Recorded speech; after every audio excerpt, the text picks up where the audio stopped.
I'm Bill Riley, Director of the Office of Behavioral and Social Science Research. My pleasure to welcome you to our annual Behavioral and Social Science Research Festival.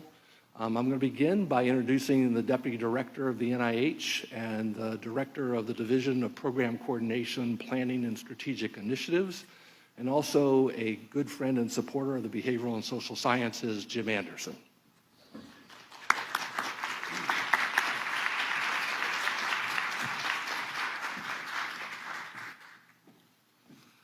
Okay, thanks very much, Bill, and welcome everyone to this celebration of behavioral social science research. And I think it's great, as Bill said, to get together face to face and talk to each other, talk about what we're doing, and listen to some great science today. I just have a few minutes, and I thought I'd give you some highlights on things, mostly that I want to give some credit to the office, Bill and his staff for doing. First thing isn't necessarily about Bill's office, but just to remind folks that NIH has an NIH-wide strategic plan. We had one for all of our institutes. Bill's office has had one for years that they renew typically every 5 years. But NIH had never had one to explain what we do as an agency-wide, what we want the public to know about us, what we want Congress to know about us. So Congress directed us to produce one in 2016. And it was very well received. There's a little icon there. You can go to the web and find it. But it's time to organize the second one, and that's done through our division again. So we are doing that now, and we will put it out for draft comments in the early spring. So please watch for a request for information for your comments on this plan. So what you need to do is take a look at how we're presenting it and make sure you feel that we're presenting the behavioral social sciences in a way that you think the public wants to see it and will know the importance of the work, as well as Congress, because they both fund us. The second issue I do want to call out as something that Bill and his office have contributed to, and that's this issue of workforce harassment and sexual harassment. Unfortunately, this happens. It's often due to a power dynamic between mentor and mentees. And the tragedy is it ruins careers. It can cause people to leave science or become discouraged. And it's difficult to get them back in after that's happened. It's something that especially Francis Collins, our director, has taken on in recent years. And unfortunately, NIH doesn't have the legal authority to step into institutes and like universities and do much about it. But we're trying to lead the way. And one of the steps we've taken is to create a workforce climate and harassment survey, which was conducted within our intramural research and our whole NIH staff here was recently completed. And the results are going to be presented next Friday at the Director's Advisory Committee. So you'll see the public, it's an excellent survey. Bill was very, very involved in crafting how the questions were asked. It gets at when does this happen, how do people respond to it, what's their effect on their work environment and their relationship to other employees. So it's a very, very, very valuable tool. And the reason I'm telling you this is that Bill is working on making this available to institutions.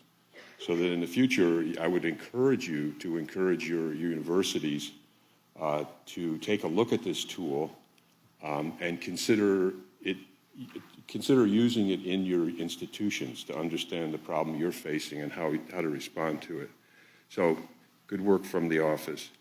Another thing that the office has been working on is some of you do research where it's very important to know that the folks that you're tracking have died and what they died of. And that's very challenging sometimes. So what Bill has been spearheading for, it seems to me, a very long time, has been gaining access to the data from the National Center for Health Statistics, from the National Death Index, so that any NIH investigator can directly have access to this data. It's very difficult as an individual to get at because it's very distributed and it's collected from states and local areas. I hear that some of it's even kept on paper records. So it's just very challenging, but this has been fun to watch Bill. He's hit obstacles all along the way for a year, 2 years? 2 years. And we'd talk about, isn't this time to give up, Bill? But he would just go on. And the great news is we expect that early next calendar year there will be a major success, and our investigators will have access to the National Death Index for your research purposes. This is a big deal, and it wasn't easy, and thanks, Bill.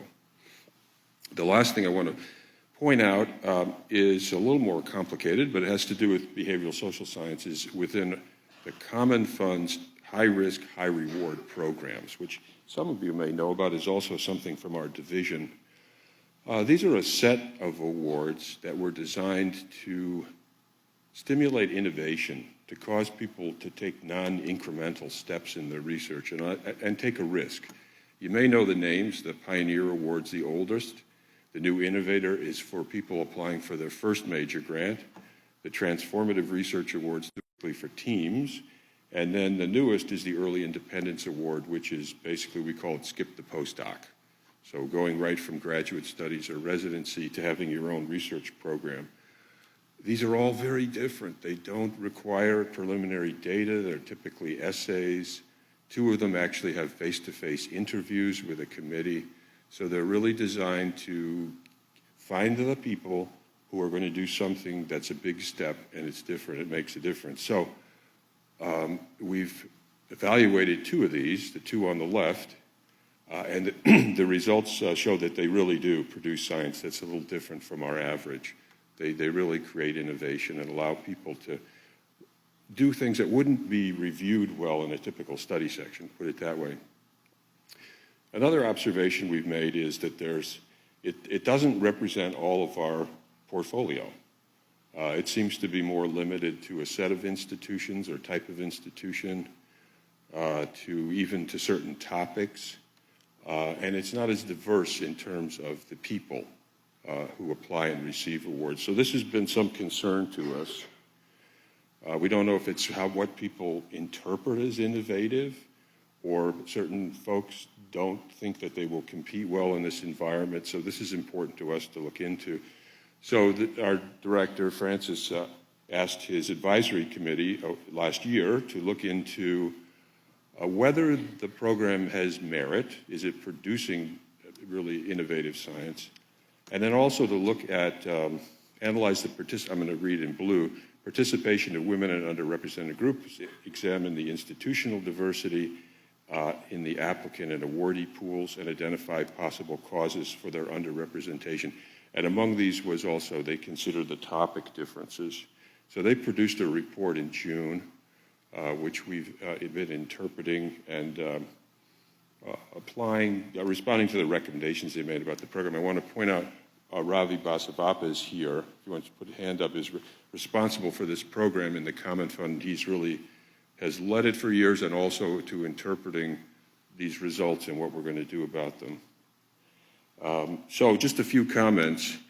There probably is an underrepresentation of some types of behavioral social science research in these pools, but that's kind of hard to determine, and the group with Bill's folks are going through the applications now to really understand if that's true and if it's certain types of behavioral social science research, because we want everything represented in this pool. We're also strengthening the language of the funding opportunity announcement to make sure it's very, very clear. We're encouraging applications in these areas. And another thing that Bill's and his group does is work with our Center for Scientific Review to help identify reviewers in these areas that can be used for the panels that review the HR programs.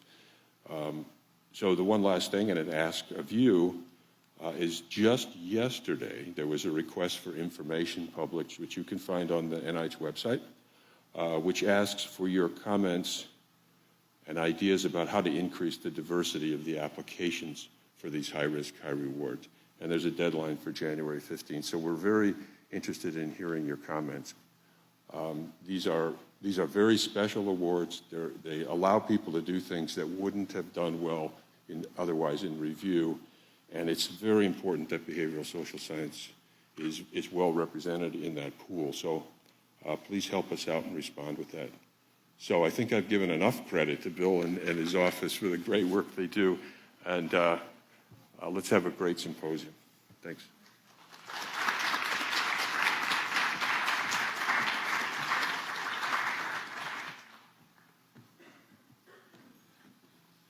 Yes, never enough credit. Thank you, Jim.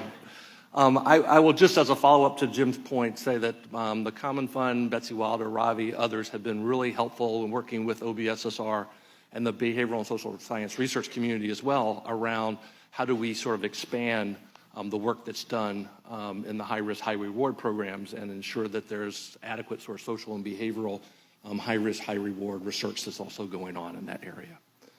All right. As is our custom, I'm going to spend a little time now talking about the state of our science over the past year at the NIH, or the past fiscal year particularly, and give you a sense of some of the things that have been going on and what we've been doing. Again, and this is always hard for people to sometimes understand the distinction. Yeah, I will talk about the Office of Behavioral and Social Science Research, but really what we're trying to do with this particular meeting is talk about the behavioral and social science research that goes on across the NIH, that we play a small part in coordinating, and that many of you do a great deal of work over the many, many years to have as strong of a behavioral and social science research portfolio as we currently have at the NIH.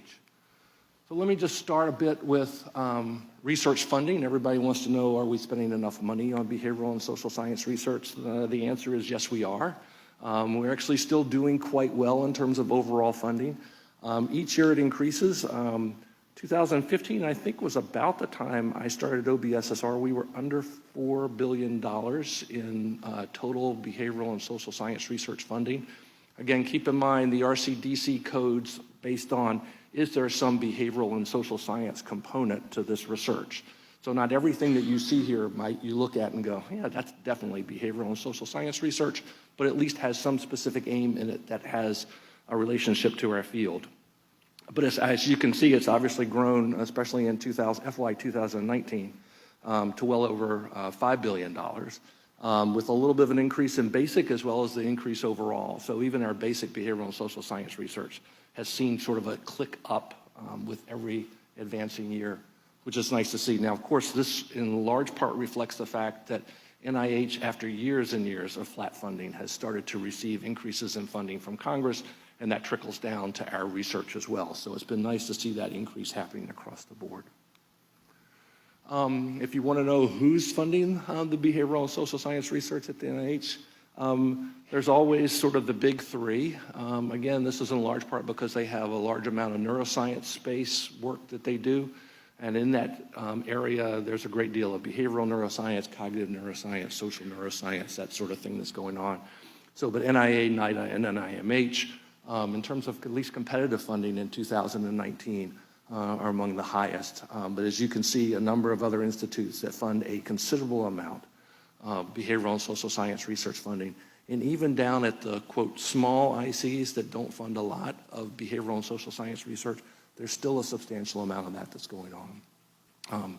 I think our office has always thought about making sure that we're trying to balance this as much as possible, and make sure that all the offices have all the institutes and centers have some ability to sort of do behavioral and social science research, and that there's some strength in that, and especially among the smaller ICs, to make sure that they have the support that they need to be able to keep that funding going, moving forward.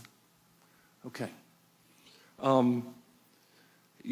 If you've been here before, you've seen this chart from prior years. It was really difficult each fiscal year for me to look at over 3,000 to 4,000 grants that we awarded in the behavioral and social sciences and make any sense out of it, other than to go, yeah, that's a lot of research.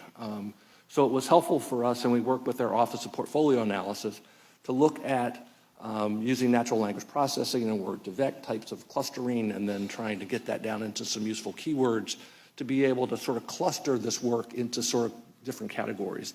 These are not mutually exclusive categories. They're just categories that allow us to a little more closely look at the various sort of subtypes of behavioral and social science research that the NIH funds. So you can kind of get a sense of what some of those are. And then when we start breaking those down by that, as you can see, attention, learning, and memory types of research tend to be the things we fund the most of at the NIH. But close second is social determinants, and then healthcare and disease management, mental health issues, developmental processes, and family health. And you can see all down the line. My good friend Mike Tweary would not be happy that sleep doesn't get any more research than it does, so we have to look at that a little bit more. And particularly in sexual behaviors, I think it's a relatively weak area that we should be thinking a little bit more about how we do research in that area and whether we're adequately supporting that. Okay. So let's talk a little bit about OBSSR and its co-funding in that process. So as you know, we co-fund grants. We don't get that request from the principal investigators. We get it from those of you who are program officers who have a grant that you think might actually get through to the point where it would be useful to be able to have it funded, and then where our office could actually help with some funding along the way. Each year we do a little bit more of this than the previous year. This year, 127 grants that we co-funded, over $20 million in co-funding with 5 early stage investigators. I'd like to see that number increase, just so people know. I think the NIH in total has been interested and concerned about how many early stage investigators do we fund. Among our co-funding, I'd like to see that increase as well. But as you can see, just in terms of who we co-fund from NIMH on down, and you can see the sort of the breakdown of those. NIMH, NIDA, NCI, NICHD, and IBIB tend to be among the higher of those. Those of you who aren't used to the alphabet soup of how we talk at the NIH, we'll do like some decoder ring for you later on what all those things mean. Okay, and if you look at our co-funding by those content areas, we tend not to fund, even though attention, learning, memory is among the highest overall in terms of funding at the NIH, we tend to fund a little bit less of that as co-funding, more in the sort of healthcare and disease management space, mental health, and social processes and determinants. So you get a sense of sort of how that breakdown happens for us in terms of co-funding. And not a lot of change from year to year. This is last year's breakdown versus this year's breakdown of it. Obviously some shifts, a little bit less in social processes and determinants this year, substantially more in developmental processes and family health. But again, keep in mind, this is a relatively small amount of funding that we do each year. And so one large grant that we co-fund, a relatively substantial amount, will make a big difference in the overall count and number, especially if we're doing more funding in certain areas versus others. And this also depends on all of you who are program officers, what you send to us, right, and the types of things that you think need to be funded more. Okay. Each year I've struggled with how do I pull 3,000 to 4,000 plus competitive grants that have been awarded this year and give you a few examples. I think one year I did from the largest ICs, and one year I did from the smallest ICs, and I think last year I did one from each of the content areas, and most of you went asleep because 13 examples is far too many.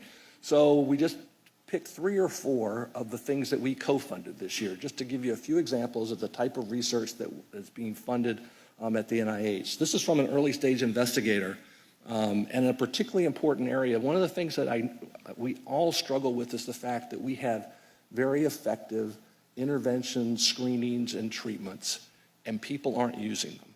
And the lack of adoption is just mind-boggling to all of us, that it's as poor as it is in our field. And obviously many people in the dissemination implementation research area have been doing work to try to explain that, understand it, and improve it over time.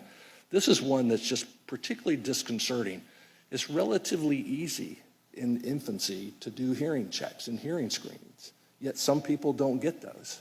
And you think about the long-term consequences of that in terms of language development, educational attainment, and all the other things that go along with it, conduct disorders, the other things that kind of come along with the inability to actually hear well. And some relatively simple screenings to diagnose and treat make a big difference, yet they don't happen as regularly as we'd like for them to.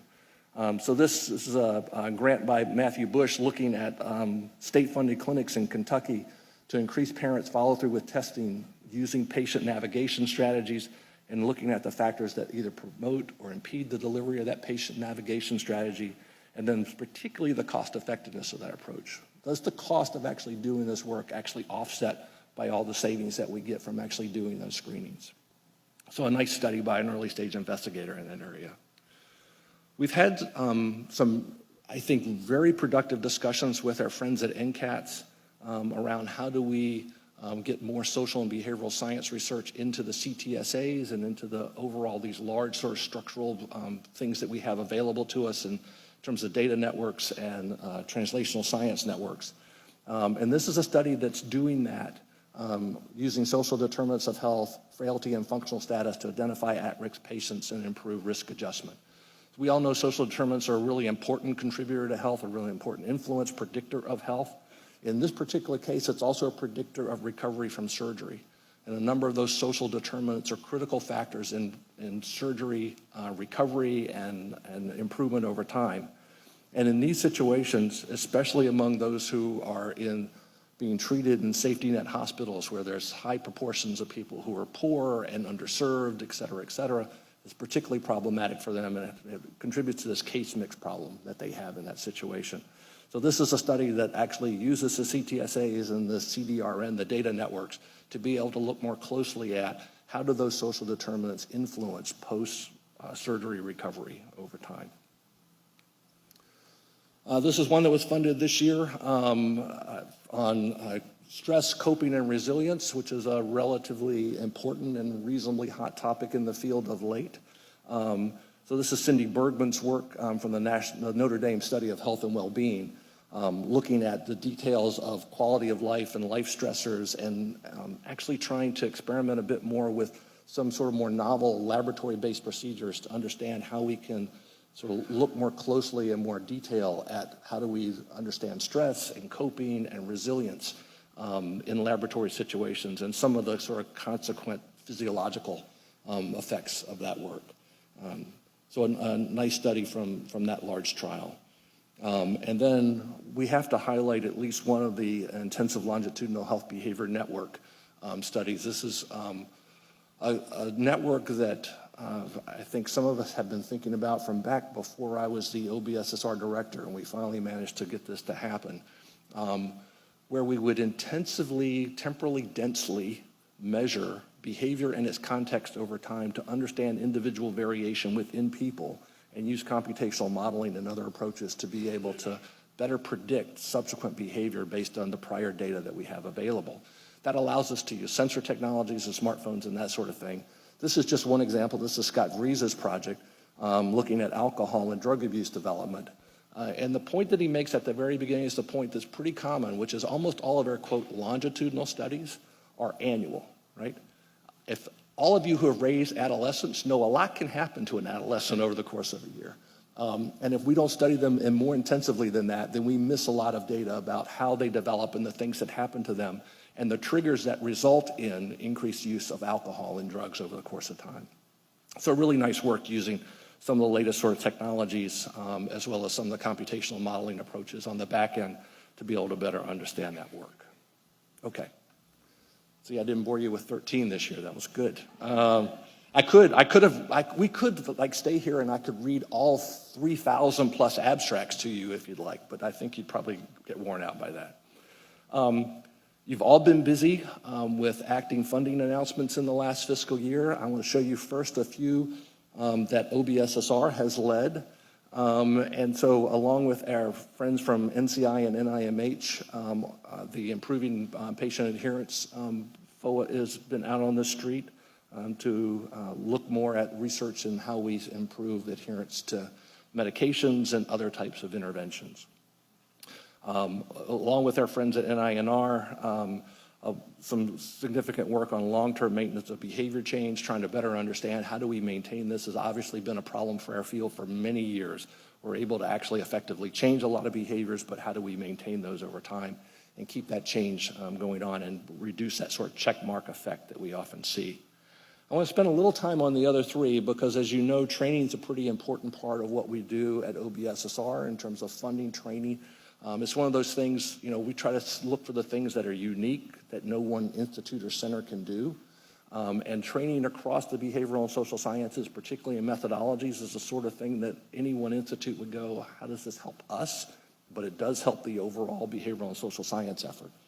The second to the last one I'll start with, short courses in innovative methodologies and approaches. As you know, we've been funding summer training institutes for many years. The Randomized Behavioral Clinical Trials program, I think, is in its 20th year now. And a number of others that have been funded over the course of time, dissemination and implementation, training, training and optimization, research, those types of things. Well, a few years back, about 5 years ago, we sort of shifted to an R25 model that instead of us doing contracts and doing this ourselves, we would ask the extramural community to put in applications to do these sort of summer training institutes or training institutes of some sort. And we had 8 or 9 of those, I can't remember, that were funded over the last 5 years. And so we renewed that recently and have 7 R25s that will be funded beginning in FY20. Some are sort of the same groups, the mobile health group, the community-based participatory research. Some of those types of trainings kind of continue on. Work in optimization is in there as well as folding in things like our dissemination, implementation, research training, those types of things. So those will get posted relatively soon so that you see them and know them, and particularly for postdocs, junior investigators, it's a great place for them to get some additional training and methodologies they may not be that familiar with. One of the things, though, that we wanted to do at the office was expand our work beyond the summer training institutes, to expand our training both more senior and also expand it a little bit more on the more junior end of the continuum. And so to do that, we started delving into the T32 world, and there's 2 announcements that are out there that I think are particularly important in that space. As you know, data science is becoming increasingly important. The data that we deal with comes at a level of volume and velocity that we're not accustomed to, and it comes at us from lots of different areas that we're previously not accustomed to gathering data from. And so as a result, one of the things that we wanted to do was create a T32 that would integrate those advanced data analytics and data science approaches in the behavioral and social sciences more. So we've received the grant applications. They've been reviewed at this point, and sometime in this year coming up, we'll award T32s that are in that particular area, so we're combining data science and behavioral and social science training. The other that's related to, and this is the 3rd one on the list, the other that's related to our desire to always integrate when we can behavioral and social science within the larger biomedical research enterprise are these administrative supplements to the existing T32s that are already out there. And these kind of come in 2 versions, right? One is there's a people who are doing T32s predominantly in biomedical areas in terms of training. And what we're trying to do with the supplement is say, is there a social or behavioral component of that that you think you should integrate into that training? And if they are, then here's a supplement to add that to the curricula. And then in reverse in the same way, our behavioral and social science T32s, if you see something out there that you think is relatively important to integrate into that work that's more biomedical in nature, what we'd ask you to do is use that supplement to help make that a little bit more integrated as well. Obviously, our field becomes increasingly interdisciplinary over time. It's extremely hard to do any research now where you do it by yourself in a lab. You've got to have a lot of different people with a lot of different expertise, and this gives us the opportunity to do that sort of integration and expand the capabilities of both behavioral researchers in the biomedical research space, or what's traditionally biomedical research space, and then vice versa as well. Okay.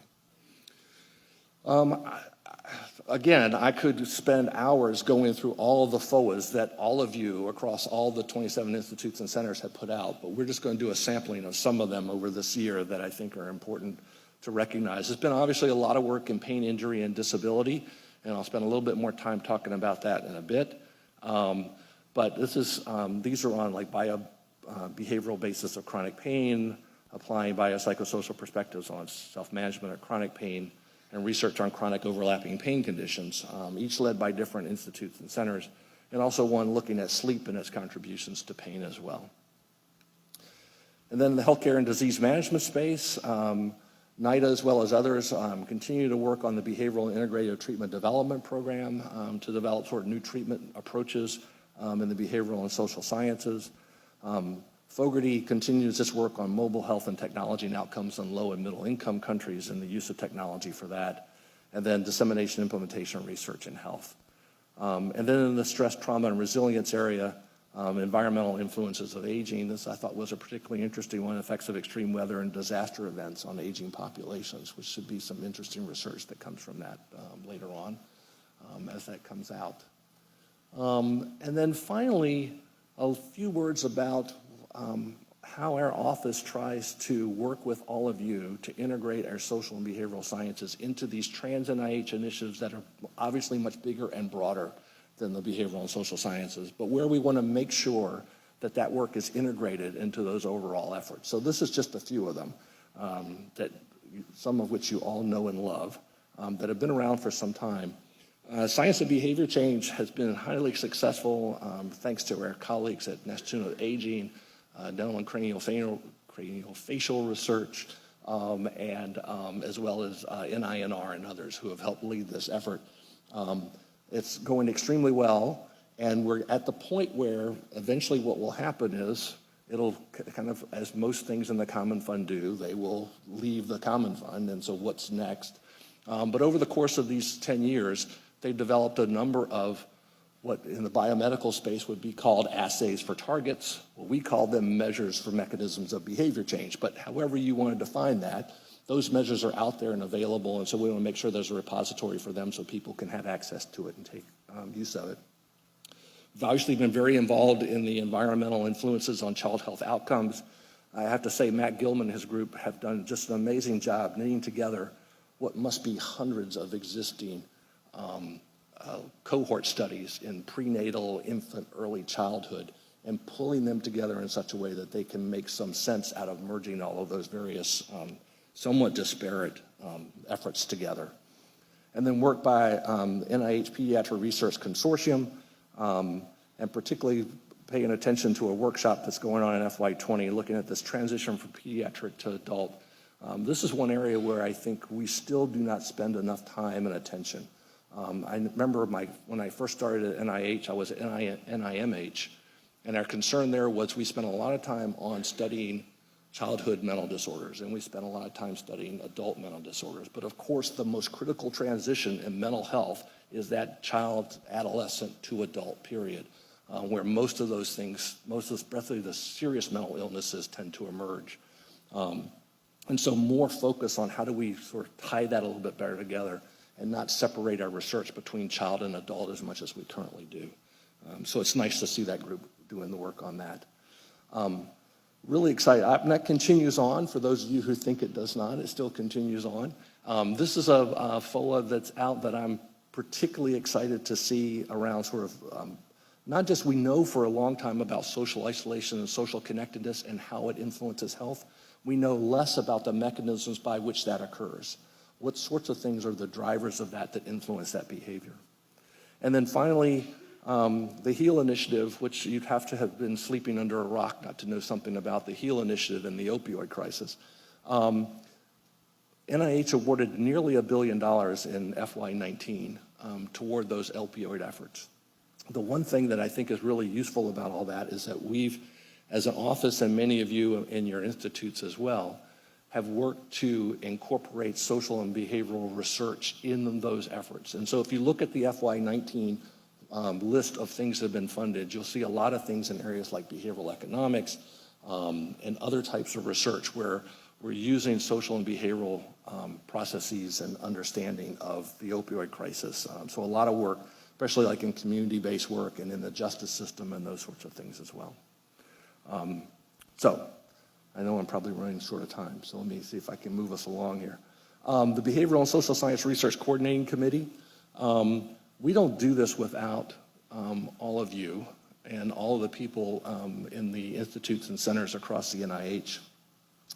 And so we're really just extremely blessed to have a Behavioral and Social Science Research Coordinating Committee that's as strong as it is and as committed as it is, and many of them are sitting in this room today, who help us coordinate this research, make sure that we're not missing things, and as we kind of think about disease foci of each of our groups, how do we deal with that and the types of things that we need to do to find gaps and fill them. We have 3 active working groups right now, one chaired by Melissa Riddle and Bill Elwood on our Clinical Trials Policy Working Group, and I'll talk a little bit more about that in a bit. Our Behavioral Ontologies Working Group, I want to put a plug in for this work, and Christine and Janine Simmons have been sort of co-leading this effort. One of the things, if you look at our strategic plan, one of its overarching themes is the need for a more cumulative science than we currently have, where it builds better on prior work than it currently does. And to do that, we need to have a shared terminology. We have to have a shared understanding of what we mean when we say self-efficacy or perceived behavioral control or whatever those things are. What are those things? How are they understood? How are they defined? And is there a common behavioral ontology or set of ontologies that would help us move the field forward more quickly? So it's not glamorous work, but it's critical work that we need to do to move the field forward. And then finally, our basic and beyond working group, Susan Chakowski and Christine Hunter co-lead this, looking at sort of development and preliminary testing, sort of the T1 types of translation of basic research into intervention research and how we can facilitate that work moving forward. We also spend some time working in policy, so just one example of that. Most of you are aware of the basic experimental studies with humans policies and procedures. One of the things that we wanted to do was, as the clinical trials policies looked like they were so broad that they included a lot of what we consider to be basic experimental research with humans, we wanted to give those researchers a home. The NIH has given them additional flexibility in registration and reporting until we sort that out. OBSSR has been working with the Office of Science Policy and with clinicaltrials.gov on how do we better fit the things in clinicaltrials.gov into basic research so people can adequately register and report. As you know, we've been helping to support this clinical practice training for behavioral and social scientists for a number of years. And we'll continue to do that work over the next few, I suspect, to make sure we get things in line like they need to be for that work moving forward. Just a couple of quick things to say something about in terms of some of the things that we're doing.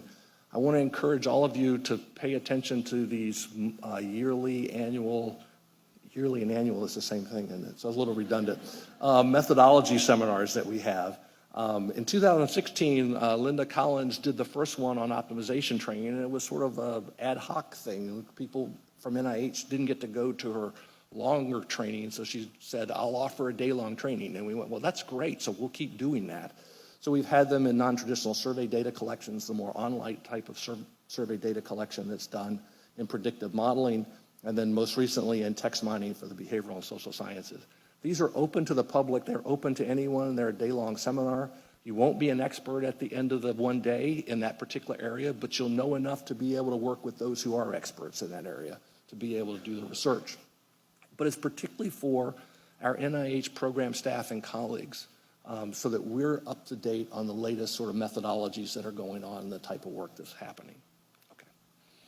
And then finally, upcoming meetings that we have. I will tell you, just in case you weren't aware, 2020 will be the 25th anniversary of OBSSR. So we'll probably make a slightly bigger deal out of these than we have in previous years. So the OBSSR Directors Webinar Series, and you can see the people we already have on slate to present. And then Matilda White Riley, our annual Honors Awards will be on June the 8th. And then next year, of course, the minute that this is over, we start planning for next year's festival, which will be on December the 1st of 2020. And those will all be part of our 25th anniversary celebration as well. And then finally, I have to say a word about the people who put this together. Dana Green-Slosser, Dana Wolf-Hughes have been just excellent co-chairs of this effort over this year in pulling all of this together. So I want to thank them. Lene Mudd, Courtney Ackland, Carmen Moten, Shelley Sue have all been just extremely valuable in helping to sort of put this whole thing together for today. So yes, thank them, don't thank me. And I want to mention, and this is, I think, important, when we do this festival each year, this is our focus. Our focus is on all of you across the 27 institutes and centers and the work that you've done as much as we can do that. And so the people that we bring in as speakers are speakers you've nominated, people that you've said from your institute, these people are doing some really excellent work, we should have them. And it provides a breadth of sort of understanding of science that we typically don't get. I mean, we often go to a meeting where everybody's talking about pretty much the same area and the same thing. And you'll hear everything today from neurons to social determinants and everything in between. I enjoy that. I mean, I like actually hearing from areas of research that I'm not that familiar with, but that's me. But I think it's you two or you wouldn't be here, so I appreciate that. Okay. I want to shift gears for a minute. As you know, we've had this clinical trials policy for some time. Actually, about 5 years ago, we had a definition of clinical trials that came out, and most of us went, yeah, that looks like a clinical trials definition. It makes sense. Didn't pay a lot of attention to it. And then a couple years later, the clinical trials policies came out from the NIH. Clinical trials should register and report. They should, we should more closely monitor the protocols. They should do clinical practice training. Yeah, that sounds good. That all makes sense. That's something we should also all agree to and do. It was Melissa Riddle, after a BSSR-CC meeting, who came up to me soon after the clinical trials policies came out and said, Bill, I don't think our behavioral and social science research community is ready for this. I said, what do you mean they're not ready for it? She said, I don't think they are accustomed to writing protocols like they probably should. You may not be aware of this, but I think they're thinking of behavioral or thinking of clinical trials pretty broadly, and it includes a lot of stuff that's pretty basic. I'm like, oh, I didn't realize that. So we got started under Melissa and originally Stefan Filigen's leadership on the clinical trials policy effort. And many of you were part of that working group, and then Bill Elwood stepped in when Stefan went to NICHD to be the co-chair of that group working on it. And working on multiple things, right? How do we help the community do this? Do we have good clinical practice training that's more behaviorally oriented for them? Can we create a more behaviorally oriented protocol that doesn't look like an FDA clinical trials protocol that behavioral scientists can use? Can we work with our clinical trials colleagues to be able, our clinicaltrials.gov colleagues to be able to help behavioral scientists better understand what this terminology means when they're putting stuff in registering and reporting in clinicaltrials.gov? And then ultimately at the end of all that, the work on creating a basic experimental studies with humans, which was sort of a separate but joint sort of effort among all of those various groups to put those things together. So it's been a long and arduous process. Arduous is probably being nice about how long and arduous it's been. So these are just some of the groups that had been part of that: the Clinical Trials Policy Working Group, the Protocol Template Group, the working group itself, the Basic Experimental Study Involving Humans Committee. Just to give you a sense, I don't even know that we've tried to make this as large. I think we've covered everybody, but so many people have worked on this, and I'm sure I've probably missed people. But if you're on this list, would you please stand? Just so people will know the people who have worked on this effort over the last 2 years. Yes.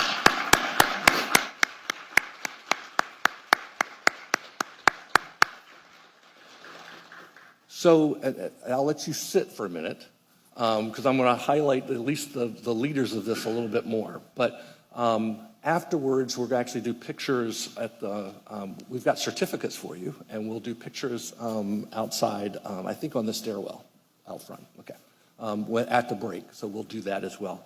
I do, though, want to call up Melissa Riddle and Bill Elwood and Elise Sullivan now.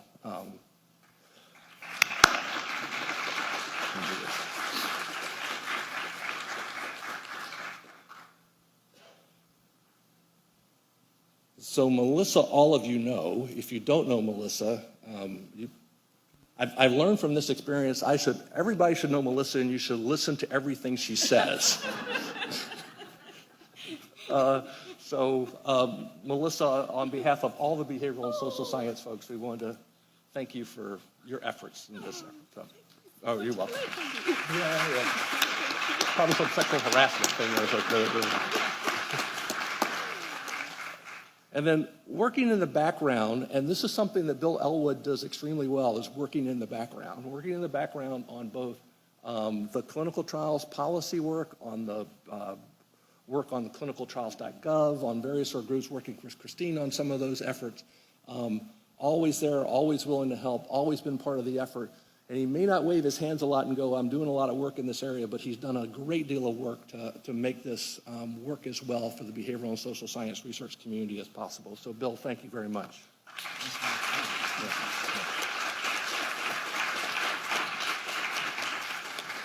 And some of you may not know Elise Sullivan, but you should. So Elise is from the Office of Extramural Research.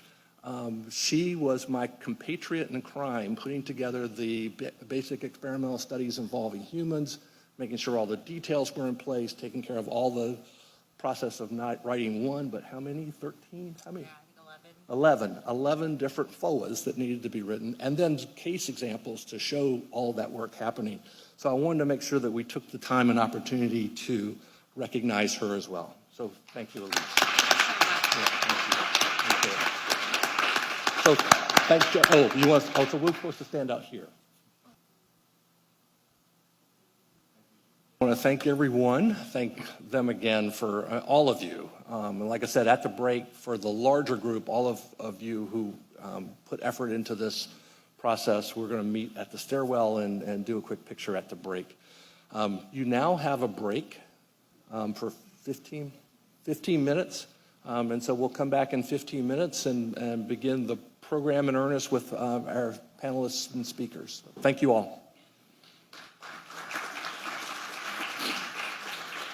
I'm sure you're all excited to hear our first guest speaker, who's Dr. Alia Crum, Assistant Professor of Psychology at Stanford University. She received her PhD from Yale and her BA degree from Harvard University. Dr. Crum's research focuses on how changes in subjective mindsets, the lenses through which information is perceived, organized, and interpreted, can alter objective reality through behavioral, psychological, and physiological mechanisms. Her presentation today is titled, Harnessing Mindset in 21st Century Healthcare. Would you please help me welcome our first speaker, Dr. Alia Crum.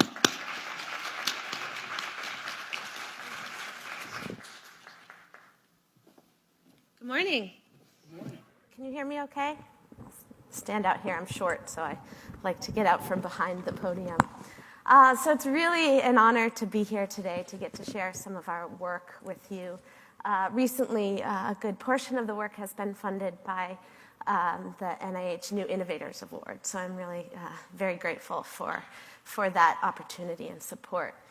All right, so today I'm going to talk about broadly the work that we're doing on mindsets and health.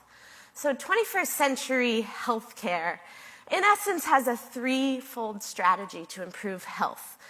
We need to motivate people to engage in healthy behaviors in order to prevent different diseases and stay healthy.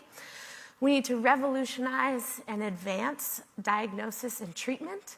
And increasingly, we're trying to tailor those behavioral therapies and those treatments to our genetic predispositions in this era of precision medicine. The work that we do in our lab looks at how our mindsets influence our health, in part by shaping or moderating the effect of behavioral therapies, medical treatment, and genetic information.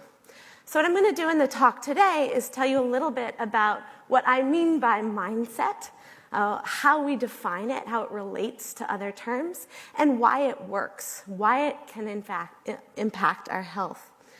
Secondly, I'm going to go through 3 studies that serve as examples for how mindsets moderate the effect of health behaviors, medical treatments, and then lastly, genetic information. So what is a mindset? A mindset is a core association or an assumption about the nature or process of things in the world that orients us to a particular set of associations, attributions, and goals. We have mindsets because the world is very complex, it's uncertain or ambiguous, it's subjective, but yet we still need to predict in order to act. We need to have some sort of understanding of the way things work so we know what to do and how to act in the world. Mindsets help us simplify a complex reality. They help us understand or interpret an ambiguous reality. And they help us to activate goals, sometimes behavioral, sometimes physiological in nature. And through these processes, mindsets change what we pay attention to. They change how we feel. They change what we're motivated to do. And they also change how our bodies respond or what our bodies are prepared to do. So let me give you an example. This is sort of a schema of what we mean by mindset. Mindset is a core assumption. In our culture, many people have the core assumption about the nature of aging that it's this sort of inevitable decline, that as we age, we're just going to lose our memory, we're going to get weaker, that we're just sort of on this, walk towards death and decline. That's a core assumption, right? It's just this sort of snap judgment or lens through which we're viewing aging, but that mindset shapes several things in our minds. First, it changes what we expect. So we're going to expect that over time, we're going to start forgetting things. We're going to not be as sharp, and so forth. When we actually forget our keys, we say, oh, it must be because I'm getting older. And our goals change. We think if we're going to just, decline over time, I probably should reduce the amount of work I'm doing, maybe not engage so much, maybe not put myself out there so much. So you can see how this simple assumption changes expectations, attributions, and goals. But what's powerful about that is that those assumptions in the mind, the mindsets, even though they operate within the mind, they start to change how we interact with reality by changing those 4 mechanisms that I mentioned before. That assumption is going to change what we pay attention to. You might notice the times that you forgot your keys more often. It's going to change what you actually do. You might hold back from engaging in the world. It's going to change how you feel, and also what our bodies are prepared to do in the form of stress responses, immune system responses, and so forth. And those mechanisms can change health and well-being. Now, what's powerful about mindsets is that they, A, have an impact. What's also interesting about mindsets is that they're not necessarily true or false, right or wrong. The true nature of aging is complex. Lots of things go on when we age. There are very different trajectories depending on a number of things. A mindset is just one way of looking at it. But even though it's not true or false, right or wrong, mindsets are impactful. And they're impactful because of the way they shape how we engage with the world. And most importantly of all, mindsets can be changed. They're not an inevitable response to the world as it objectively is, but instead they're a subjective interpretation that can be shaped by several things. They can be shaped by the cultures in which we live in, the storybooks we read, the messages that we hear. They can be shaped by influential others, what doctors say to us or what a close friend or parent says to us. And they can also be shaped by conscious choice. So you can see our mindsets might be in our heads, but they're influenced by the culture, and through the behavioral and psychological mechanisms, they also change the worlds that we live in. So that's all very abstract. Let me get more specific in the form of some experimental research. So the first example I want to walk through is that looking at mindsets about health behaviors. Okay, so my sort of foray into this work began when I did a seemingly simple study as a PhD student.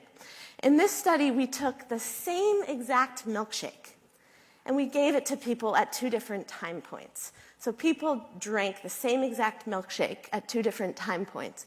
I think this is happening automatically here. But at both of those time points, they were told that it was either a very sensible, low-fat, low-calorie milkshake or a very indulgent, high-fat, high-calorie milkshake. And what we found, we were measuring their gut peptides response. Specifically, we were looking at ghrelin, which is a hormone responsible for regulating hunger and satiety as well as metabolism.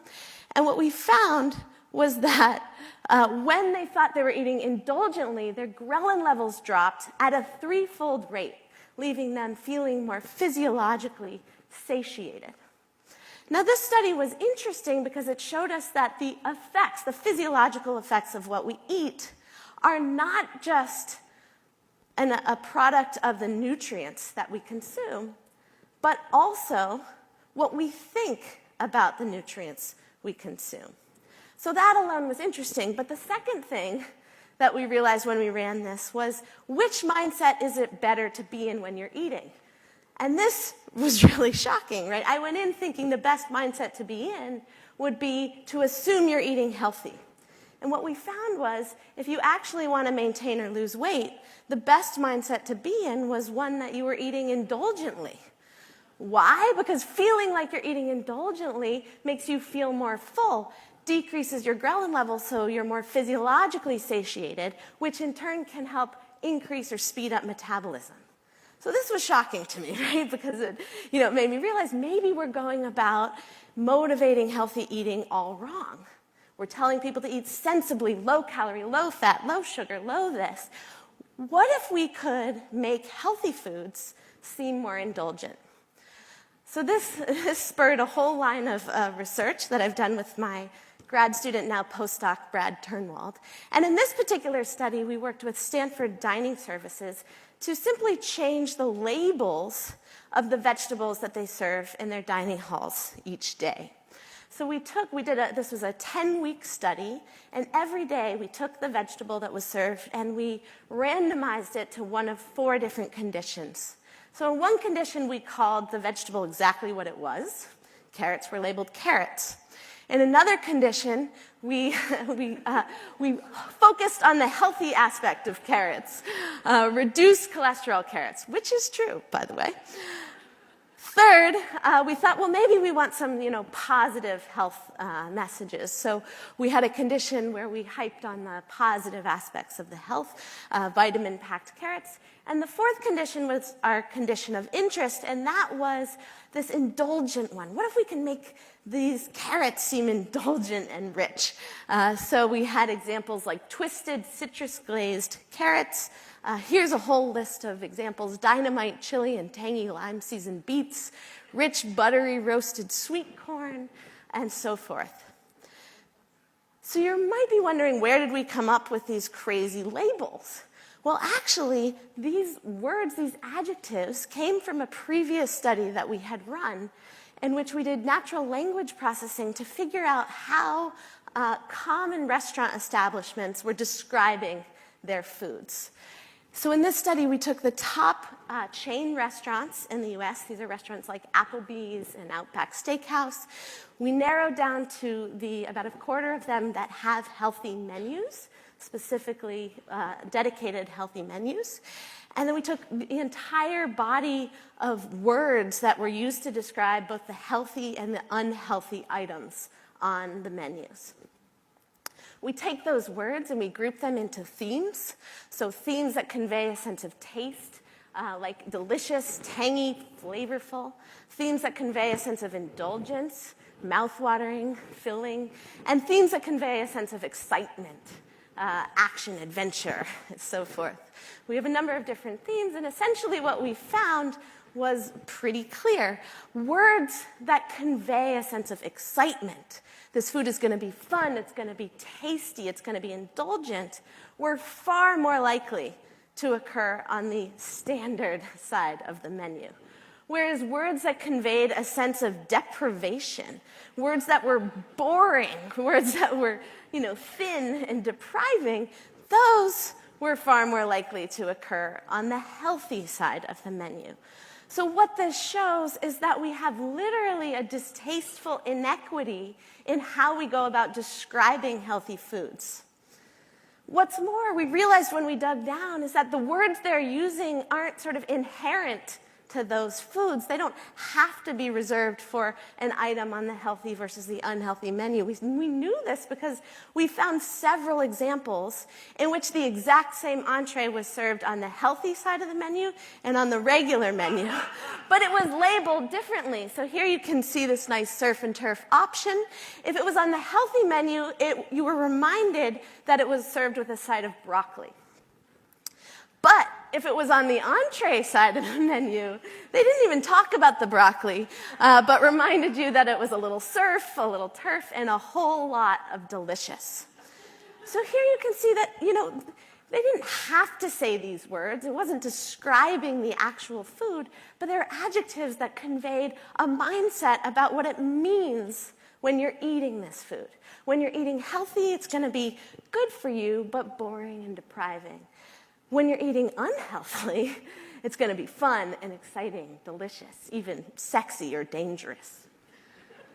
All right, so back to the study. We actually took those words and we simply put them onto the labels for the vegetables that were prepared. All the vegetables were prepared in the exact same way over the course of the 10 weeks. The only difference was the language that we used to describe them. And essentially what we found was that while there was no difference between the stripped and the healthy versions, the indulgent condition led to a 45% increase in the amount of vegetables consumed over the course of that semester. We've since replicated this study across 5 different universities, and what we found is over 138,000 diner decisions, 24 different types of vegetables, and 185 days. On average, the increase in consumption, and we know this is consumption because we actually had RAs measure the amount of waste that was thrown away after they chose these vegetables, was around 29%. Okay, so what does this mean? We all know that chronic disease is preventable, and yet we're stuck. We're trying really hard. We're pouring billions of dollars into this problem every year, and yet still people aren't engaging in the behaviors that they need to be healthy. We're pouring education, attempts and environment attempts. What I think this suggests is that we need to start paying attention to the mindsets that people have about healthy behaviors. When it comes to healthy eating, many people in our culture have this mindset that it's depriving and disgusting. What's more, some of our environmental approaches and our educational strategies sometimes serve to reinforce that mindset. If we can be mindful of this, we can start to shift that mindset. We can use those same strategies, change the way we're labeling things, change the way we're teaching nutrition, and so forth. We can help establish the mindset that eating healthy can be pleasurable, even indulgent, and we think that can not only be more motivating, but might actually make those foods more satiating. Okay, so that's a brief example of the work we do in the health behavior space. I'll shift now to the work we're doing in the clinical healthcare space. So, food allergies are a growing problem in our country. Fortunately, there exists some treatment for this. So, oral immunotherapy is a relatively new treatment in which people, usually adolescents, are asked to take small but gradually increasing doses of the food that they're allergic to. And over time, they grow up tolerant to their former allergen. The problem with this therapy is that it's hard for people. They do this over 7 months, and during that time, they're eating the food that they're allergic to, and so they're starting to have allergic reactions to that. They have to endure a lot of symptoms and side effects. What we wanted to do in this study, we've done a lot of studies looking at more traditional placebo effects surrounding the mindset that this treatment will work or this treatment will not work. What we wanted to do here was look at mindsets about the side effects themselves. So first what we did, this was with Lauren Howe, who was a graduate research student with me. And first what we did was to start to see what mindsets were currently being set about these symptoms. And what we found is that oftentimes, with well-intentioned, providers would just, inform their patients about these side effects and apologize for them. This was well-intentioned, but what that would do is it would lead patients into a mindset that these are uncomfortable side effects that I should minimize, but perhaps even would go one step further and think that if I have these, it must mean that I'm particularly allergic to this food. And in fact, then therefore it might not be working for me. And what we found when we did some digging with our partner, Carrie Nadeau, who runs the Stanford Allergy Center, is we found that not only was that an unfortunate mindset, it also wasn't necessarily true. Because in fact, as people are having these physiological responses to small but gradually increasing doses, what their body is doing is building up tolerance. It's learning how to ingest and consume that substance. So we realized that there was another mindset that was possible, and that was that the mindset was that the symptoms could be a sign that the treatment is working. that the experience of this was not a bad thing, but actually a reminder that this treatment is working for you, that your body is gaining tolerance. So in this study, we randomized 50 adolescents and their patients to 2 conditions. All of them went through a 7-month oral immunotherapy treatment, but half were randomized to receive the message that's usually delivered, which is that symptoms are an unfortunate byproduct, and half were randomized to receive the information that symptoms were a sign that the treatment was doing its job, that their bodies were getting stronger.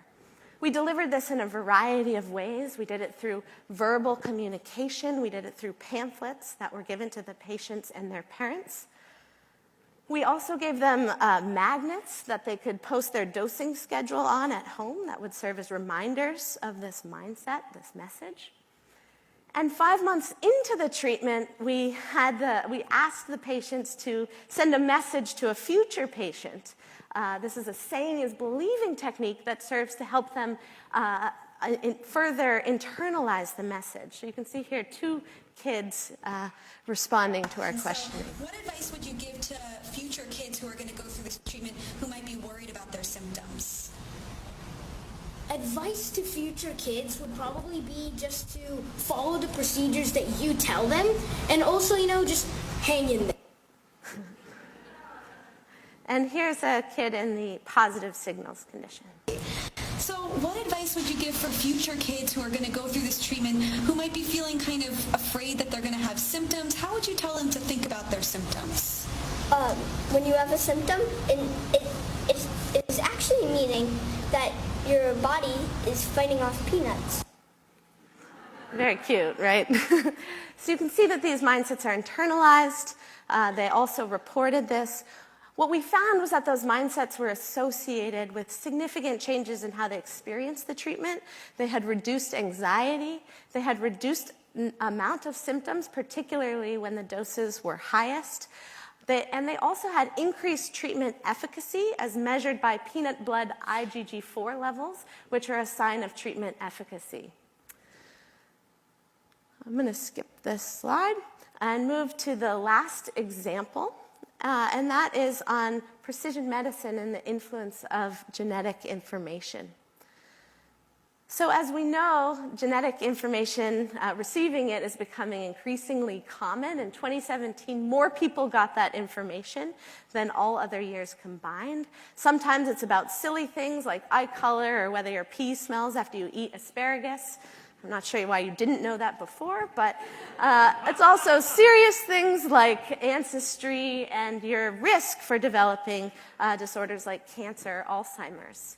Now, this is driven by the hope that it will guide more precise treatments. And we've had some success with this. But the effects on motivation are more dubious. And in fact, a meta-analysis looking at 14 different trials showed that receiving genetic information had zero or no significant effect on motivating health behaviors.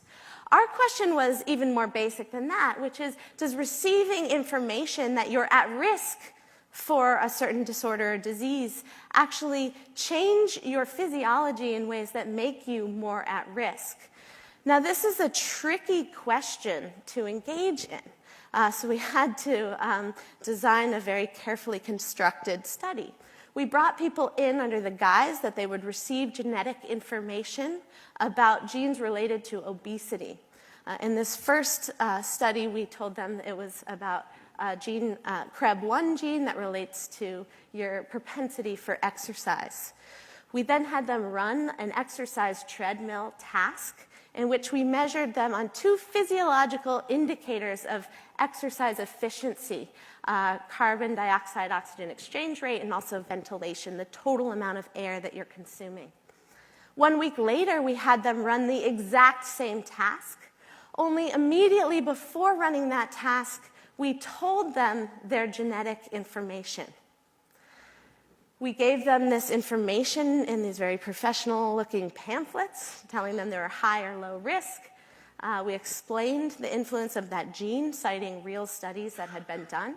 The only catch was that that information was actually randomly determined, so that people who had the high-risk allele were randomly determined to be told that they were high risk or low risk, and so forth. So this enables us to separate out the influence of the actual genetic risk to the influence of the perception that you're at risk, the mindset that you're at risk for this condition. People who were told they were at risk immediately felt like they were more at risk, they felt more worried, and they felt less in control. But what was more interesting were the physiological effects. So this is on that measure of metabolic efficiency. We actually found no effect of the actual genetic risk, but we found significant changes such that people who were told they were at risk had worse physiological responsiveness to the exercise that they were getting. And they also were less able to process the amount of air that they were consuming while they were engaging in this treadmill task. We've conceptually replicated this study with a different population in a different gene. This is the FTO gene, where we genotype them for FTO. It relates to gut peptide signaling. And then we expose them to a milkshake task, where they drink a milkshake, and we measure their gut peptides. And essentially what we found is the same no effect or very small effects of the actual genetic risk, but significant effects of the mindset that they're in genetic risk. In this case, being told you were protected for obesity through FTO led to a higher, a more responsive gut peptide signaling than those who were told at risk. In this study, you can look at the differences in the size of the genetic risk versus the information, perception, or mindset. And you can see in some cases, the effect of perceived genotype was far greater than the effect of the actual genotype. So we've gone through 3 different examples. We have a lot more in each of these areas, but hopefully it gives you a sense or a flavor for how mindsets matter when we're thinking about these things. So as you're going about your work, revolutionizing health behavior prevention, medical treatments, or genetic risk testing, don't forget to think about the role of mindset.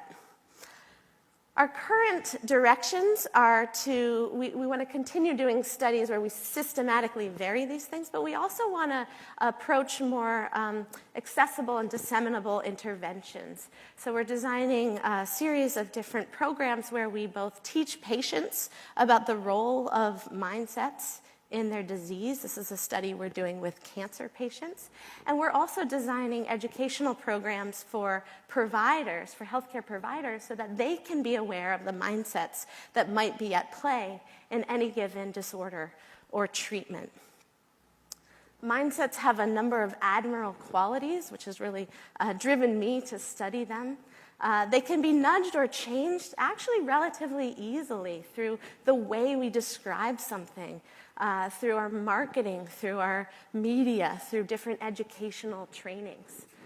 They have physiological effects that can be measured and quantified. It's not some mysterious power of the mind or, some unexplainable effect of a sugar pill. They are specific and measurable responses that we can measure with respect to motivation, what people see, how they feel, the emotions they feel, and also what their bodies are prepared to do. And also, what you'll find is that changing mindsets can have lasting effects that serve to reinforce the mindset. We need to do more work in this area to look at longitudinal effects of mindset and how we can change them in a sustainable way going forward. Okay, so with that, I'd like to thank all the wonderful people in my lab who think very deeply about this work, and along with my funders and all the people who have supported it. So thank you.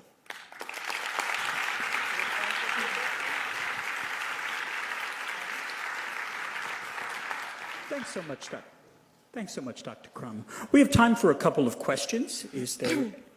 Yes, ma'am?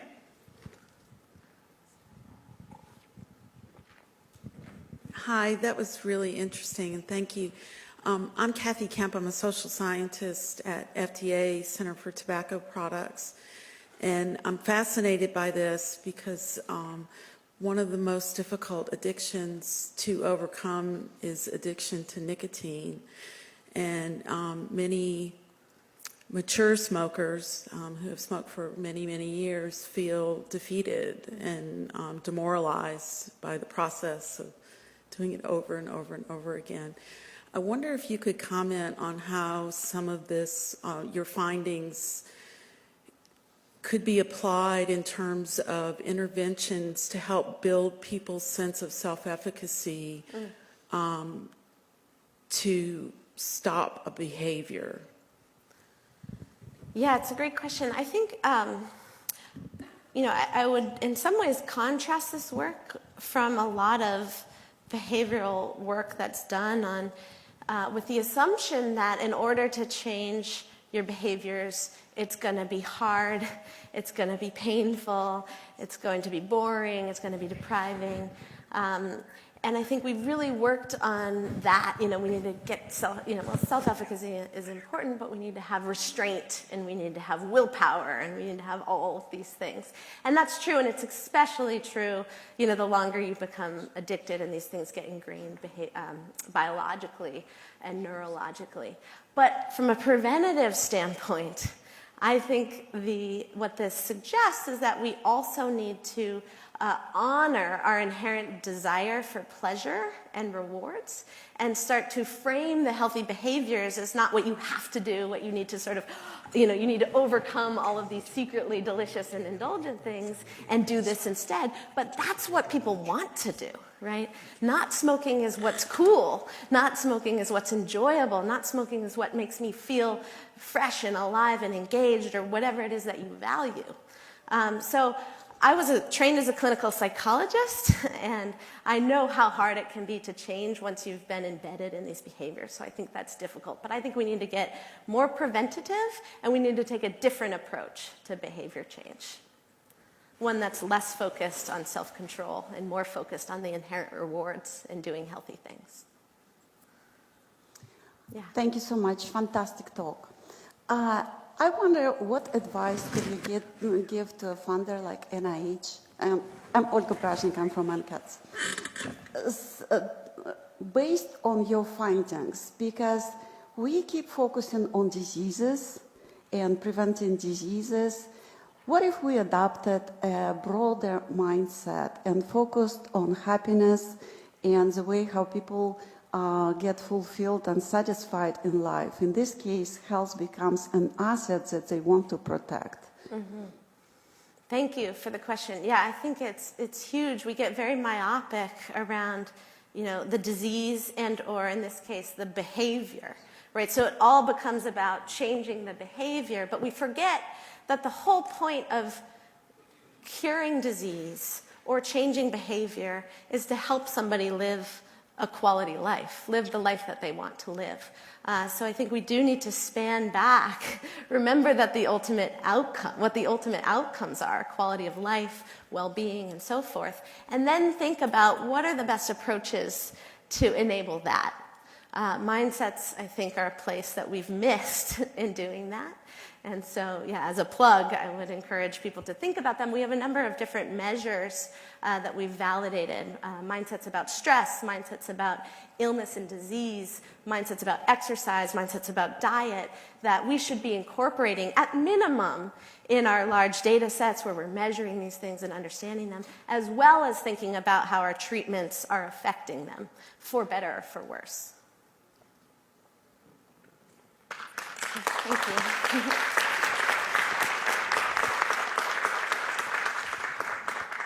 I also want to thank Lene, Dr. Mudd, who's been my program officer for the award and has just been wonderful. So I'll introduce you to introduce the next person. Thank you.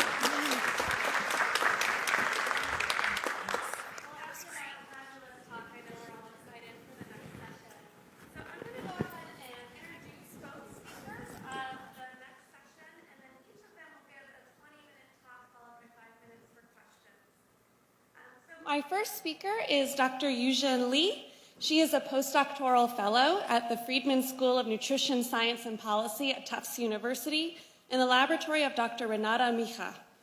She completed her PhD in nutritional sciences at the Pennsylvania State University.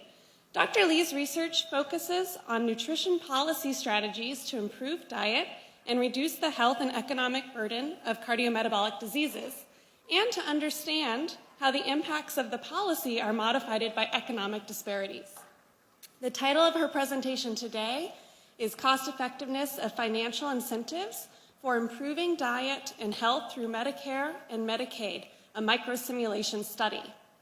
Following Dr. Lee, Dr. David Creswell will come up. He is an associate professor in psychology in the Neuroscience Institute at Carnegie Mellon University. As director of the Health and Human Performance Laboratory, his work focuses on understanding what makes people resilient under stress. The title of his presentation today is How Do Mindfulness Interventions Work? So please join me in welcoming Dr. Lee.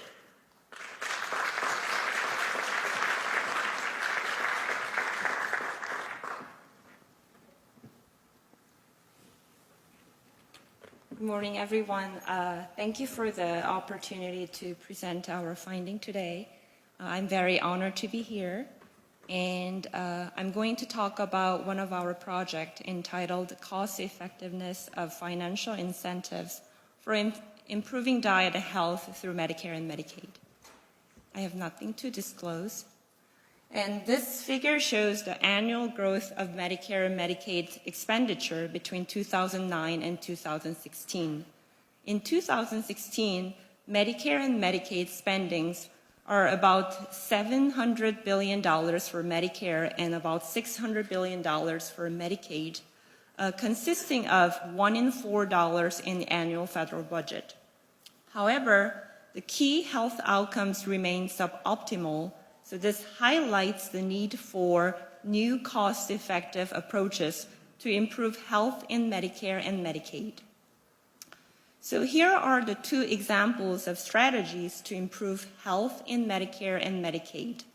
In 2011, a 5-year pilot study for Medicaid was approved and authorized by ACA, and in 2012, Senator Rob Portman proposed a study for Medicaid.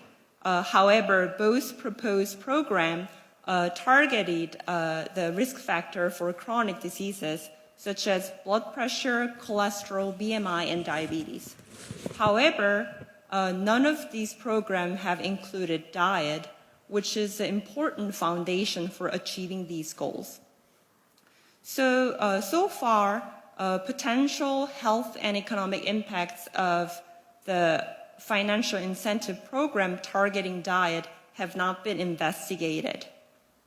So to address these gaps in knowledge, we estimated the impacts of a financial incentive program to improve diet through Medicare and Medicaid, including cardiovascular disease, including coronary heart disease, and stroke, and healthcare savings and cost effectiveness. So all cost and cost effectiveness from a healthcare perspective. So we use the validated microsimulation model populated with the nationally representative samples of Medicare, Medicaid, and dual-eligible beneficiaries. Model inputs included the simulated population from 3 cycles of NHANES, and the policy effects were derived from the meta-analysis of interventional and prospective observational studies. And the etiologic effect of dietary changes and CVD were derived from the meta-analysis, and the policy cost included the administrative cost and subsidy cost, and both were from the government reports. And lastly, the healthcare costs were from the published literature. So we tested 2 policy scenarios compared with a base case of no intervention.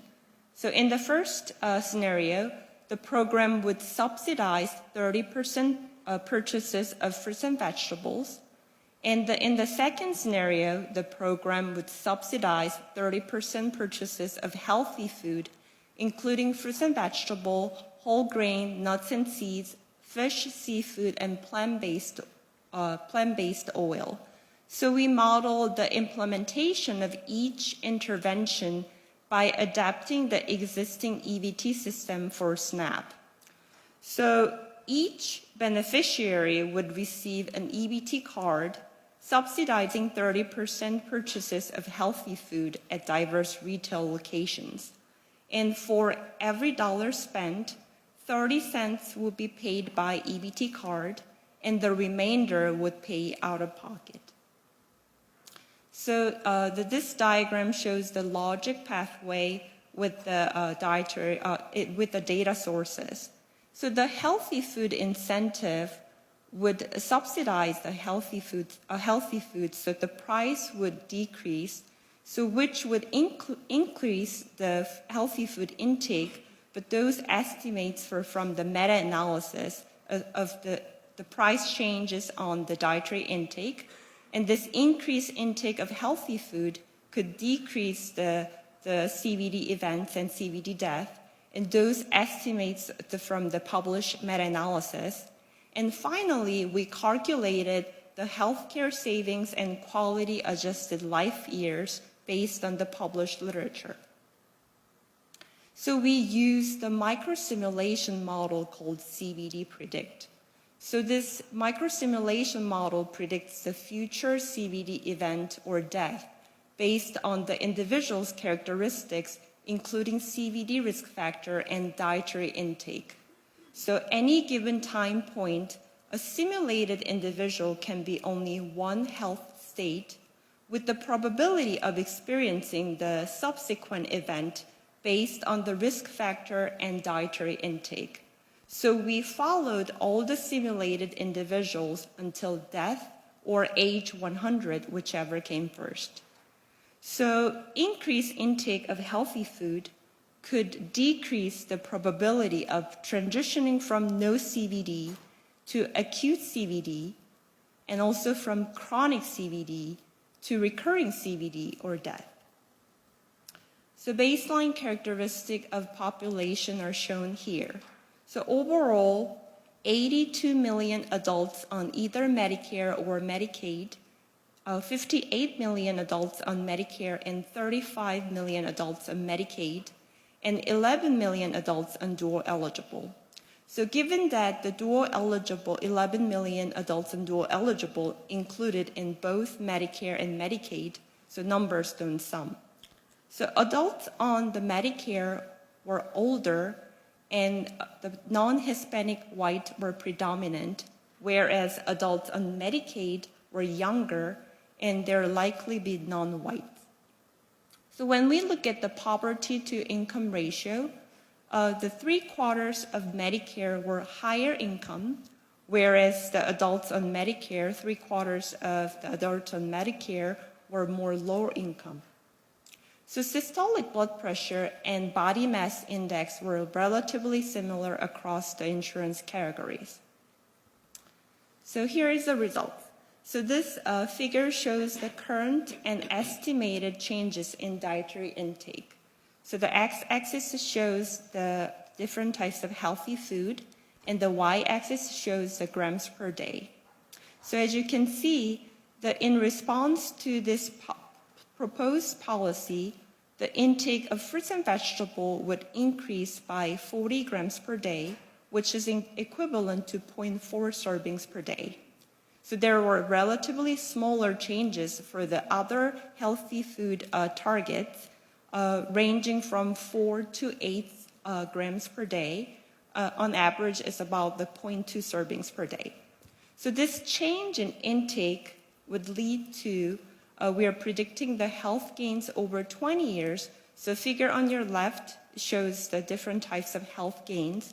So the x-axis shows the different types of health gain, and the x-axis, the y-axis shows the unit in millions. As you can see, compared to a base case scenario with no intervention, so the fruits and vegetable incentive program would reduce the total CVD events by 1.6 million over 20 years, and there were relatively larger reductions shown in the healthy food incentive program. So when we look at the subtypes of total CVD, the majority of reduction from the stroke for the fruits and vegetable incentive program, and relatively equal numbers from the stroke and the coronary heart disease for the Healthy Food Incentive Program. So this would result in gaining about 3 million QALYs for the Fruits and Vegetable Incentive Program and about 5 million QALYs for the Healthy Food Incentive Program. So I'm going to talk about the cost associated with this policy. So I'm presenting everything from the healthcare perspective. The policy cost for the Fruits and Vegetable Incentive Program would cost about $100 billion over 20 years, and for the Healthy Food Incentive Program would cost about $180 billion over 20 years. When we look at the healthcare savings, for the Fruits and Vegetable Incentive Program would save about $40 billion over 20 years, and the larger healthcare savings is seen in the Healthy Food Incentive Program. So when we sum this policy cost and healthcare cost, the net cost for the Fruits and Vegetable Incentive Program would be $70 billion over 20 years, and the larger cost for the Healthy Food Incentive, which is $90 billion over 20 years. So based on this health gain and the cost, we estimated the cost effectiveness of these two programs. So as you can see, the dotted line showing the cost effectiveness of this program. So when it's the incremental cost effective ratio is lower than $50,000 per QALY, indicating that this intervention has a high value. As you can see, all this insurance category, after 20 years, this intervention program is highly cost effective. We also tested the same intervention program at different time points. So 5 years, after 5 years, and 10 years, and 20 years in lifetime, how this cost effectiveness would change. So this figure shows the result. So there is 3 cut points. One is the cost effectiveness ratio less than $50,000 per QALY, which showing that the high value. And when it's the ICER between the $50,000 to $100,000 per QALY, indicating that this intervention program has an intermediate value, and when it's above $150,000 per QALY, indicating that it has a low value. As you can see, the Healthy Food Incentive Program is cost effective at all time points and highly cost effective after 20 years. So when we compare with the statins for primary prevention, our incentive program is as cost effective as statin at 10 years. So in summary, our results suggest that both Fruits and Vegetable Incentive and Healthy Food Incentive Program could generate substantial health gain and healthcare savings while being highly cost effective. So given that this financial incentive through Medicare and Medicaid have been proposed, subsidizing healthy food through this government insurance program could be considered as a novel strategy to improve health through Medicare and Medicaid. Lastly, I would like to acknowledge the PIs of this project, Dr. Renata Mija and Dr. Darish Mozaffarian and Tufts University, as well as Dr. Tom Gaziano, who developed this microsimulation model, as well as our research teams at Tufts University and Harvard School of Public Health. So thank you for listening, and I'm happy to take any questions. Thank you, Dr. Lee. If you'd like to ask a question, please come to one of the 2 microphones. And while people are thinking some up, I was really struck by how little the actual serving sizes changed, and yet how great the health outcomes might change based on your simulation models. Can you talk about that a little bit? Was that surprising to you? Yes, it is. Actually, as you saw, this change is only 0.4 serving for fruits and vegetable and 0.2 servings for the other healthy food. And we used the prospective cohort study showing that this much change will reduce the future CVD outcome. And when we see the overall population for Medicare, Medicaid, it actually reduced this much like CVD events, and that also lead to like billions of dollars for healthcare saving. That's actually very fascinating.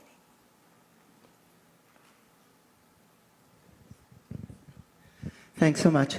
I just wanted to find out what you thought about, you probably didn't run the model like this, but what if the subsidization was not just for the insurance programs, but rather across the board, that healthy food was subsidized for everybody, making and improving and increasing the accessibility for it?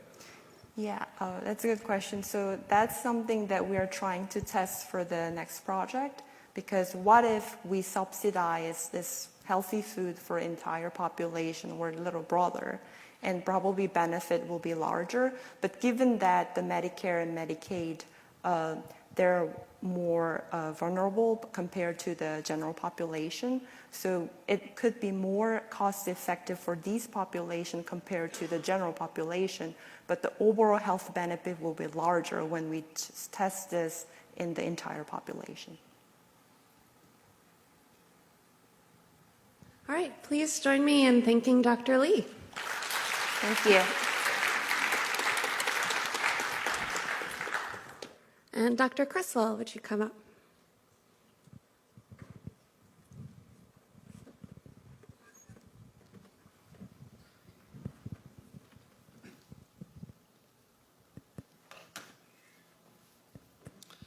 All right, great. It's great to be here back at the NIH. And I'm just so grateful for all the work many of you do as program officers, administrators, and scientists that really accelerates the work that we get to do. So I wanted to tell you a little bit about this question around how do mindfulness interventions work. I think broadly in my lab we study what really makes people resilient under stress, and mindfulness interventions is a nice model for us to sort of use to study resilience. So over the last decade, we've seen a dramatic increase in public interest in mindfulness meditation. Epidemiological research with nationally representative samples really suggests that about 9 million adults are practicing meditation each year. And this was an estimate from a 2012 data set. I think that number's probably gone up. So lots of people are engaging in these practices, and you know, they're signing up for the 8-week mindfulness-based stress reduction program. This is a class-based mindfulness program where you learn these mindfulness techniques. Folks are signing up to go to intensive residential mindfulness meditation retreats in bigger numbers now. And certainly people are plugging into hundreds of different mindfulness meditation smartphone apps, you know, apps like Headspace, Calm, and Brightmind, among others. I think scientific interest in research on mindfulness interventions has really accelerated in the last decade as well. And really, this is a figure I put together really looking at the number of randomized control trials coming out, looking at mindfulness intervention effects. You can just see this really dramatic increase in the last 10 to 15 or so years. And really, the first wave of high-quality randomized control trials suggests that mindfulness interventions really may have broad-ranging health benefits for people with stress-sensitive disorders. So there's now emerging evidence to suggest that mindfulness interventions, such as 8-week mindfulness programs, can help folks reduce depression relapse, at least in high-risk individuals. They can help individuals who are suffering from addiction, and they can certainly help treat addictive disorders. And mindfulness interventions have also been shown to improve the immune system, to protect against the progression of HIV/AIDS in those who are infected, and to treat folks with chronic pain. And so since we're seeing such promising health benefits across a wide spectrum of health and disease outcomes, my lab's really been focusing on trying to understand this question, well, how do mindfulness interventions work? How do they improve health? And so we've really been working on this over the last 10 years. And a lot of the early work we did was really thinking about the sort of biological embedding of mindfulness interventions. How are they changing the brain? How are they changing our physiology in ways that might help explain these health outcomes? And we've really been focusing on this as a sort of stress buffering account. And, you know, we've been thinking about how mindfulness interventions are changing the brain. We've been working on brain imaging studies looking at individuals before and after mindfulness interventions. And this is a busy slide, but simply put, we're finding that mindfulness interventions are changing activity and functional connectivity of the brain's prefrontal cortex. We know the prefrontal cortex and areas within it are really important for emotion regulation and stress resilience. And we're seeing that mindfulness intervention seems to be recruiting this stress pathway. Secondly, in the brain, we're seeing a lot of evidence that mindfulness interventions seem to be cooling off the brain's alarm system, this sort of fight or flight stress response system, notably in the amygdala. We've seen now that mindfulness interventions are changing the activity, functional connectivity, and to some degree even the structure of the amygdala after mindfulness interventions. And our biological stress buffering account really posits that if we can change these brain stress resilience pathways, we're also going to be changing how the body responds to stress. And we've now been doing studies showing that mindfulness interventions turn down the HPA axis and cortisol, as well as sort of turn down the sympathetic adrenomedullary axis, things like heart rate and blood pressure reactivity when folks are provoked. So we're seeing now emerging evidence that in turn mindfulness interventions seem to be turning down how our body responds to stress. And our argument is that to the degree that mindfulness interventions are turning down how the body is responding to stress, that over time this is going to reduce a lot of stress-related disease risks. And in fact, we know that all these health conditions I've talked about already where we're seeing mindfulness intervention effects, whether that's depression relapse, addiction, HIV/AIDS progression, or pain, all these we know are very stress-sensitive conditions. So we really think the stress buffering account may be important for advancing our understanding of how these mindfulness interventions become biologically embedded. So I'm not going to tell you about that work beyond what I've said already. What I want to tell you about is what we've been doing in the last couple of years above and beyond some of the biological embedding work. And that's that we've really started to ask, what are the behavioral skills people are learning in mindfulness interventions that really kick off these biological stress reduction cascades? Like, what is it about mindfulness interventions that you're learning when you're sitting there doing a guided mindfulness meditation practice that is really going to start to trigger this sort of stress resilience in these biological cascades? And that's what I want to tell you about today, at least in the couple minutes that I have. So I want to just give you a scenario. Maybe we'll call this a mindfulness meditation thought experiment. I want you to imagine sitting down to do your daily meditation practice. Some of you may do this. You might be part of those 9 million Americans who are engaging in meditation practices. But if you don't, just humor me. So you sit down on your cushion, you sit in your chair, you close your eyes, and you begin to watch the sensations of breathing at your nostrils, noticing the full in-breath, the full out-breath. It feels really good. You know, you notice the experience of your body settling down. And you continue to use your attention to monitor the sensations of breathing at your nostrils. And 20 seconds in, your mind wanders. You start thinking about lunch. And what the instruction is in these meditation practices is to acknowledge where your mind has gone and then bring it back again to the sensations of breathing.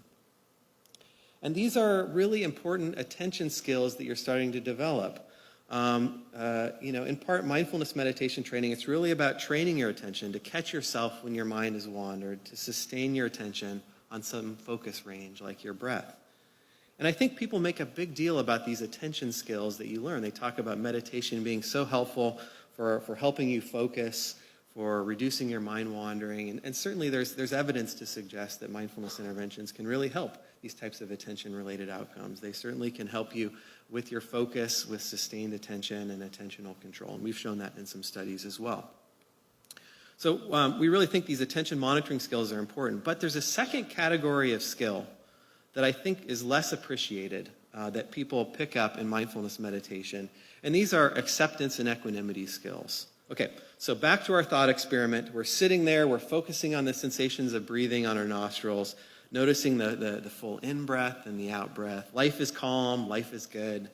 And then there's that uncomfortable itch on your chin. It starts out as a sort of minor discomfort, and then it kind of ratchets up, and it gets really uncomfortable. And what's the instruction with these meditation programs? It's typically to really notice your reactions and to foster an attitude of non-reactivity or acceptance or equanimity towards this benign discomfort. So you're really working with a whole range of benign discomforts during these meditation practices. There might be annoying sounds, there might be pain in your knees, and the instruction is to foster an attitude of acceptance and equanimity toward these things that really make you suffer, to try not to react to them. And I think, in short, you're building this acceptance and equanimity muscle over time to sort of learn this capacity to relate differently to things that bother you. And we think that these types of acceptance and equanimity skills really may be key skills that people are learning in mindfulness meditation practices that might translate into stress resilience over time. In fact, now as you get off the cushion or out of the chair into your real world and you're dealing with someone cutting you off in traffic or a difficult argument with a spouse, you're starting to react differently. And primarily it's because you've had this opportunity to practice these acceptance and equanimity skills during your meditation practice. And most people, as I said, really focus on the attention piece of mindfulness training programs. And what we're trying to say is that, in fact, these acceptance and equanimity skills may be one of the key drivers for stress resilience and health over time after mindfulness interventions. So we've built out this account. We call it Monitor and Acceptance Theory, where we really start to parse these different skills.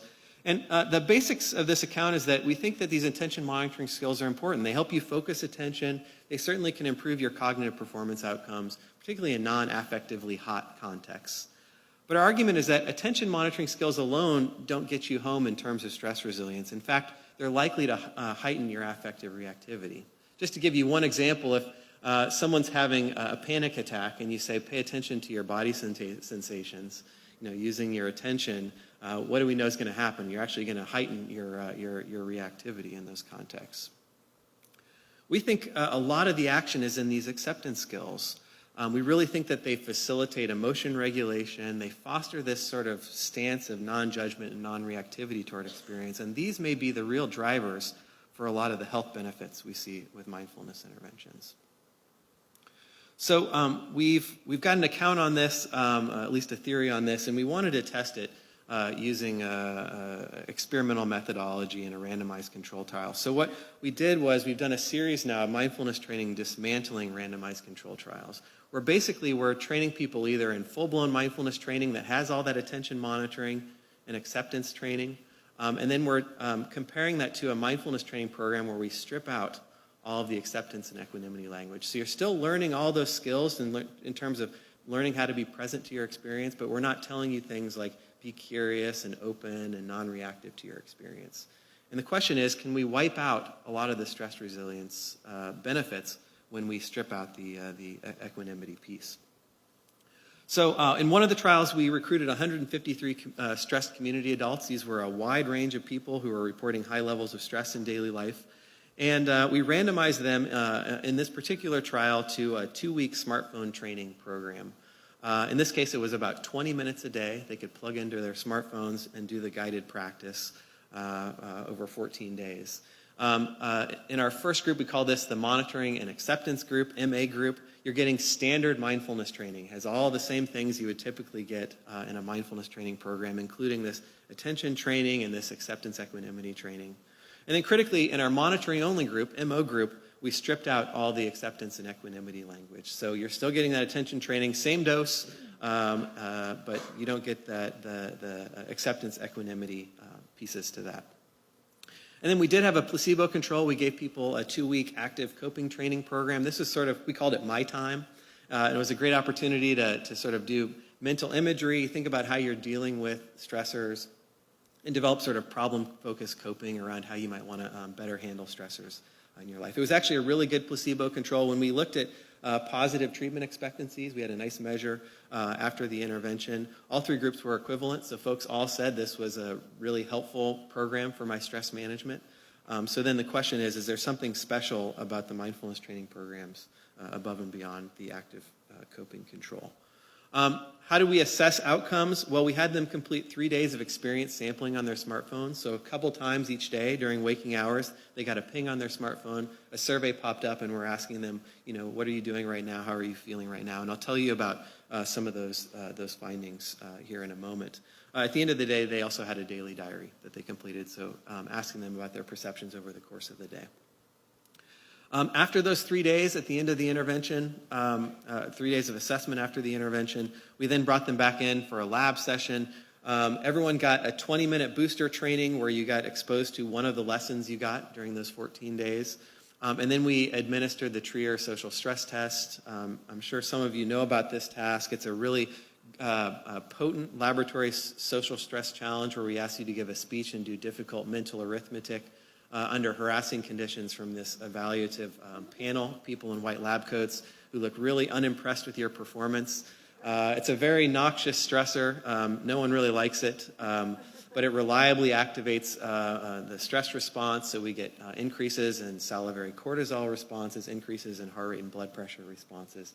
And one of the principal questions that we had then was, to what degree can 14 days of mindfulness training reduce biological stress reactivity to a task like this? So this was a pre-registered clinical trial. The predictions were pre-registered. The treatment effects, we use multi-level models and STATA. And the primary outcomes I want to tell you about today are looking at how these mindfulness interventions could impact biological stress reactivity to the Trier social stress challenge, which looked at cortisol and blood pressure reactivity. And then also, to what degree do these mindfulness interventions impact daily well-being as measured in experience sampling, as well as social functioning? So we looked at loneliness and social context. So I'm going to tell you about each of these. Our primary prediction in these cases was that learning these acceptance and equanimity skills is going to reduce your stress reactivity above and beyond just learning the attention skills that you might get in a mindfulness program, and that these might also carry over in terms of well-being benefits in daily life, such that you might have higher well-being and better social functioning. So let me orient you to this. So this is looking at the Trier social stress task results. This is looking at cortisol reactivity. The yellow bar is when we administered this very noxious stress task. And this dotted line here indicates our control participants. So you get this problem-focused coping for 14 days, and these folks show increases pretty significant increases in cortisol reactivity to the task. Then the question is, what about our mindfulness groups? Well, first, if you get full-blown mindfulness training consistent with our sort of biological stress buffering model, you see this reduced cortisol reactivity. So just 14 days of mindfulness training reduces your cortisol reactivity to this task. But critical for our monitoring and acceptance theory account, we wanted to say, do we still see the same benefits if you just get attention training in the mindfulness program? Or consistent with the account, do you wipe out a lot of the sort of stress buffering benefits when you take away the acceptance equanimity language? And that's, in fact, what we see. Our monitoring-only group looks more like controls than they do the full-blown mindfulness training group. So you wipe out much of the stress buffering benefits when you take away that acceptance equanimity skill training component. And then again, this is looking at stress biology. When we look at blood pressure responses, you can sort of see we can now track over time blood pressure responses to different aspects of the session. In red here, I have the actual stress task response. And consistent with what we saw with cortisol reactivity, we see the same pattern here where you get most of the stress buffering benefits when you have this acceptance equanimity language.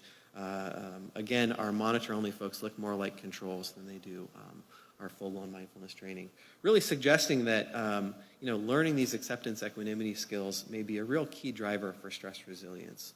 And I want to highlight, too, that this work is some of the first work now to really compare mindfulness interventions to each other. And we're really starting to ask, in the most stringent way possible, what is it about mindfulness interventions that are driving these benefits? Not anymore about, do mindfulness interventions have effects, but really starting to ask, what about these interventions actually work? So our argument was, well, if we can reduce stress reactivity with this acceptance and equanimity skills, maybe that would also make people more open and receptive to experience in daily life, right? Not only is it going to help them manage stress, but might make them more open to experiencing higher well-being in daily life, and to some extent also wanting to connect more with others in terms of social functioning. And so we looked at experience sampling positive affects. This is ecological momentary assessment, or EMA, where we basically ask people how much positive affect are you feeling right now in your daily life. And just like our stress findings, we find that there's something special about this, this acceptance and equanimity language that people are, or these skills that people are learning, that really boost positive affect in daily life. In fact, the increase in positive affect from pre to post intervention was greatest in our folks who got the monitor and accept intervention. We don't see the same types of benefits when you're just getting attention training alone. In our daily diaries, we sort of looked at components of positive affect, and we really see that a lot of the action is in the acceptance equanimity skills really make people higher on well-being, so sort of measures like happiness, and more quiescent positive emotions. They're more likely to say they were calm. The sort of energetic positive emotions, we don't see much action there. So we're seeing these well-being benefits. Does it translate into social functioning? And perhaps these are some of the most interesting and surprising findings from this work. First, when we looked at loneliness, we find that this acceptance and equanimity skills training really reduces loneliness in daily life relative to our other groups. This was about a 22% reduction in loneliness over the course of a 14-day intervention. And, I know the NIH is really interested in, developing interventions for reducing loneliness in high-risk populations. And there hasn't been much intervention evidence that you can reduce loneliness. And in this case, we're seeing some really promising evidence suggesting that mindfulness interventions may have benefits. But not only did we see these loneliness reductions, we also saw that these folks who got the mindfulness and acceptance training, they also were more likely to reach out to others after the intervention. So we saw that there was an increase of about 2 contacts per day in our mindfulness or monitoring and acceptance group relative to the other groups. So really some suggestion that not only is it reducing your loneliness, but it's more likely to make you reach out to new social contacts. Okay, so I've got 1 second left. I should wrap up. I think that this new account that we're developing really provides, a novel mechanistic framework for thinking about really about the behavioral skills that you're learning in mindfulness interventions and how they might translate into health benefits. And we're starting to see some evidence across these trials that learning these acceptance and equanimity skills may be a key ingredient for mindfulness intervention effects. And I've shown you a couple snapshots in terms of how it may reduce biological stress reactivity when you're provoked, but it may also translate or carry over into your daily life in terms of your daily life well-being and social functioning. I think this work has broad-based implications for basic research on emotion regulation. So there's been a whole, body of work focusing on emotion regulation. A lot of that's focused on strategies like cognitive reappraisal and distraction.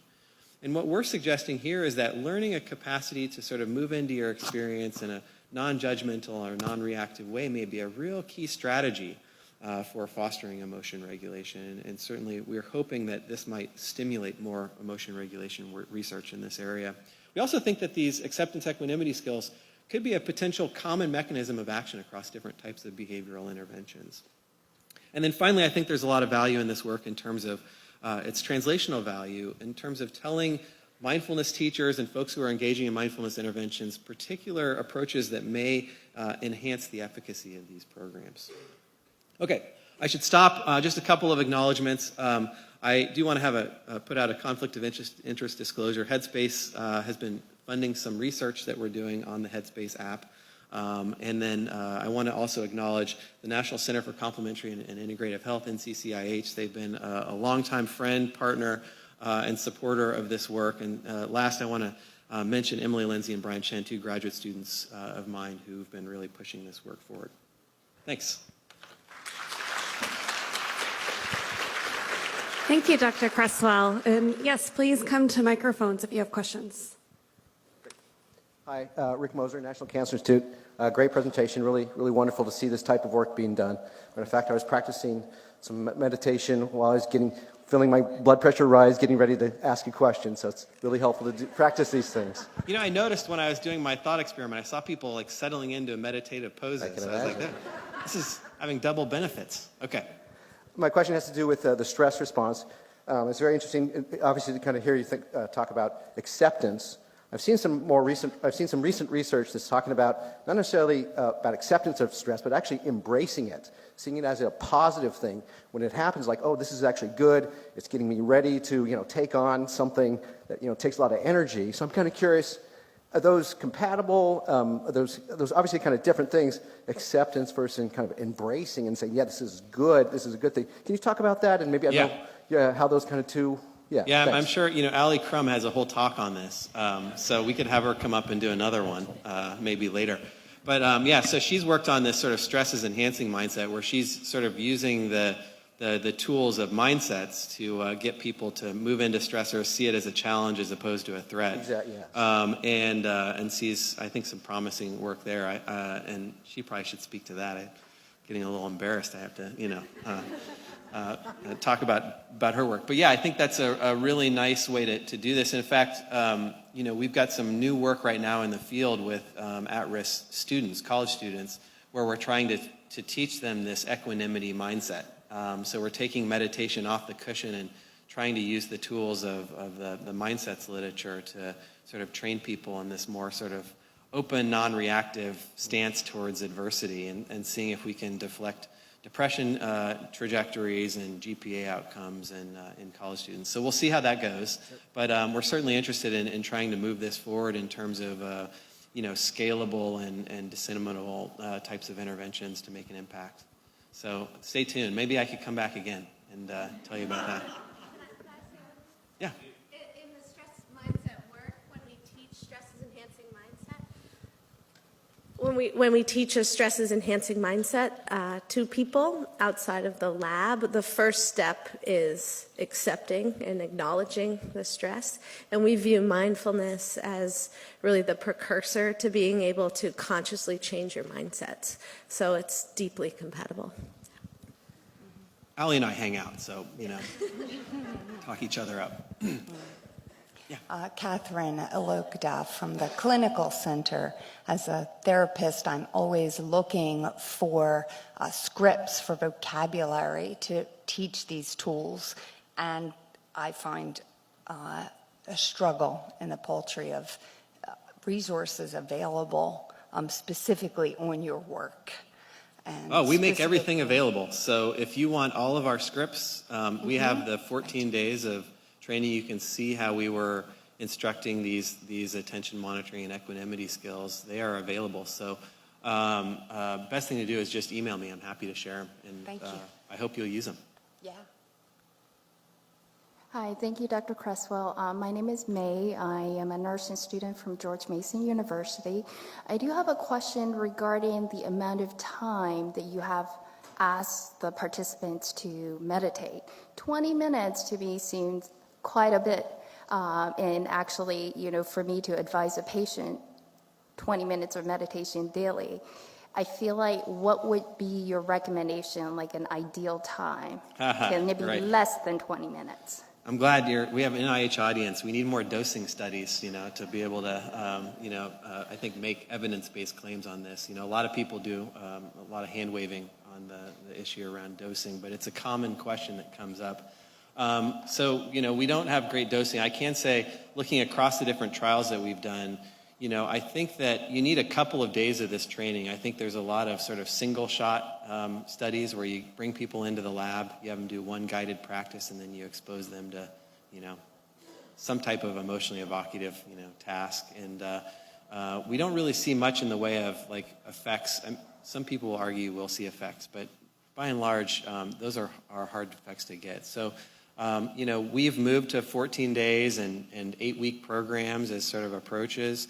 I think the best way to think about this, and maybe Lene will get me in trouble for this, but is that meditation is sort of like aerobic exercise training for the brain, and that if you're going to recommend an aerobic exercise program, you sort of say, do it daily, maybe start at 10 minutes a day, and work your way up, but make it a regular practice. And I think meditation training, to see the benefits of learning these attention and equanimity skills, you need to make it a regular practice. But, you know, I'd say 10 minutes a day is a good place to start. I think the sort of periodicity of it is really important, and that, you know, you want to have people practicing regularly. But, you know, I mean, you say that 20 minutes feels like it's too much. I mean, I don't know. I'd say that doesn't seem like that much. I guess it depends on who you're talking to. But you know, a lot of the science of health behavior change has sort of been working around these issues. How do you get people to sustain with these types of health-enhancing behavioral practices? And I think we're trying to leverage that literature as well in terms of getting people to maintain a regular practice. But, you know, the evidence speaks to the benefits. So I think there's a lot of value in these things in terms of helping people with their stress and long-term health. Yeah, I think the dosing question is really interesting, especially as all these apps come out and people are doing it, well, 5 minutes a day. Is that enough to have an effect? We really don't know. We don't have that data. So unfortunately, we have time for just one last question. Hi, Dr. Creswell. Just amazing work. My name is Michael Morgan. I'm interested. You started out with a meta-analysis of this meditation practices over several years, and now you're thinking through experimental designs for the next stage for actual application. My institute, my platform, is mostly interested in behavioral outcomes that are related to criminal behavior or socially disadvantaged behavior, especially among minority disadvantaged groups and military veterans. But my question is, are you thinking about being able to predict a relapse from addiction? Have you seen anything in literature on substance abuse effects of stress reduction, meditation? And that's all. That's my question. Yeah. Yeah, and you're reminding me, I mean, maybe I'll make a pitch. You know, in terms of moving this monitor and acceptance account forward, we are moving into patient populations. Really, I'm writing a grant right now to look at this in the context of irritable bowel syndrome. So really excited about this in terms of looking at stress-related disease risk and how these acceptance and equanimity skills may be a key driver for long-term health in stress-susceptible populations. But your question was around, I think, mindfulness intervention effects and their health benefits. You know, I think the biggest corpus of evidence that we have in terms of good RCTs really looks at depression relapse in at-risk individuals. And certainly some of these other areas I've talked about, I think there's promising evidence too. But, you know, 8-week to 10-week programs like mindfulness-based stress reduction or mindfulness-based cognitive therapy for depression types of programs are really effective for reducing depression relapse in folks who are at high risk for relapse. And they're showing now across these studies that it reduces risk in 1 to 2 year follow-up periods by about 50%. These are you know, non-trivial benefits in terms of reducing relapse rates. And they're finding in sensitivity analyses that the biggest effects are among the high stress groups. So whether that's low SES groups, folks who've had significant life trauma, that these mindfulness-based programs really have big effects there. So, you know, it fits well with our sort of stress buffering model in terms of, you know, really wanting to recruit high stress populations. That's where you're going to see the biggest bang for your buck in terms of mindfulness intervention effects. And I think that fits with your ideas around, you know, wondering about, you know, whether it's low SES individuals that are carrying high stress burdens. And you know, there's also some promising work looking at mindfulness-based treatments for veterans with PTSD. We're still a little early in that area, I think, in terms of you know, a solid corpus of RCT evidence. But the initial RCTs, I think, are really promising. So I don't know. I'm excited. I think you know, we'll see where that goes, and hopefully we can tie together this mechanistic work in ways that then begins to accelerate the value and efficacy of these programs by really telling the teachers and clinicians, here are some of the skills that folks are learning. I think one of the interesting things that people go through when they do meditation practice is they sit down, they do it, they have that itch and they can't stand it, and all that agitation comes up and they say, I'm doing meditation wrong, right? And they give up. When in fact, I think that's where you're building the skills, is you're learning that's your window of opportunity to say, I'm gonna keep working with this non-reactivity, and maybe I have to itch it, but I'll start again, and I'll take on the next challenge that comes up. And that's where I think a lot of the neuroplasticity is happening in terms of changing how people are relating to suffering in their life and stress by extension. Well, please join me in thanking Dr. Cresswell. It's been my pleasure to introduce our keynote speaker for this year's festival. So, get my right spot here. So Shanita Hughes Halbert is Distinguished AT&T Endowed Chair for Cancer Equity in the Hollings Cancer Center at the Medical University of South Carolina. She's a nationally recognized expert in cancer disparities research and behavioral science. Her research focuses on understanding barriers to clinical trial participation in underserved communities and developing population-based interventions to reduce disparities in local settings. To accomplish this goal, our research identifies social, cultural, psychological, and environmental determinants of cancer prevention and control, and translate this information into interventions and the dissemination of efficacious strategies in clinical and community settings. So join me in thanking our keynote speaker, Shanita Hughes Halbert.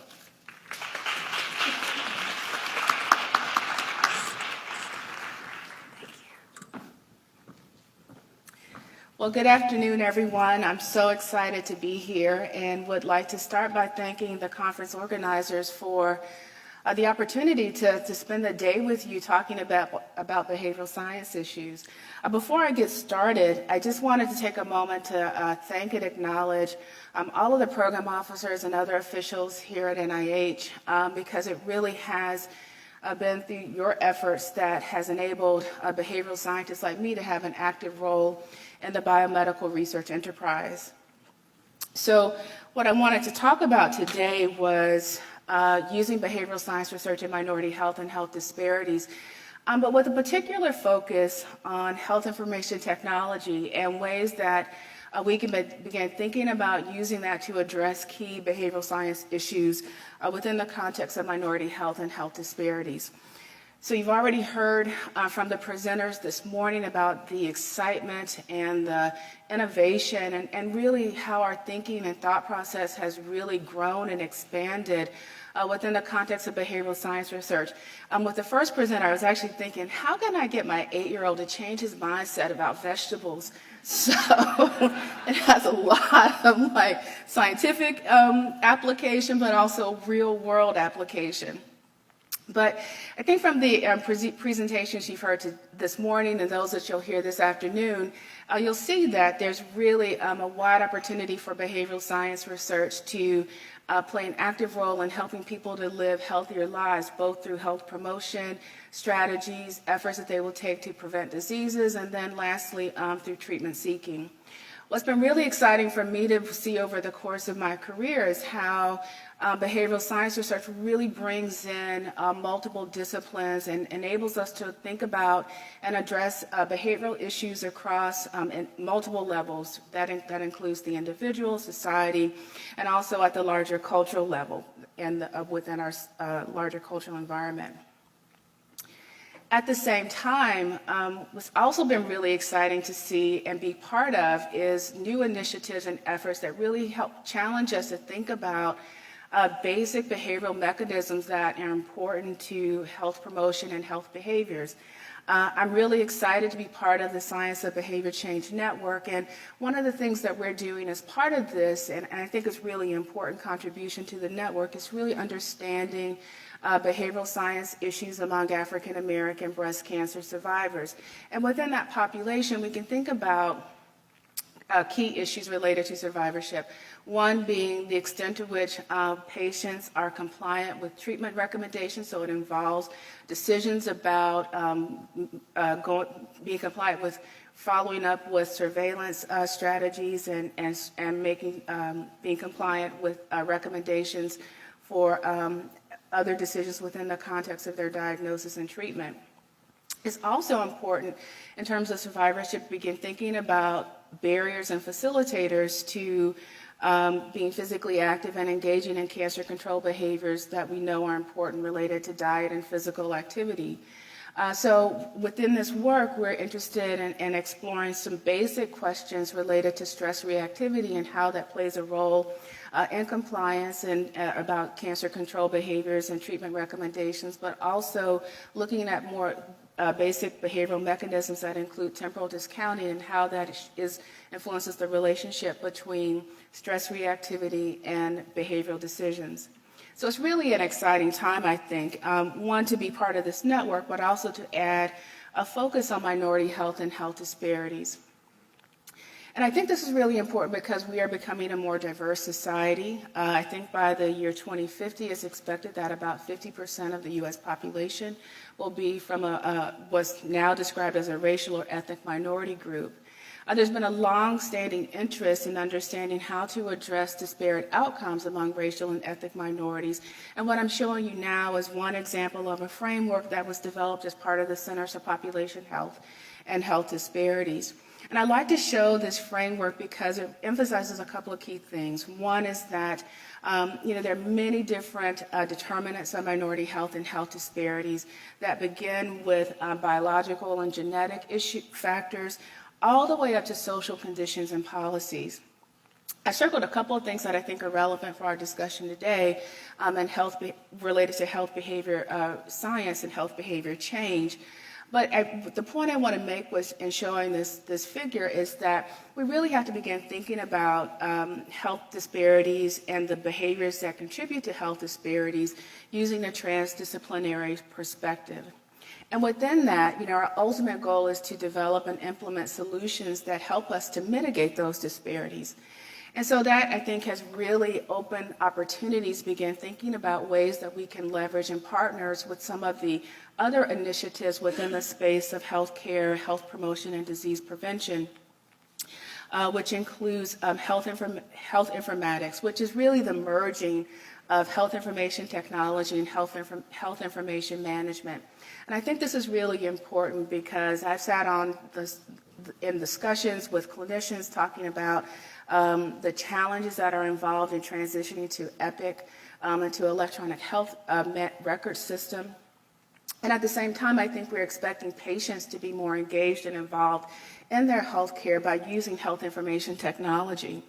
And this is illustrated in this next slide, which just shows you that, there are so many different ways that I think where investments have been made to develop health information technology solutions in terms of doctors preferring that patients monitor their health at home, with 88% of doctors reporting that. More than 80% of doctors use smartphones or medical apps as part of their practice. And it's really kind of fascinating because, if you're of a certain age and you see your doctor walking in with an iPad and sort of clicking through things, it's just a really sort of change in how we interact with each other as part of the healthcare system. So there's a lot of things that I think we expect health information technology to do from the provider side and from the healthcare system side, but we can also think about that in terms of ways that we can use it to promote health behavior change and health promotion and disease prevention. The previous speaker talked about the applications that can be delivered for mindfulness on a smartphone. And so certainly using the technology as part of wellness, primary care, and other types of settings is really important. I've been thinking about how we can use health information technology within the context of research studies. And I think, particularly as it relates to minority health and health disparities with providing access to the opportunities to participate in studies in a more equitable way. So the issue of minority recruitment and retention is long-standing. I think for many of you in the room, you understand that this is a complicated issue, one that we really haven't been able to figure out how to address, I think, in a robust way. And these are two examples where there still continues to be disparities of representation, underrepresentation of minorities in genome-wide association studies and clinical trials. So when we think about that, I think from an investigator perspective, we often think about, well, how am I going to meet my accrual goals? What do I need to do to make sure that I'm enrolling a diverse population? I have been thinking about this, and I think others have been thinking about this, or particularly the decision to enroll in a study as one that is really a health behavior, because you're asking someone potentially, especially within the context of a clinical trial, to make a decision that's relevant for their health care. And so I think we ought to think about decisions about clinical trial participation and decisions to enroll in a prevention and disease prevention study from the perspective using principles of behavioral science research. So this is one example from work that was funded by the National Human Genome Research Institute, where we were interested in really understanding how African Americans were making decisions about enrolling in cancer genomics research. And you can see we have several factors that we were interested in understanding. The pie chart shows that for the most part, people are sort of along a continuum in terms of their willingness to donate to a biobank as part of a national sample. And then one other example I wanted to share with you is that it's interesting because, when we have asked questions within that study, sort of singular, would you be willing to donate to a biobank? Yes, and sort of from a Likert scale. And one of the things that's been interesting as we sort of combine different attributes of a particular type of research study to help people see in greater detail what would all be involved in them participating in a study, that you actually see that there are very low rates of participation. And interestingly, when we developed this particular vignette, which was a study that was sponsored by the government, it would involve answering a questionnaire.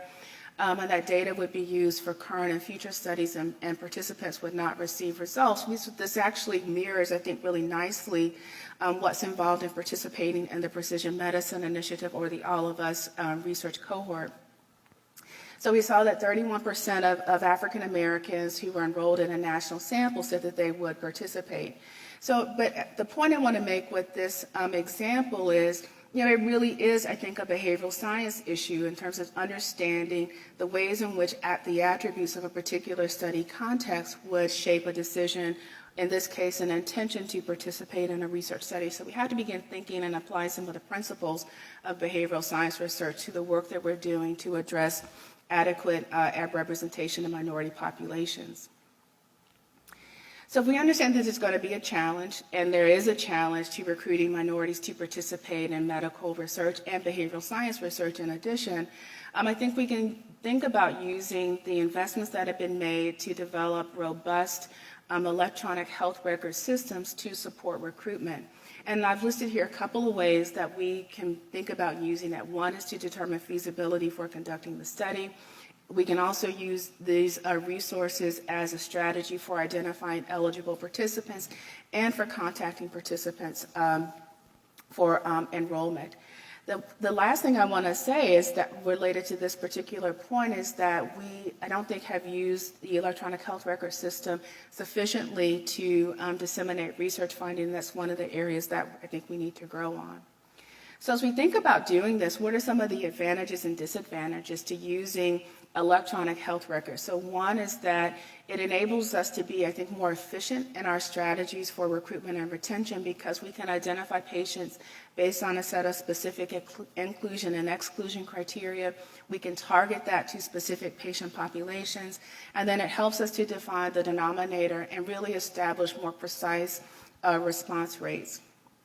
Some of the disadvantages are shown on the opposite side of the screen. One is just, I think, related to the quality of the data that exists in the electronic health record, and then the validation, relatedly, that has gone along with that to promote, and that may raise questions about the validity, the quality of the data.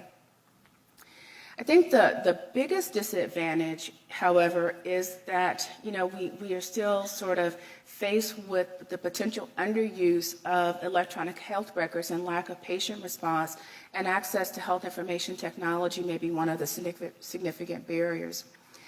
So what I want to show with you now is research that we did as part of the demonstration project that was funded by the Agency for Healthcare Research and Quality. And the goal for this demonstration project was to understand ways that we could partner with practices within a practice-based research network to enhance the quality and access to lifestyle modification and health behavior change counseling. And it was really, I think, an interesting experience in working with these practice-based research network practices within the context of weight management and obesity prevention, because as part of this, we completed an evidence synthesis review and found that there are so many weight loss interventions that are available and have been developed through the process of randomized trials, but really haven't been implemented into a practice setting. So our goal for this demonstration project was to understand what types of strategies practices would want to implement and how they would want to implement them. And one of the things that we heard from practices repeatedly is that they wanted to use a technological approach. They wanted to be able to use a smartphone technology or be able to communicate with patients using the personal health record as a way to be really efficient and effective in their communications with patients. So to help inform that, we completed a lifestyle and health behavior change survey that was cross-sectional in nature. It focused on patients who were overweight or obese, who had been part of these practices within at least a 3-year period. And they were recruited using self or clinic referral. And what I'm showing you here now is the characteristics, the demographic characteristics of the individuals who completed the survey. I'll draw your attention to one fact that I think is really important. More than 60% of our participants were either African American or Hispanic, and that's because we were focused on issues related to minority health and health disparities and really understanding the issues that pertain to those populations. We were interested in understanding key psychological variables related to readiness for weight loss and confidence for weight loss. And you can see here that most people said that they were ready to make a change and that they felt confident in their ability to make a change. And again, consistent with the preferences identified by the providers, many of the patients said that they were also interested in using technological strategies. So when we asked patients about this in part of the survey, one of the things we found was really interesting, that 67% of respondents in this survey said that they had ever used a computer, which is actually, I think, a little lower than what we would have anticipated. And then when we asked for utilization of specific types of health information technology, you can see that as the type of strategy or the type of technology becomes more specific, there's less engagement. So close to 100% of respondents said that they had searched online. So that's sort of going to your computer and typing in information just in general for anything. But when you ask if they've typed in information about illness on a website, that is less than 50%. And then when you look down at use of personal health record, which I think is one of the ways that healthcare systems are really thinking that they can have better engagement between patients and providers, only 37% of participants in our survey said that they had used a personal health record. And then only 16% said that they'd ever connected a device to a computer. So this next slide shows a logistic regression model, which was designed to examine sort of the independent associations with using a health record. And I think, as we would expect, people who had greater education, who were employed, and who had higher incomes were more likely to use a personal health record, which I think really resonates and raises the point of the role that social determinants play in access and utilization of these different technological strategies. So as we began thinking about this and sort of within the context of really important initiatives such as All of Us, I think we have to really begin thinking about sort of how patients sort of in your medically underserved areas are likely to be able to participate in important programs such as the All of Us research program. And we've been thinking about this issue at MUSC, again, I think in a very specific way, because we do want to make sure that patients are able to use the technology and really leverage the investments that have been made to create a robust health information technology environment within our healthcare system. So this is work that is now being conducted by investigators in our Division for Biomedical Informatics. And one of the things that we've done at MUSC is created a research-based registry, which is built upon the electronic health record, in which patients can say, yes, I want to be involved in this, I want to be contacted for research, and yes, I'll give permission for leftover biospecimen information to be used as part of translational studies. And I think the reason for implementing this system was to ensure that key ethical, bioethical issues and principles were protected among patients. But what I want to share with you next is that there's actually, a very interesting sort of response pattern where there's certainly, I think, representative of the disparities that we see within the context of minority health and health disparities. So 32% of individuals about 80,000 folks patients who were invited to participate, 30% responded to the invitation. And a large proportion agreed to be contacted for a future study, and 76%, almost 77%, agreed to for their biospecimens to be used as part of future studies.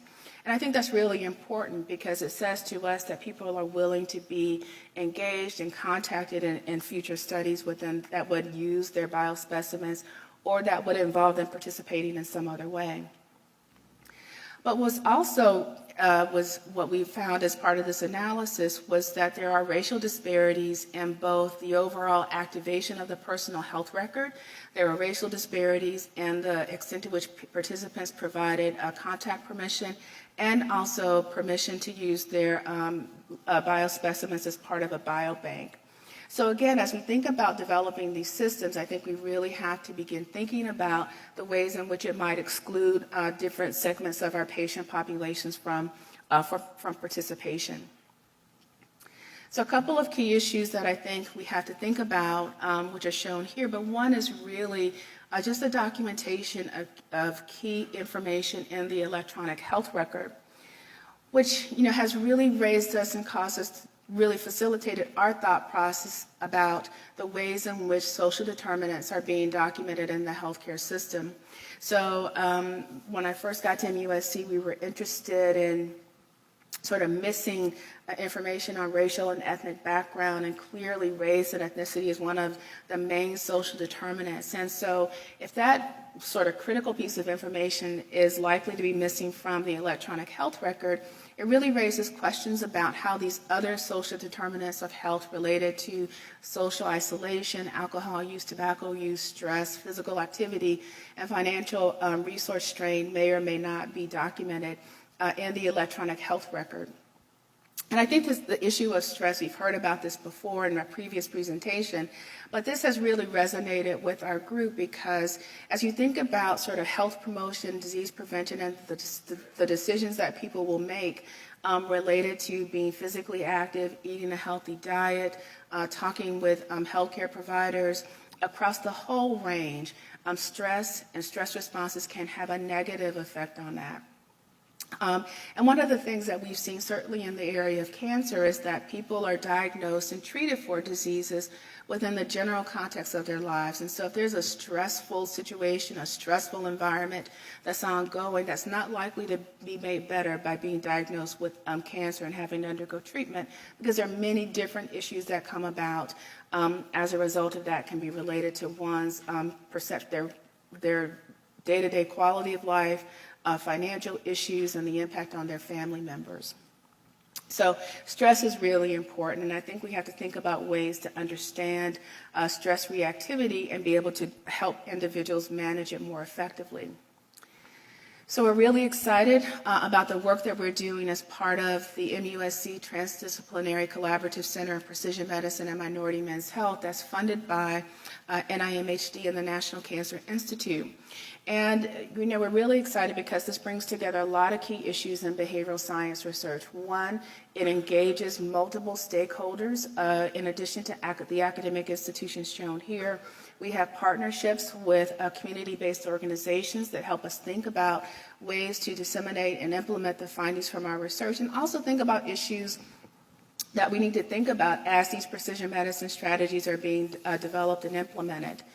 Our primary goal is to understand and to conduct translational research on how biological, social, psychological, and clinical factors interact to lead to the progression, the initiation progression of disease within the context of minority men's health, and then to design strategies for disseminating and implementing effective approaches and best practices into public health and clinical settings. One of the things we realized as we set up the center was that we needed to have a critical component for data integration. So the next couple of slides that I'll talk about focus on the work that's being done as part of our data integration core. But first I want to tell you why we're focusing on minority men's health. So one is just, as you can see here, our group has been examining some really important behavioral science issues among minority men, particularly as it relates to prostate cancer.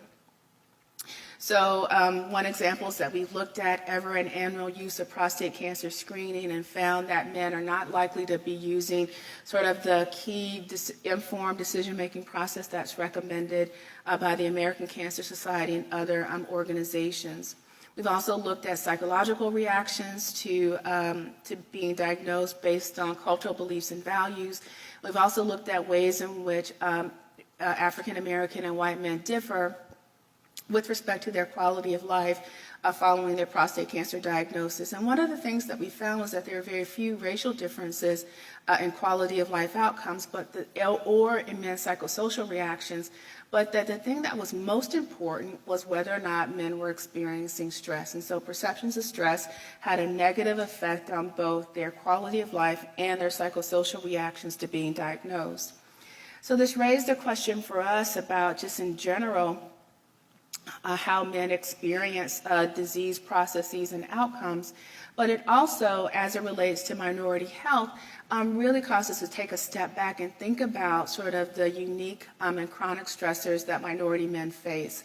And I think, this was a really interesting sequence of events, because as we were planning this center, our planning process took place during a time when there were so many examples of violence that was being perpetrated against African American men. That was happening in South Carolina, it happened in St. Louis, New York, it was happening all over the country. And so we really caused us to think about, well, what is it like to just live in a constant state of stress, where you really don't know sort of what your day-to-day is going to be, simply because of who you are and what you look like. So, we also know from the literature that social and psychological stressors do impact biological processes that are important to the initiation of disease and the progression of disease. And so that really provided an opportunity for us to begin thinking about a more comprehensive biomarker, in particular allostatic load, and how that can be used as a reflection about both psychological and social stressors and their impact on biological functioning. So there's been a lot of work on allostatic load. We know that most descriptive studies will show that racial differences exist in allostatic load, with minorities tending to have higher allostatic load compared to non-minorities. But what we don't know is really the mechanistic roles that allostatic load might play in disease processes and outcomes. So the overarching goal of our center is really to understand how psychosocial stress influences cellular stress. And the projects that are shown here are really designed to address sort of critical components within the trajectory of prostate cancer detection, prostate cancer diagnosis, treatment, and then long-term risk for recurrence. And what I want to point out is that, we're excited to be doing this work in South Carolina because it does sort of reflect a lot of interesting things and a lot of social challenges that exist across the country. So South Carolina is a primarily rural state. It's also a state that experiences a significant healthcare professional shortage areas. So I really do think it is a sort of a nice sort of geographical context, to begin understanding ways in which psychosocial stress influences cellular stress as part of a precision medicine approach. So one of the things that we've implemented across our studies is that we use a social determinant survey to understand and characterize the nature and distribution of socioeconomic stressors disease-related stressors, and then perceptions of psychological stress and social isolation. So one of the things that has been really fascinating is, we have like a 30-minute survey. If there are any clinicians in the room, I know all of you will say we will not implement something that takes that long in the clinical setting. And so it's raised for us the question about, well, how can we use the electronic health record to help us be more effective and efficient at identifying patients who have social risk factors? And I'll talk about that in just a minute, but I did want to share with you one of the things that we have found, just thinking sort of, if you think back to the work that I showed you about personal health record activation, one of the things that we found is that in one of our retrospective cohort sample of patients who were identified using electronic health records who've been diagnosed with either locally advanced or early stage prostate cancer, that there's a 65% activation rate of the personal health record, and whether or not patients have activated that health record is associated significantly with their enrollment in our social determinants survey. So it really does, I think, underscore the point of really helping patients to be more effective at accessing and using their personal health record. So as we think about social determinants more broadly, I think this is such an exciting time because there are now specific recommendations that social determinants should be obtained from patients and should be documented in the electronic health record for a variety of different reasons. But just as I've shown you the slide of our social determinants survey, it takes about 30 minutes to complete. I don't think we'll be able to implement that in the primary care. In fact, I know we will not be able to. One of my trainees is starting a primary care clinic at our cancer center, and I shared with her like my vision for the social determinants intake. She was like, okay, no, we need like 4 or 5 questions at most for it to be feasible to implement. So it was,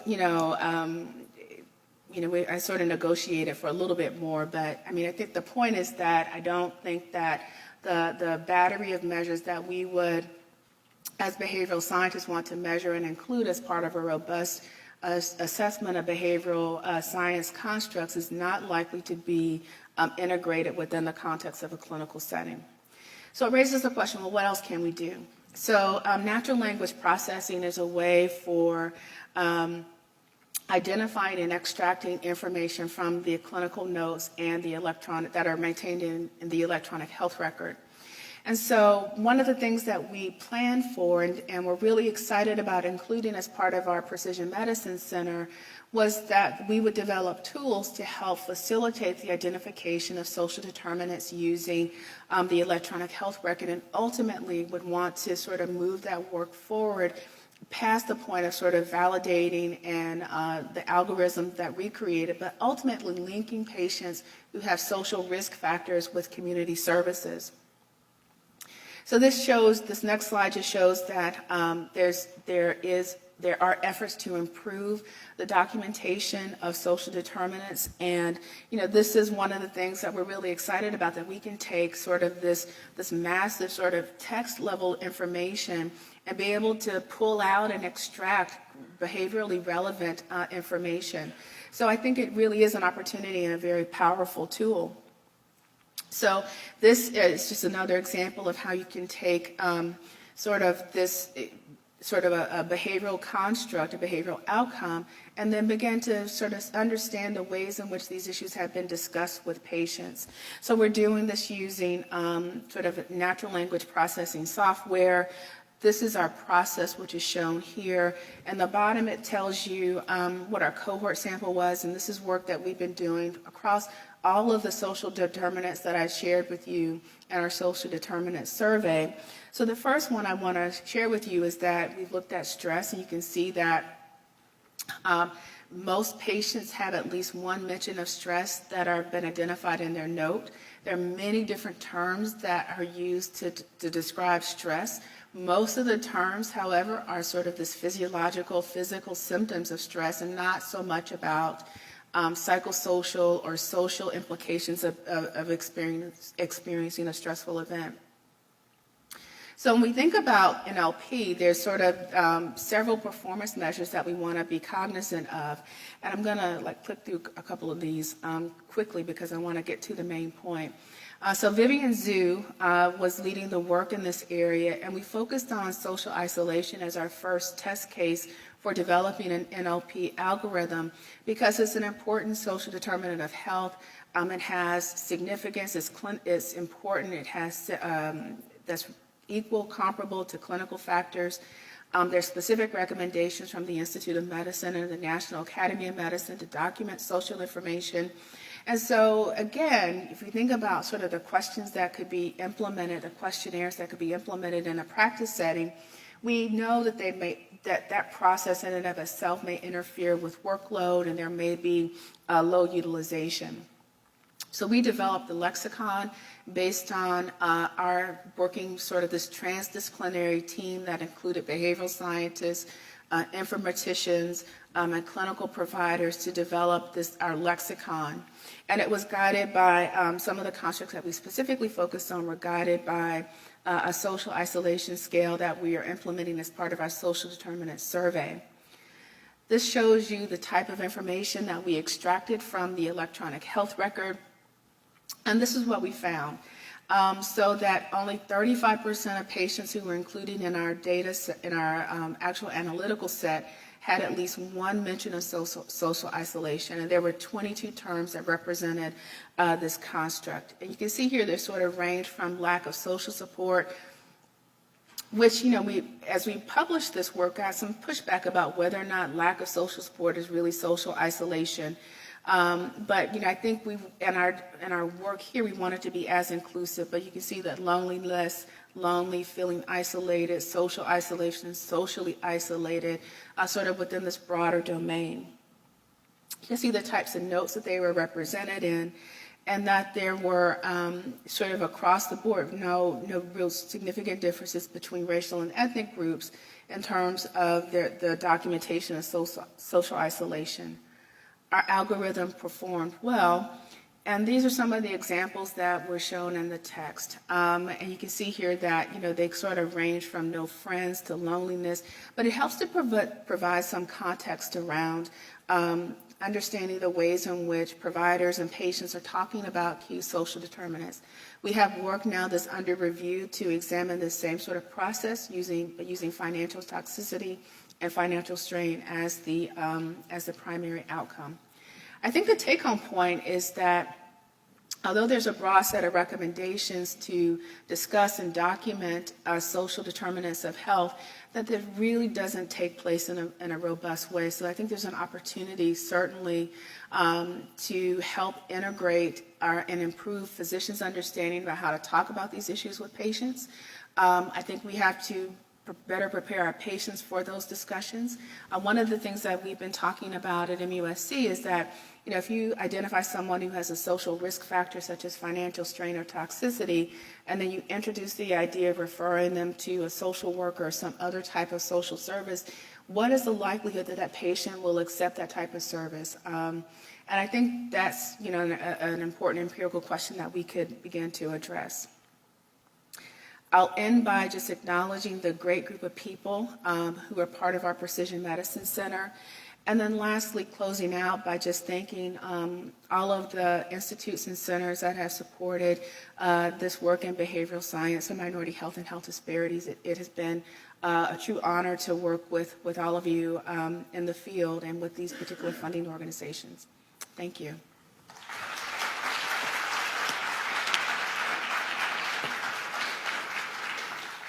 Thank you, Dr. Hughes-Hulbert. So time for a couple of questions before we move on to the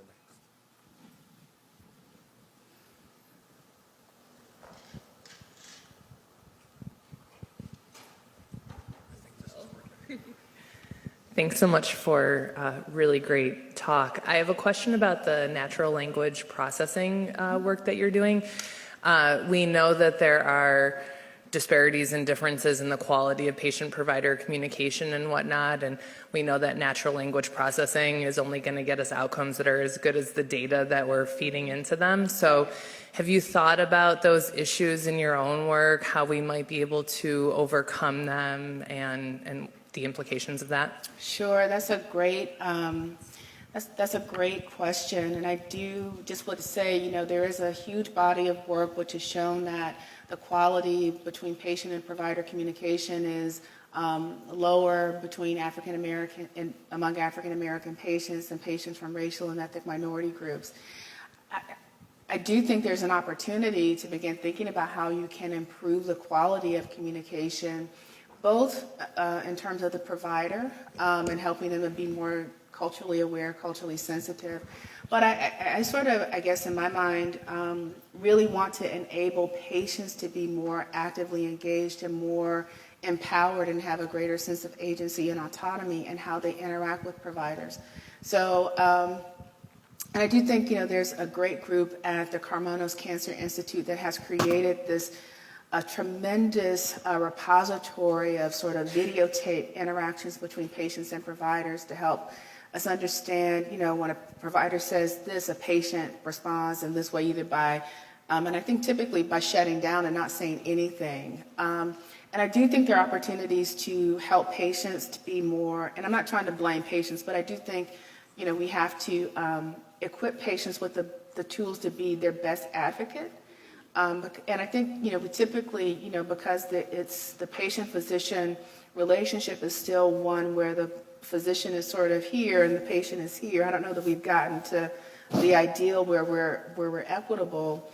I do think what I'd like to see is patients be able to sort of say, well, no, you really didn't answer my question.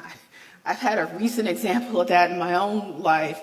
And it's hard. But I do think, you know, we do have to work on the helping providers to be more effective in their communications and helping patients to be more effective as well.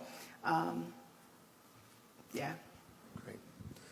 Well, one more question. Mm-hmm.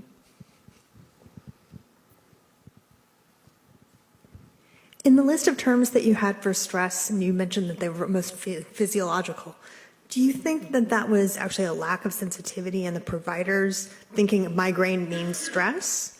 And is it more, I mean, where's the education in terms of we're missing the damage that these social implications are having? Is it on the medical side and having them go, no, actually we need to also add stress as the factor? Sure. So I think that could certainly be it, but I'll say, you know, one of the things, if we think about stress, I mean, there's so many different ways to conceptualize it. You can't conceptualize it from in terms of physiological response. I think for many of us in the room, we're interested in psychosocial responses, psychological responses, and I don't know that that's really, the space exists for that within the context of a clinical setting.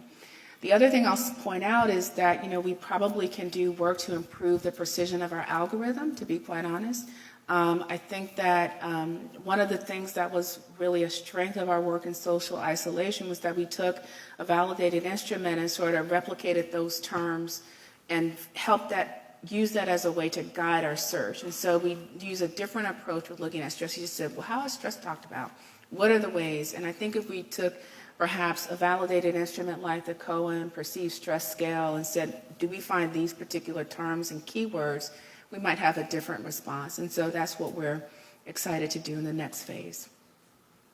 Great.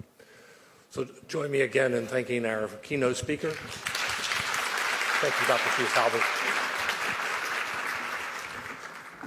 You want to introduce her? You got it. And this will start our next session, and Dr. Carmen Moten will get us started.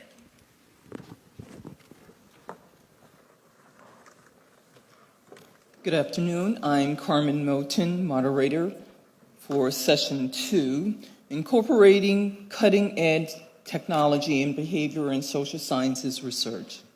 It is a pleasure to introduce our three session speakers. Each speaker will have 20-minute presentation followed by a 5-minute Q&A. They are Dr. Shelley Fritz, an assistant professor of nursing at Washington State University, Dr. Fritz's nursing career spans 3 decades, with nearly 20 years spent on the front line working with public health, emergency nursing, and hospital administration. Her research focuses on the application of smart technologies in healthcare delivery. Dr. Fritz's multidisciplinary team is developing health-assisted technology for the purpose of improving health outcomes for persons with chronic conditions and to extend independence of older adults. The title of her presentation is Information and Communications Technology-Driven Healthcare on Personal and Population Health. Our second speaker will be Dr. Dennis Wohl, an associate professor of pediatrics, psychiatry, and biomedical data sciences at Stanford University Medical School. He received his PhD in integrative biology from the University of California, Berkeley, and a National Science Foundation postdoctoral fellowship in computational genetics at Stanford University. He leads a laboratory in pediatric innovation focused on developing methods in biomedical informatics for the purpose of disentangling complex conditions that originate in childhood and perpetuate through the life course, including autism and related developmental delays. The title of his presentation is The Potential of Wearing Artificial Intelligence for Effective Autism Treatment in the Home. Our final speaker is Dr. Amak Arak, an assistant professor in the Department of Neurology at UCLA. He received his medical degree from Hacettepe University in Ankara, Turkey. After medical school, he completed a postdoctoral research fellowship at Stanford University, his medicine internship at UC Irvine, and a neurology residency at UCLA, serving as the chief resident. He remained at UCLA for the fellowship training in neurorehabilitation. Dr. Arak's presentation today will be on diving deep into the behavior analysis of deep behavior.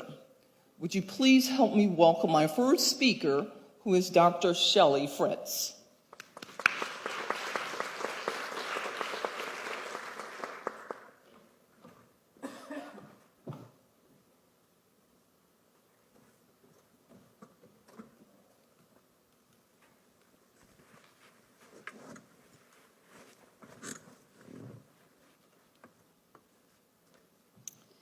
So I too want to thank NIH for supporting our research and for the invitation to share with you today some of the things that we are working on at Washington State University.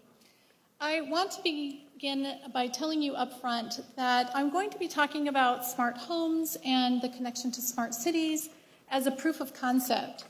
And as such, I will talk about our iterative development of this proof of concept, and we'll pull from multiple studies that we've been working on at WSU over the last 3 years.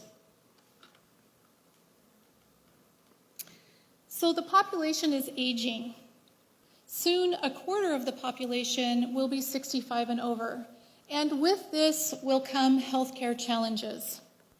People are living longer, chronic illness rates are on the rise, and with them, the number of individuals that are unable to function independently is also on the rise.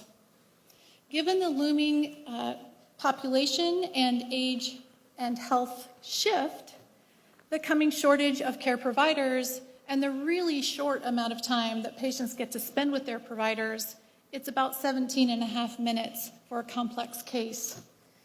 The future access to health care and quality of care is uncertain. However, the future of machine learning and pervasive computing in healthcare technologies is very bright. And there's a projected market growth in this arena of $391 billion by 2021. So the question for us is, and that we are interested in, is could healthcare quality be improved and scaled through automated systems and provide continuous monitoring and clinical interpretation. And our hypothesis is that technology can meet some of the needs of older adults and persons with chronic conditions, working alongside clinicians to dramatically scale healthcare treatment. This is a picture of the smart home, which is the testbed smart home on our Pullman campus at WSU. When we show this to visitors, like investors or industry persons, collaborators from other research labs, or the press, they hope they see some kind of flashy technology. We hope that they notice nothing at all, because we believe that technology should be embedded in the environment in a way that does not draw attention to itself.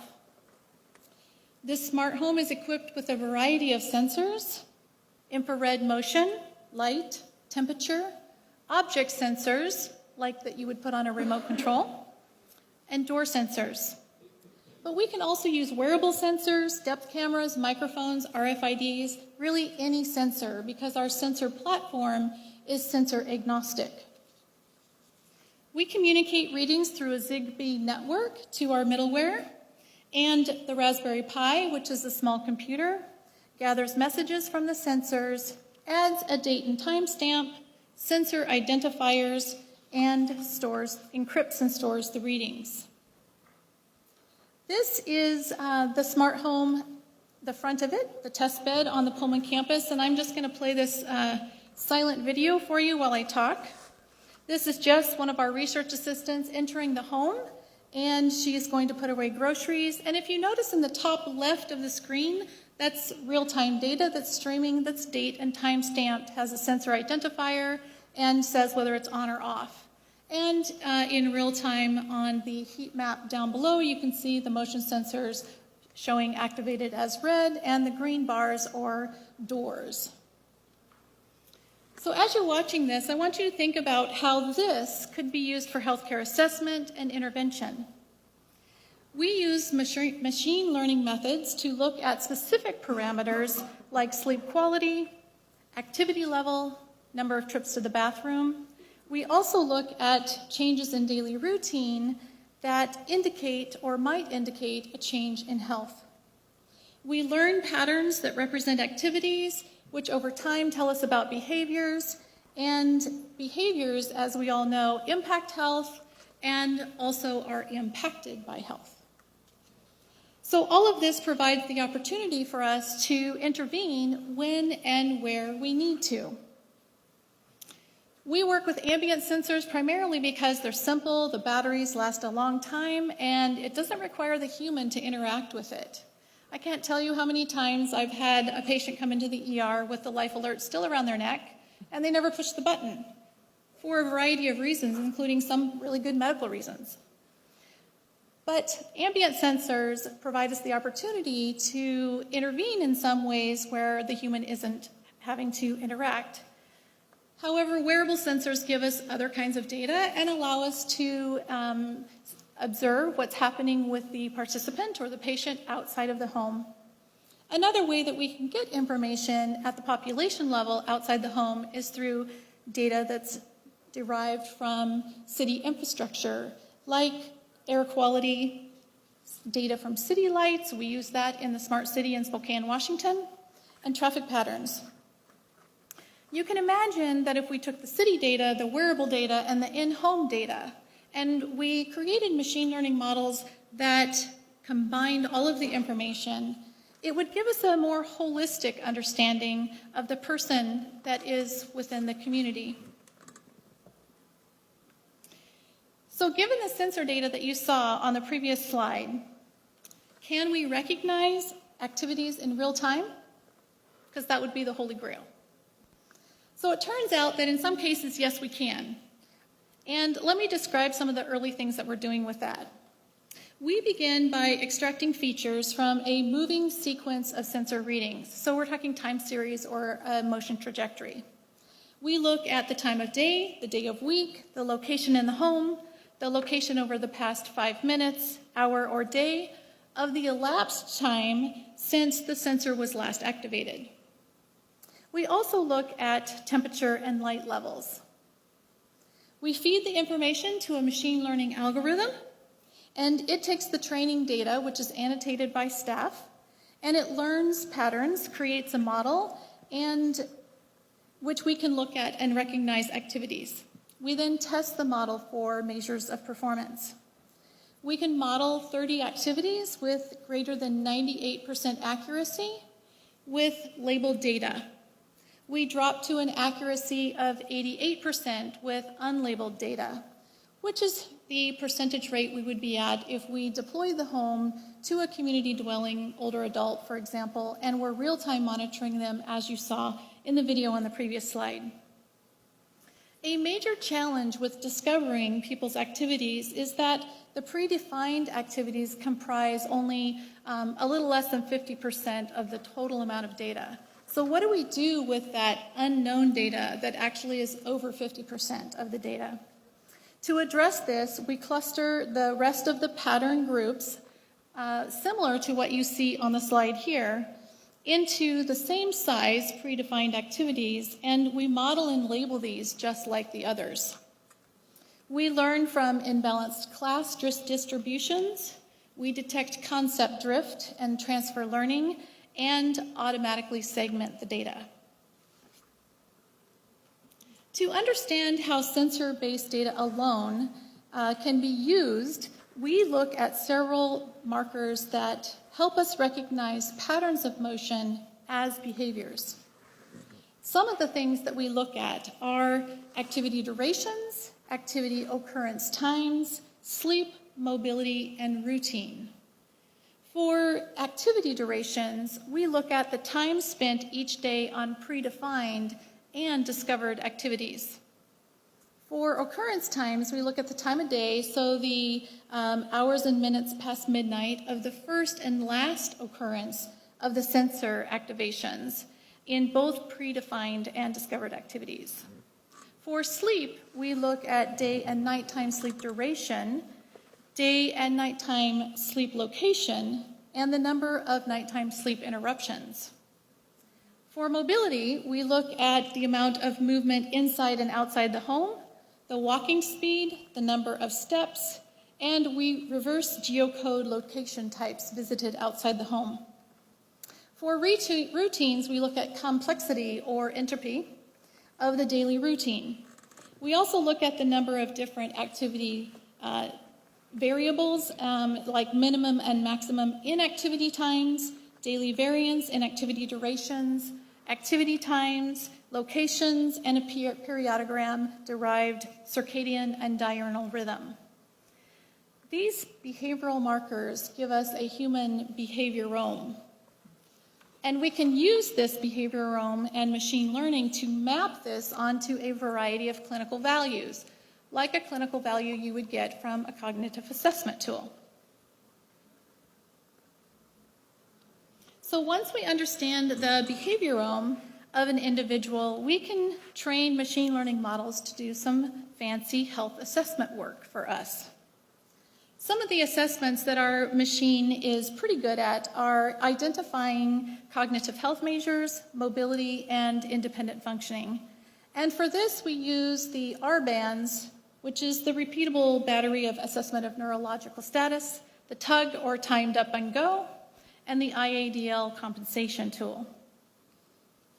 In one study, we analyzed data from 29 smart homes with older adult participants who we monitored for a little over 2 years.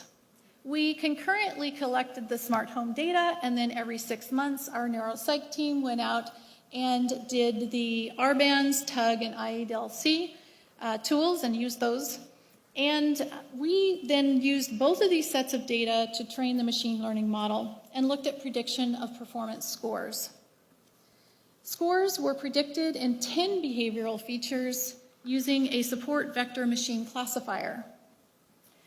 Factors that influenced the model were sleep duration and interruptions, total activity level using the motion sensors, and the time out of the home.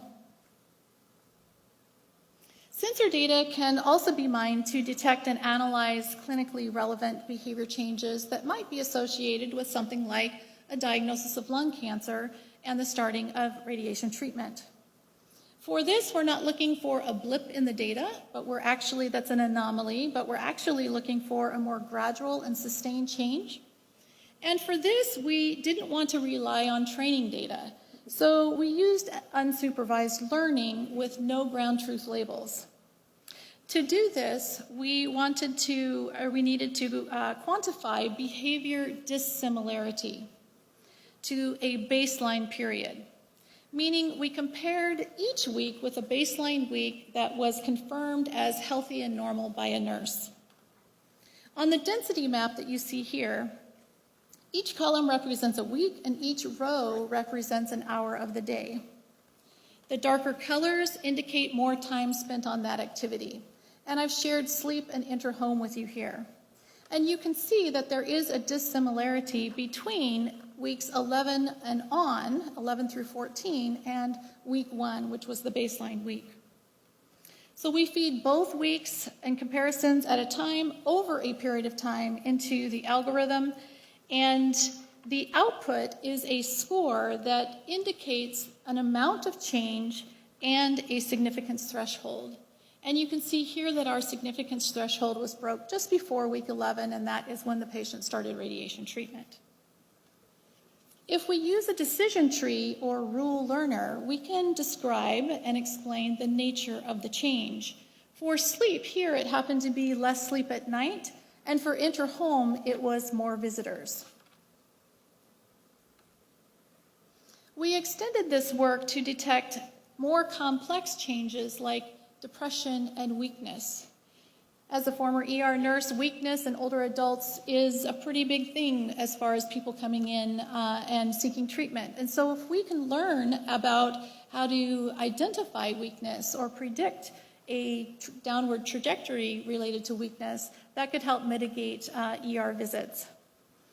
So we've been working on this, but this is a more complex area, and we need to spend more time on this because we have more false positives than we would like, and we need to improve generalizability of the detection methods. Simply detecting health events alone is not enough. So we are working on multiple interventions, of which 2 I'm going to share with you here today. One is the digital memory notebook, and the other one is Raz, our robot. Both are connected with the smart home. The digital memory notebook is designed similar to the memory notebook that's used in the clinical setting right now, but it is digital, connected to the smart home, and it is context aware. So instead of having scheduled activities at specific times of the day and not being able to contextualize, our algorithms are context aware. And for example, if someone doesn't take their medication when they normally were scheduled to, but they take it later and it needs to be taken with food, the digital memory notebook would understand that and prompt the person to eat with their medication. So I'm going to show you a little video that describes this further. So this is a digital memory notebook, so it's a task management app, and so what you do is you can schedule different tasks you have throughout the day. It can also remind you to do certain tasks, but one of the cool features that it has is it has a partnership with the smart home, so it can detect when you've completed activities, and it can also predict when it thinks you're going to complete activities.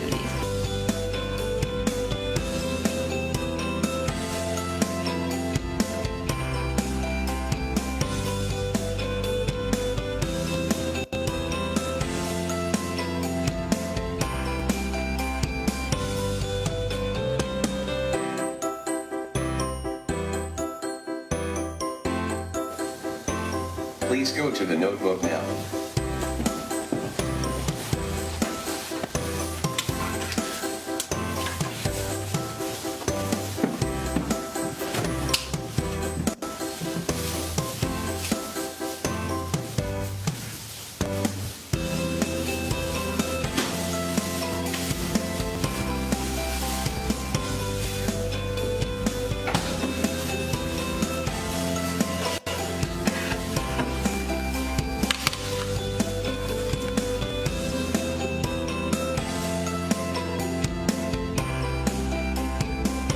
Please go to the notebook now.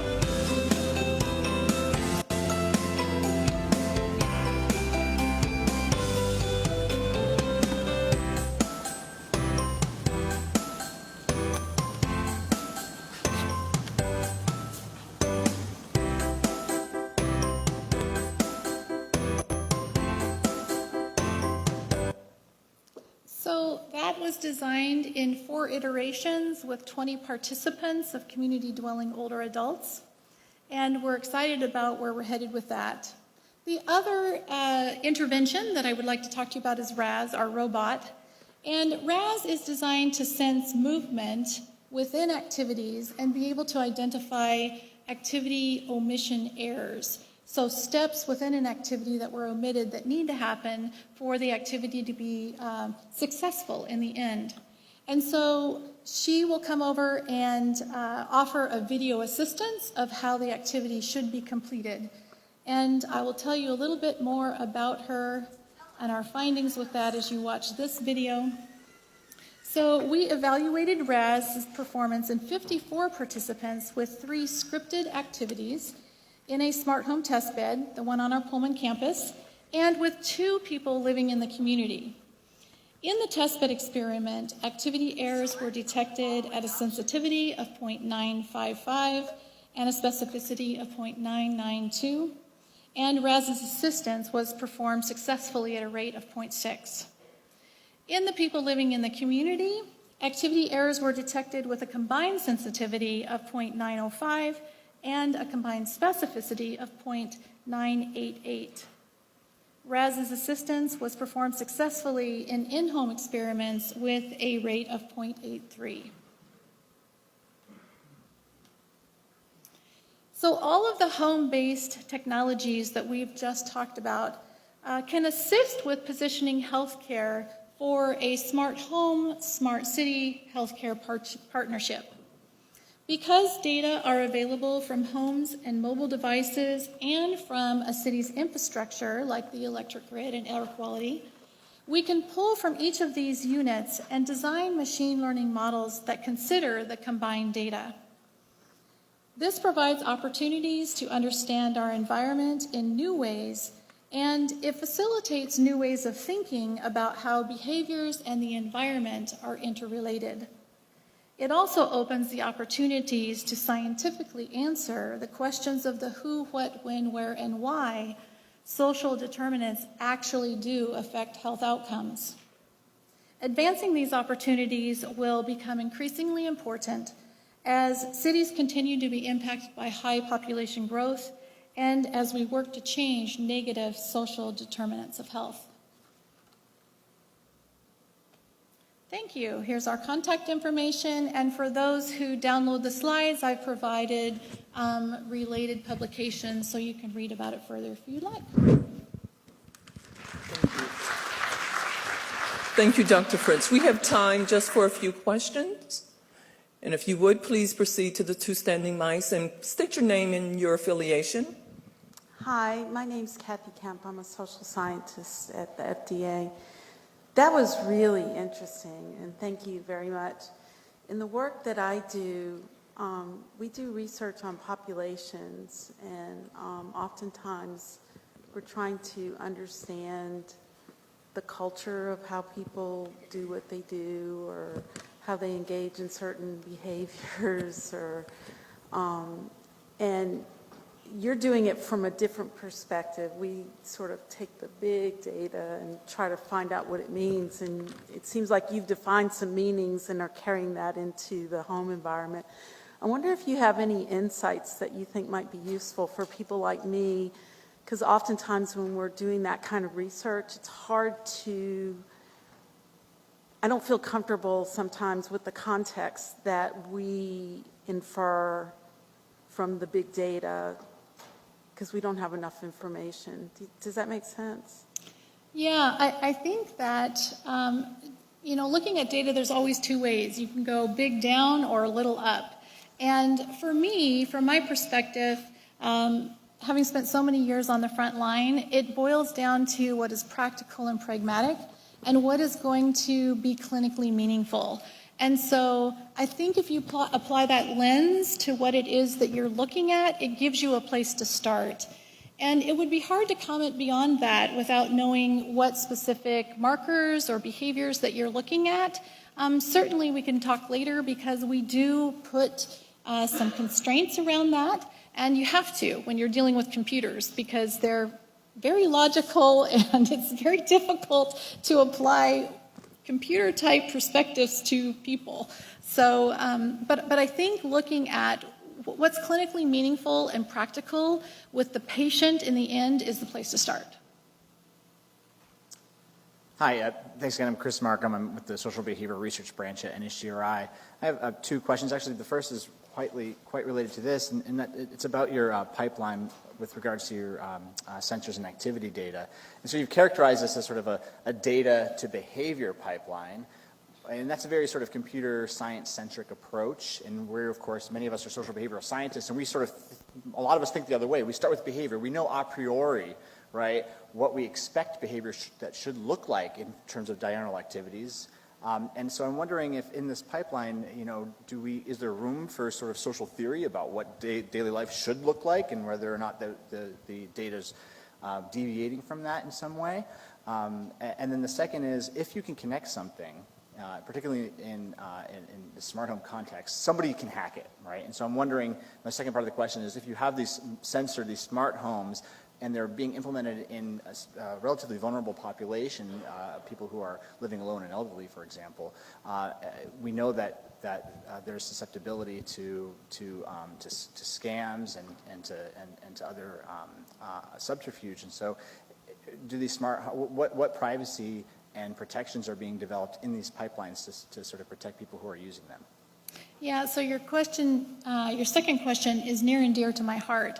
And I am particularly interested in, and have done other research projects where we look at the influence of culture on people's adoption of these technologies. And I say adoption because I prefer that word to acceptance. Most of the technology models out there for adoption use the word acceptance, like technology acceptance model. I believe that, especially from the nursing perspective, from the medical perspective even, there's the white coat feeling of stress, and there's the implication that if you don't do what I say, then you're not following what's good for you. And so I think that we have to be really careful about how we think about this getting rolled out in a medical environment. I believe that there is a place for it because there's a lot of consumerism that's going on with, Apple and Amazon and Microsoft and all of the things that they're doing with smart health technologies. But there is a place for this where it can be connected with the electronic medical record and provide us a new form of evidence. So privacy, all of our data is encrypted. And our team is very sensitive to the fact that when we enroll people in studies, we talk with them about exactly what kind of monitoring is going on in the home. Most of our participants don't want microphones or cameras in their homes. And so this is one of the reasons why we're looking at sophisticated models in machine learning for how can we learn about activities and behaviors without using cameras and microphones. And you will have to repeat your first question for me. The first question is really, the other pipeline, right? So the sort of classical social behavioral approach to understanding activities and sequences of activities in daily life is that we start a priori with theories about behavior, what behavior should look like, what we expect it to look like based off of theory, and then we turn to the data to see where are deviations. But the pipeline you presented starts with all this data, apparently atheoretically, and then tries to sort it out using machine learning techniques. And so, there's definitely a place for the theory-driven down approach. I guess for me, I just see people are so different from my years of nursing practice that what I would like to do with this, and I think this is why it's a sort of a computer science-driven approach, and Dr. Diane Cook here is the lead computer scientist on the team, is that if we can use machine learning to begin to understand an individual's abnormal patterns that are clinically relevant, it doesn't have as much to do about how somebody should be behaving as whether it's different in their own activity, in their own life, because that's the piece that's clinically relevant, is if they have an anomaly, a change in behavior that we can identify and predict as it being associated with a health outcome, that's clinically meaningful to providers. Okay, thank you. Thank you, Dr. Fritz. Our next speaker is Dr. Wall.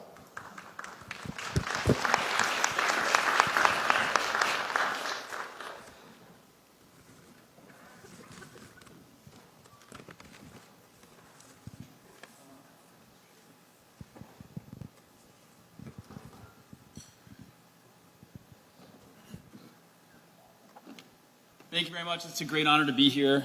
Pleasure to be invited. So today I'm going to tell you about the potential of wearable artificial intelligence I'm still good, right? For effective treatment of autism in the home setting. And I just need to know how to advance this thing. Okay. First, I guess I'll just put it in context. This is a child with autism and, excuse me, how do I go back? I'm going to go really quickly through this entire presentation. Can we get an apple up here? I mean, what is this PC thing? All right. This is a little bit of a din, but this is Charlie. She's about 2 years old. He has a classic form of autism. Autism has risen dramatically and has become really a public health epidemic. In this particular instance, she is not functionally playing with these toys. She's using them really to satisfy restrictive and repetitive behavior, which is one of the behavioral hallmarks of autism. What's interesting about autism is that it is tied to late onset conditions, including depression. And so it's a life course condition that, if actually addressed early, can address many things from happening later in life. It's also symptomatically comorbid or overlapped with many conditions that are also impacted in mental health space, leaving open opportunities to utilize solutions that are used in autism that we're building, that I'll tell you about today, for these other sectors of mental health. And so what I want to sort of impress upon you today is that autism represents essentially a canonical example of mental health solutions, the ones that I'm showing you here, that can be deployed more widely than just within autism itself. Treatment of autism today is very effective, but it's done using applied behavioral analysis, using discrete trial training techniques such as the use of flashcards to reinforce understanding of emotions and faces. We know that this can work, but it has two issues. One of them is with generalizability, because if, for example, the individual who's angry has a beard, the child may maladaptively associate beardedness with angriness. And the other is scalability. This is a one-to-one relationship between clinicians and children. And the number of children are far outnumbering the number of clinical care providers that exist. So while we know it's treatable and preventable in some ways, and this is by the word prevention here, what I mean is that we can progress a child from qualifying for an autism diagnosis to no longer qualifying for an autism diagnosis. This is particularly true, however, if done during early developmental windows of brain plasticity, where the interventions can have the biggest impact. So scalability, as I said, is already an issue. Generalizability is an issue, and these axes indicate an opportunity for increasing use of artificial intelligence techniques on mobile wearable solutions that can work in the home. And today I'm going to talk about moving from applied behavioral therapy and pivotal response training, naturalistic behavioral training programs, to personalizable programs that operate on wearable devices using augmented reality and mobile devices. So as I said, many kids are not getting the chance. Why is this? There's just this imbalance between care providers and children. There's a big diagnostic bottleneck, and there's, of course, on the other side of that, a big bottleneck in access to therapeutic intervention services. And so by the time they've received a diagnosis, they've already passed through windows of brain development, they're on another waiting list to get access to reimbursement for therapeutic intervention, and then by the time they get that, it's really getting to a point where it's almost too late. What do kids struggle with?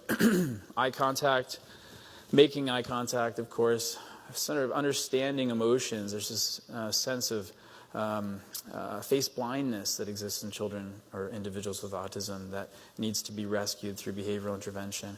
And they also, of course, fear or at least stay away from engagements and social interactions.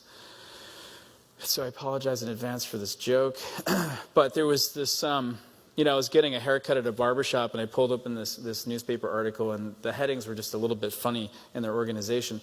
But the reality was that this was the day that Google pulled the Glass as a direct-to-consumer device. It does live on, by the way, as a business-to-business device. But this day was a good day for us because that was the day Google decided to provide us with access to glasses that we could begin to utilize in our testing. We'd wanted to, and we had a few that we'd purchased on our own, but we hadn't yet received enough to go at scale to test the potential efficacy of this solution for delivery of therapy to kids with autism. So how does it work? Well, it has this outward-facing camera and peripheral monitor that sits very much in the periphery and almost in a few minutes becomes easy to ignore. And that's the area in which you can provide social feedback. So essentially, the child wearing the glasses looks at the world around him or her and finds a person, finds a face, and then ultimately gets feedback on what that face is telling them. The way the system, the way we built it was through artificial intelligence, computer vision techniques. Did that just switch on its own? This whole thing is going crazy. I didn't touch anything. All right, anyways. No. No, I got it. Well, I'll just talk faster. So these are fiducial landmarks on the face of the individual that's being tracked. We can also track the eyes. And as we track them, we're getting these fiducial points that are run into I don't know what's going on at this point, that are run into a machine learning model. And that model is trained.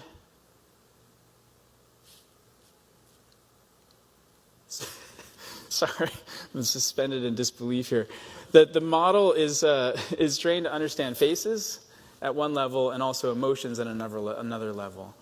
What we learned right away was that the hardware was not strong enough to run these computer vision techniques, and so we had to port to a phone. And that's actually tethered to the glasses through a Wi-Fi hotspot. And this was actually freeing for us because it enabled us to begin to think about a more holistic system that would enable us to track the progress of the social therapy delivered during the day. And so the parents could go back and review and explain to the child, this is the moment of time where you switch from, where I switched from being angry to being happy, or there was this inflection point with my emotion expression, and reinforce the learning that the child is experiencing throughout the day. We also provide a series of games that are tailored to encourage this social engagement between parent and child, such that there will be compliance to dose that we recommend, which I'll get to in a moment. The feedback can come in a number of different ways. It certainly doesn't come as quickly as you're seeing it here, but it comes in the form of emojis or emoticons, words, or colors on the peripheral monitor. We also provide the option to have audio switched on, either in connection with the visual feed as well, or alone, just audio alone. So as I said, this is a machine learning system that we built using training data that were available to us at the time. Largely, these training data are of actors expressing in front of advertisements, in front of computer screens, and they're often adults, college students and above. And so there are some limitations to the library that I'll get to in a minute, in the way that we can utilize these labeled training examples to build effective models in the home. One way that we've managed to get around some of the failures that can exist when you're training with these limited data examples is this adaptive learning technique called neutral subtraction. This is a mathematical technique that we developed in my lab that basically enables the person who's working with the device in the home to tune the device to be perfectly calibrated to them. And this is really just by expressing their non-expressive face, their neutral face, their calm face. And by doing that a few frames over and then storing those data in our model, we can update the model that's local to them and make it work much better in real time. And so this is an example of adaptive learning, rescuing the system's ability.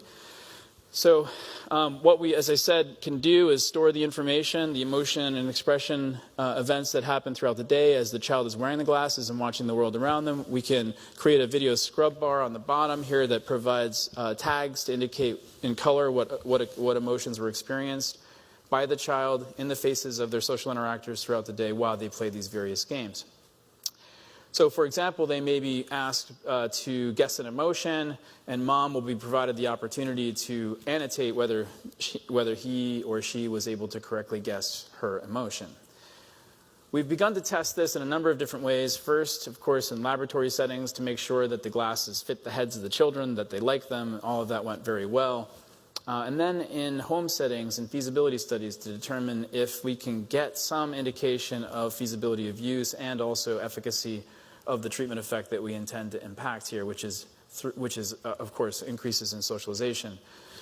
So in this feasibility study, you can see it's a little bit, obviously, different across the 14 individuals that we tested here. After a period of several months with the GLASS program at home, all of them begin to understand emotion significantly better. We then move to I'm going to go to the next slide. We then move to a more traditional outcome measure, in this case, the social responsiveness scale, and use this as a benchmark to determine if there was change pre and post GLASS usage after a 6-week period of time. This is, by the way, only in treatment groups, so there's no control arm yet, and I'll get to that in just a moment. But the good news is that, I think this is a laser pointer. Well, anyways. The big bar, the blue indicates pre-test, the orange indicates post-test. Bigger is more autism, lower is less autism. So you can see all these kids get better after 6 weeks. Some actually progress to a point where they no longer qualify for an SRS-based diagnosis. Take that with a grain of salt. We use this as really just encouraging information to go forward with a further series of analyses. So we see the 7-point decrease in the SRS, a 9-point increase in their emotional awareness, through essentially 2 forms of mechanisms. One of them being, I should have said this in the beginning, we actually outline the peripheral monitor when a face is found. So it basically says to the child, hey, good job, you found a face. And then after that, we immediately deposit something in that in their frame of view in the peripheral monitor, which would be like an emoji or emoticon to indicate it's a happy face. Yay. So this was great. So these 2 mechanisms of action are working in some way together to affect this change. We hypothesize. To test this hypothesis, we've run a randomized controlled trial powered based on empirical data from our feasibility studies, 80% power to detect the 7-point SRS change. And we were looking here at treatment and treatment with GLASS versus treatment as usual in 71 individuals respectively, which is indicated here by this concert flow diagram. And we of course utilize an intent to treat analysis. This is a pre-registered study that we ran through completion, then did the post-analysis using an ITT-based structure. If you guys are familiar with that, or if you're not, please ask questions later.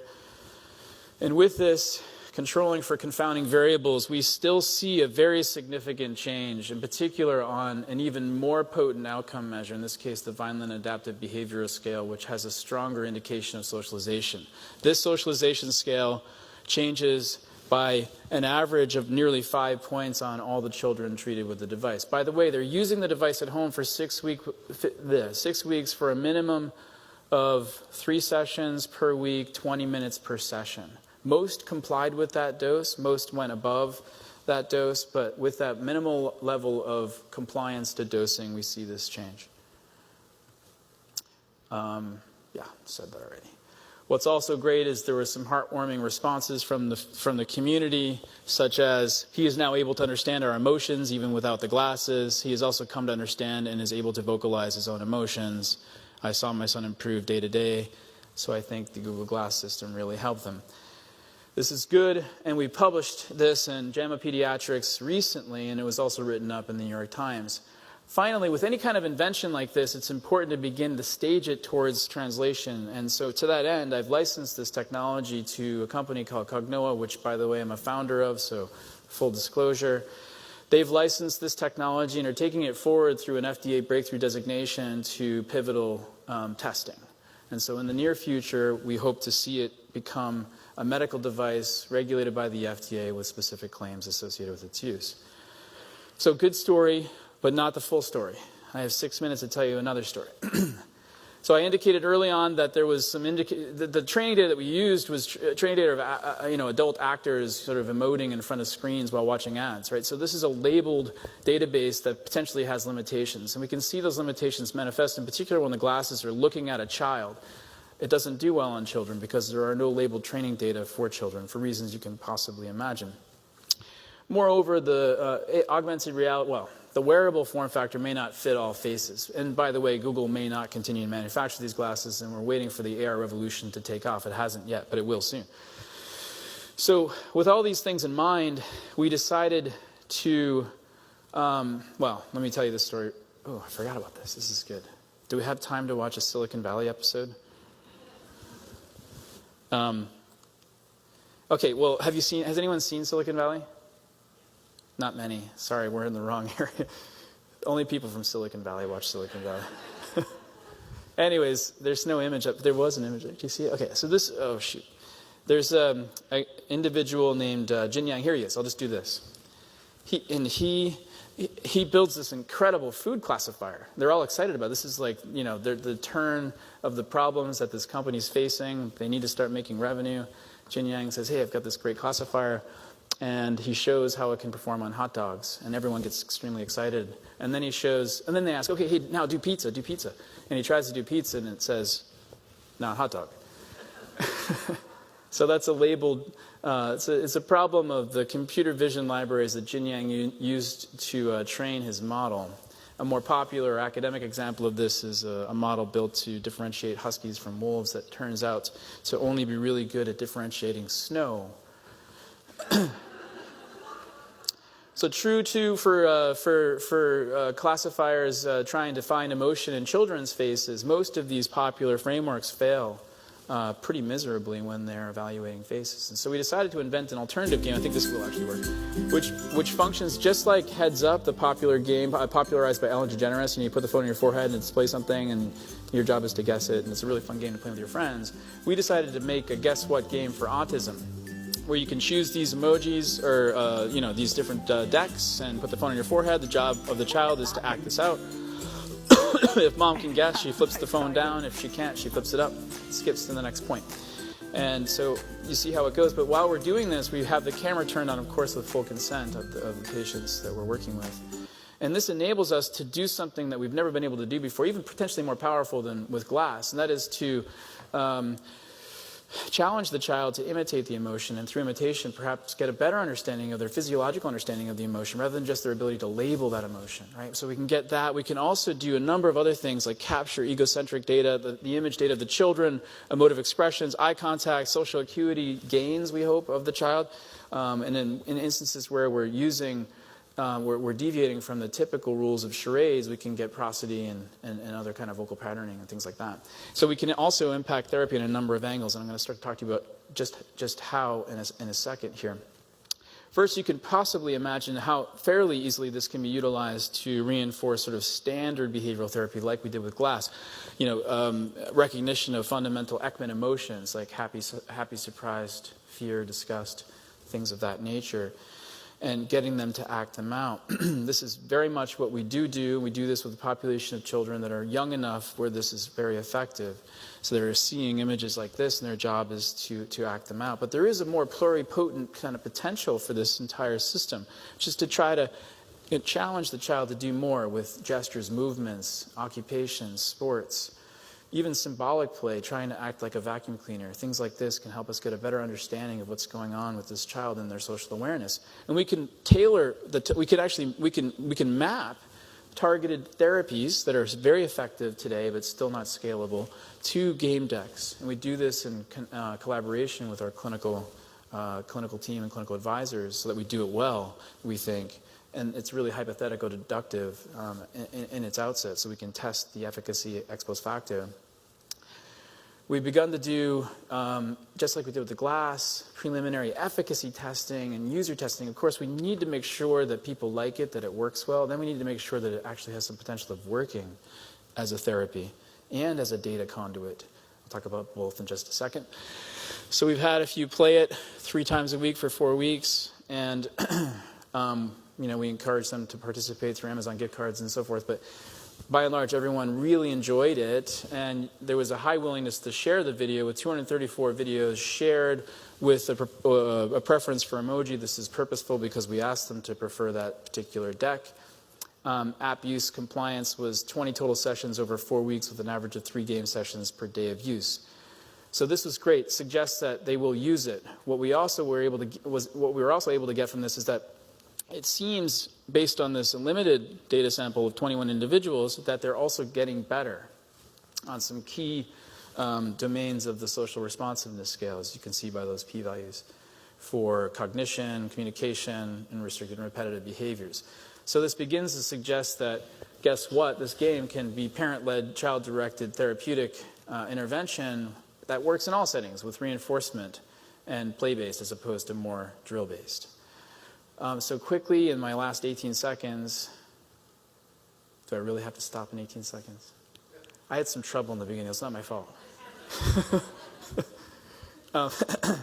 We get these different data libraries. So we naturally can get the gameplay data. That's coming as activity logs that are standard to any kind of native application. By the way, this is on the iOS and Android app stores now, freely available for download should you care to check it out. Please do, or please tell your friends about it. But we also can get computer vision libraries that help fix the Jin Yang problem, hot dog, not hot dog problem that I talked about just a few minutes ago. So to give you one good example of this, the moments of time where we have a surprise face being shown, we can leverage with a machine learning classifier even the messy ones, the ones that are noisy, not as good at emotion classification of children. And the moment of time where that prompt corresponds to the output from that weak classifier should be the exact moment in time where we have a labeled image that's appropriate for a surprise face. And we've begun to test this and prove that this is true. So what this means is that the gameplay itself can enable us to automatically label facial image data and develop on the fly as we go a training data set that's big enough to train a convolutional neural net that will work well in the pediatric populations. So it works a little bit like this. Just buffering and computer sciencey stuff that we have to do to get down to these N buckets. These are Amazon Web Services buckets into which we deposit these automatic labels of child emotion during gameplay. And with this, we can potentially, although it's not big enough yet, it will in the future perhaps be, build a CNN of one kind or another that will be independently good. But in the meantime, we could actually use concepts of transfer learning that Shelley raised in the last talk to take a model that's very good at doing one thing and make it just as good at doing, as it is doing that one thing, at doing what we want it to do. So here's a Google AI model. This is easily available. You can even pull it up in a simple Python notebook.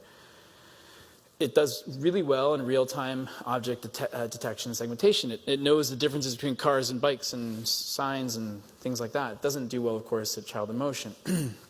It's a very big model.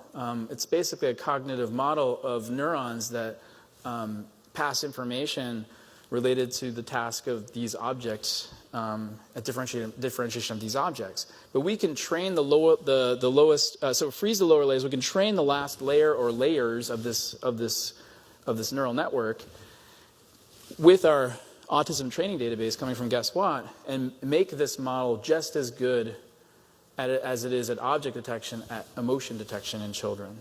And we've begun to do this. That's the red line showing the area under the curve that we've now achieved with facial expression emotion in children relative to the glass model and the consumer models. We believe it will be possible to do the same kind of transfer learning for other types of data like gestures, gait, joint attention, things like that. So I'll try to quickly close with a kind of a more general message about the importance of ubiquitous devices and personally controlled medical record information. Increasingly, healthcare is moving into the homes, as you just heard. It's increasingly moving into the phone. Increasingly, healthcare is about precision health, not precision medicine. It's about being proactive rather than reactive. And that is also particularly true in the pediatric population. So you are starting to see, and this will become more the rule than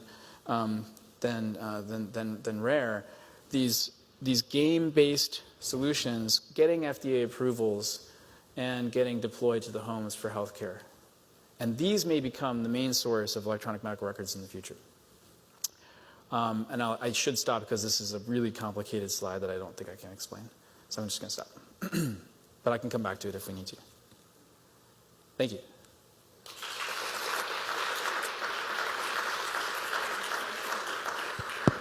Your questions for Dr. Wall?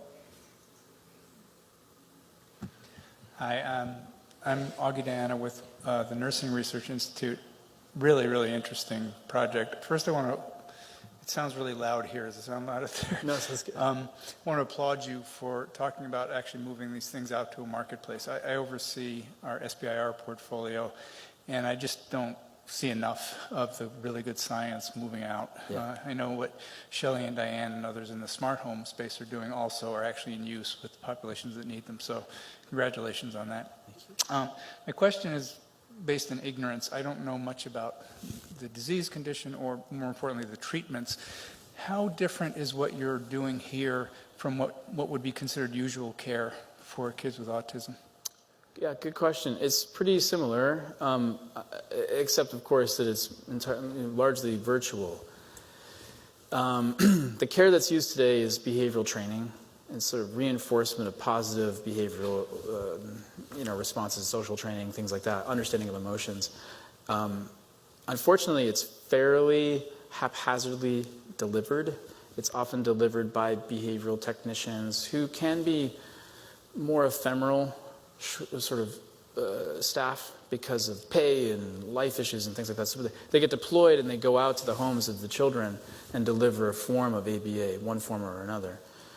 So there can be some variability in the way they do it. Nevertheless, it is what we have, and it's often prescribed at 15 to 20 hours a week. Here we can at least augment that form of therapy. And so what our RCT has shown is an improvement above that treatment, that 15 to 20 hours of behavioral therapy provided through ABA providers per week. Hi, Janine Simmons from NIMH. That's really great. I have two questions. One, in light of our keynote speaker's topic, what are you seeing in terms of ethnic and racial diversity in the populations using this platform? And can the face emotion recognition affective computing algorithm do as well with faces of different races and ethnicities? Yeah, it's a really good question, one that we're very keen on we're focusing on now. In fact, we have a diversity of individuals playing the game now in the United States, but we've specifically started to move into Bangladesh and Kenya for reasons related to contacts that I have and interests that those contacts have in looking at the under-resourced areas in Kenya and Bangladesh and trying to fill them with something. In this case, we're trying with Guess What?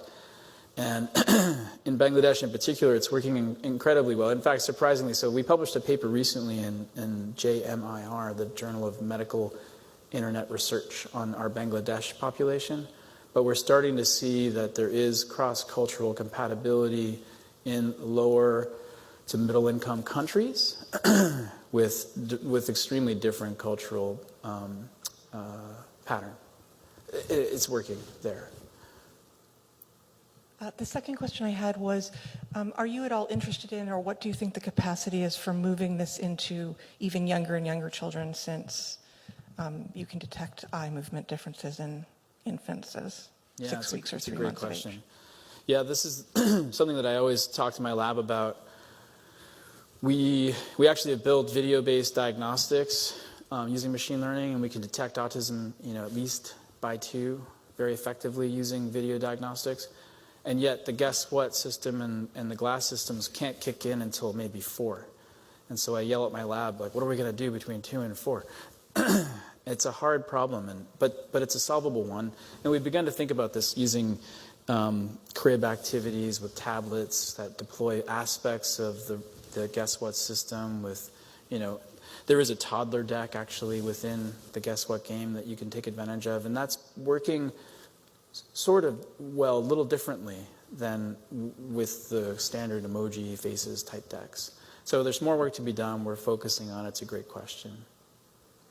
I guess one last point on that is that if we intervene, I still feel good about what we're doing, because if we're intervening at 4, 5, 6 years old, we're actually making a big difference. And if we do this on a global scale, we can make a very, very big difference. Okay, we have time for one more question, please.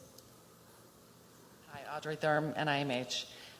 To the question a few questions ago about how this is different from normal treatment. With ABA, it's very discrete trial, and the issue is in generalizing. And what you're doing, it seems like, is generalizing first, which is what we absolutely need. So to that point, the question is, are you bringing this to schools where they're generalizing by being there all day, and they can integrate this right into education, which actually is right now the most standard treatment for autism? Yeah, we want to, absolutely. We talk about it all the time. We do struggle as computer scientists with our own social interactions. And so we're not great at marketing and stuff like that. But if anyone in the audience has ideas or help, please email me, and I think I didn't put my email up there. Oops.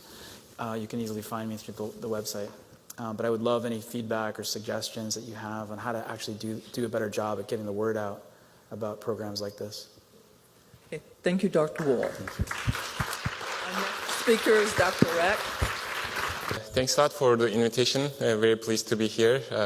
And I'm going to talk today about some of our recent work. I have no disclosures. So neuroscience field in general is the main question is to find out the relationship between brain and behavior, right? And this is the main question, and we'd like to and everybody has their own favorite system, and they approach to it from different angles. In our lab, we approach it from motor behavior, skilled upper extremity motor behavior standpoint. But how do you approach this, right? This question, right? And this, of course, is not I'm not the first one asking this. David Marr, almost 40 years ago, addressed it in a very good, philosophical way, where he said, trying to understand perception, he was studying the perception, by studying only neurons is like trying to understand bird flight by studying only feathers. It just cannot be done. In order to understand bird flight, we have to understand the aerodynamics. Only then do the structure of the feathers and the different shapes of birds' wings make sense. And with the same analogy, you can change this aerodynamics here with behavior. So that's also our approach. So we first need to understand the behavior and then, go back to brain and the mechanisms of that. And of course, when you are, trying to understand this relationship, you have to do some measurements, some interventions, and to do those, you need tools. And if you look at the available tools, in the field right now, you see all the available tools mostly gather around the brain side of things, which is great. I'm not against it. We are using many of these, very cool techniques. But on this side of the equation, it's kind of, missing, and it's, left alone. And, main thing, of course, you can do there is the observation, right? And you can use blinded researchers, a little bit fancier. You can use timers. And you can use cameras. You can record these behaviors and analyze them at a later time point. But even then, when you analyze the data, the field usually uses a reductionist approach where we measure the time spent doing different tasks, or whether the task was successful or failed, or go/no-go tests, or missed footsteps. And clinically also, it's not that different. When we, for example, quantify the motor score of our patients, we use performance scoring, and we just quantify whether a task is performed fully or partially or not at all, which is really, really bad, to be honest. So we need better tools to do detailed analysis. And for this, we recently developed this, and we called it deep behavior because we were using deep learning techniques. And our code is all online and open source available. So what is this deep behavior? And I'm going to explain this by giving examples. First of all, I'll give two examples. One is skilled reaching task in mice and social interaction in mice, and they will be mostly focusing on the methodology. And then I'll give an example of upper extremity movements in humans and in stroke patients to go into, as an example, how we can go deep in analysis. So our lab is interested in how we generate high-quality skilled movements. And when I say high quality, how do you measure the quality of the movements? So this is the task that we use in mice. So mouse is head fixed and performing a reaching task to a food pallet. And during that time, we record it, and then we'll analyze it. And then at the same time, we can do those fancy neural interventions or recordings. So this is how a raw data recording looks like. So there are two cameras. This is front view. This is side view. the food pellet automatically comes and the mouse reaches for it and eats it. This is a highly skilled task for the mice, and there are no markers or whatsoever on the paw of the mouse. So how do you analyze this? Classically, it's been analyzed, looking at the success rate, whether that reach was successful or not. And more detailed analysis, you can do kinematic analysis, and you can do it in different ways. You can use the manual labeling of every single video frame, or you can use markers. You can, glue them on the paw of the mouse, but they can interfere with the behavior. So an ideal way to do it is in a markerless way, and this is what we developed. Using deep learning methods, convolutional neural networks. So this is an example. Some of the speakers, already gave some examples of it. So this is a, this kind of, technique is kind of state-of-the-art image analysis technique. But of course, it has its, downs. It first of all requires a computer with a good GPU, and additionally, maybe more importantly, it requires a large training data set. So if I'm going to label millions of mouse images and label their paws on the individual frames, then what's the point of developing an automated algorithm for that? But there's a way around solving this. That's transfer learning approach. The previous speaker mentioned it a little bit. So with that approach, you take a network that's trained on an unrelated data set, like ImageNet data set, which with a lot more images. These are in thousands of different categories, and retrain that network with a smaller number of experimental images. In our case, the mouse, paws, those mouse, video recordings, and then use that, for data analysis. And we showed that, this approach is better than training the network from scratch. I'm not going to, go into very details of this, but the algorithm works like this. So you first acquire the, behavior video, and you split that into individual frames and choose some images and manually label the paw position, in our case, and then train the network, and then test it on a new video to see whether the results are acceptable or not. And initially, in the first run, they may not be acceptable, they may not be good, which is okay. So you find where the network is making errors and find those so-called difficult images, for the network, and then manually label some of them, and then add them to the training data set and retrain the network. And after a few iterations of this, you usually get, great results, and then you can use it for your, further analysis. And with that, ideally it looks like this. So we would, like to, feed these raw images into the algorithm and then get these kind of results like this. And then from there we can get further analysis. And this is the same video that I showed earlier. This is after, analysis. So here the algorithm detects the paw position, only the right paw, because we labeled only the right paw, and tracks it.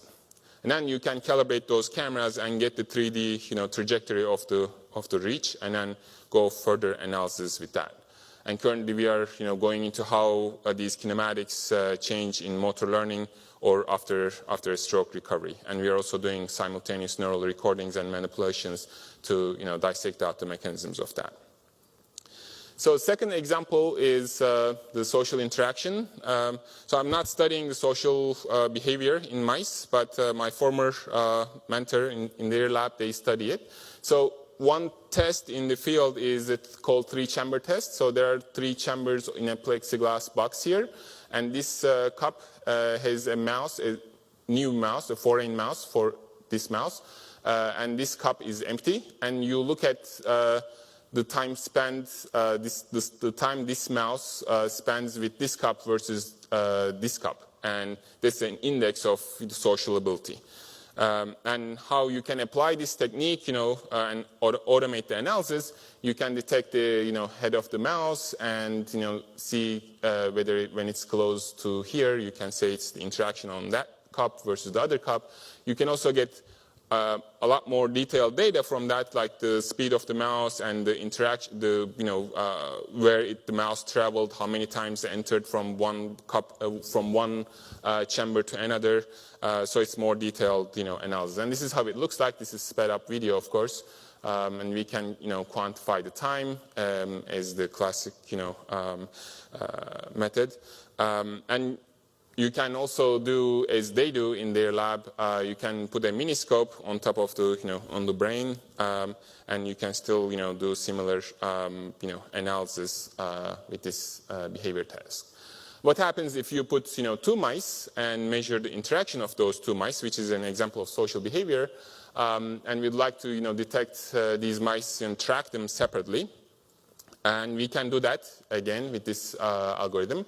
So here you can see, it, very well detects, tracks 2 mice.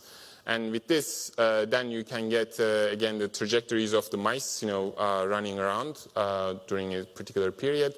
You can calculate the velocities of these mice. And you can look, by looking at the distance between them, you can then identify automatically each interaction epoch. And not only that, because not all interactions are the same interactions, because the classical way of analysis in that is they just look at the time spots where the 2 mice are interacting, but that's not enough, of course, because there can be different interaction types. So you can look at, in each interaction epoch, you can look at the distance between nose to nose and nose to tail, and from there you can, for example, in this case, the interaction starts as from nose to tail, and then turns into nose to nose, as you can see it here. Whereas in this short interaction, the interaction is only nose to nose, and so these 2 interactions are not the same, and you can go into detailed analysis from there. These are just the examples of the videos, those videos. How about the upper extremity movements in humans, especially in stroke patients? So when I say upper extremity movements, it doesn't have to be doing like very what we call skilled movements, or like playing a musical instrument or playing in sports, but even just a simple upper extremity movements like this kind of simple reaching task. If you can analyze it in detail, it can be very complex, behavior if you analyze it in detail. This especially becomes very important after an injury or during the recovery phase of a stroke patient, for example. And if you look at the literature, how this was done in the past, you'll see in 1950s, Twitchell's paper is beautifully, he analyzed like more than 120 stroke patients with hemiparesis and analyzed the patterns of their movements, how they recover, over time after stroke. And it's beautiful, like artistic in a way. But the downside is it's not standardizable. You cannot, most importantly, you cannot do statistics on it, right? Which is, one of the most important things. Of course, people realize that, so to be able to do statistics, so they wanted to develop more standardized tests, and they developed these Fuggemeyer and Erath tests in 1970s and 80s, and these are several, tasks that they ask the patients, to perform, and if the subject can perform it fully, then they give the full score. If the subject performs it partially, whatever that partial means, they give it half score. If they cannot perform, they give 0, and they add up the numbers. The good thing is you can do statistics, but when I talk about even the richness of the behavior, even in that simple reaching task in a healthy subject, you can imagine how that partial reaching movement can be in a stroke patient, recovering from the injury. So, of course, people realized that, and the kinematic analysis was developed, as a better way of, doing this analysis. But of course, it requires most of the time, markers, sensors, or robotic or mechanical devices, which have their own, downsides, meaning they are either expensive, difficult to do, and difficult to analyze also. So it's never, took off, really, in a, more widespread use. Now, from that, you can get the kinematic parameters and then analyze them. And this was summarized earlier this year. There are like more than 150 parameters that were defined in the literature and to do this kind of analysis. So with our methods, we record the subject performing these movements from 2 different angles. There are 2 videos. And then first identify all the joint positions, including individual digit joints in the hand, and then do a camera calibration, and then get the 3D model of the, the same subject performing the movement. So now I'm going to show 5 different reaching movements, and then we're going to analyze it all together.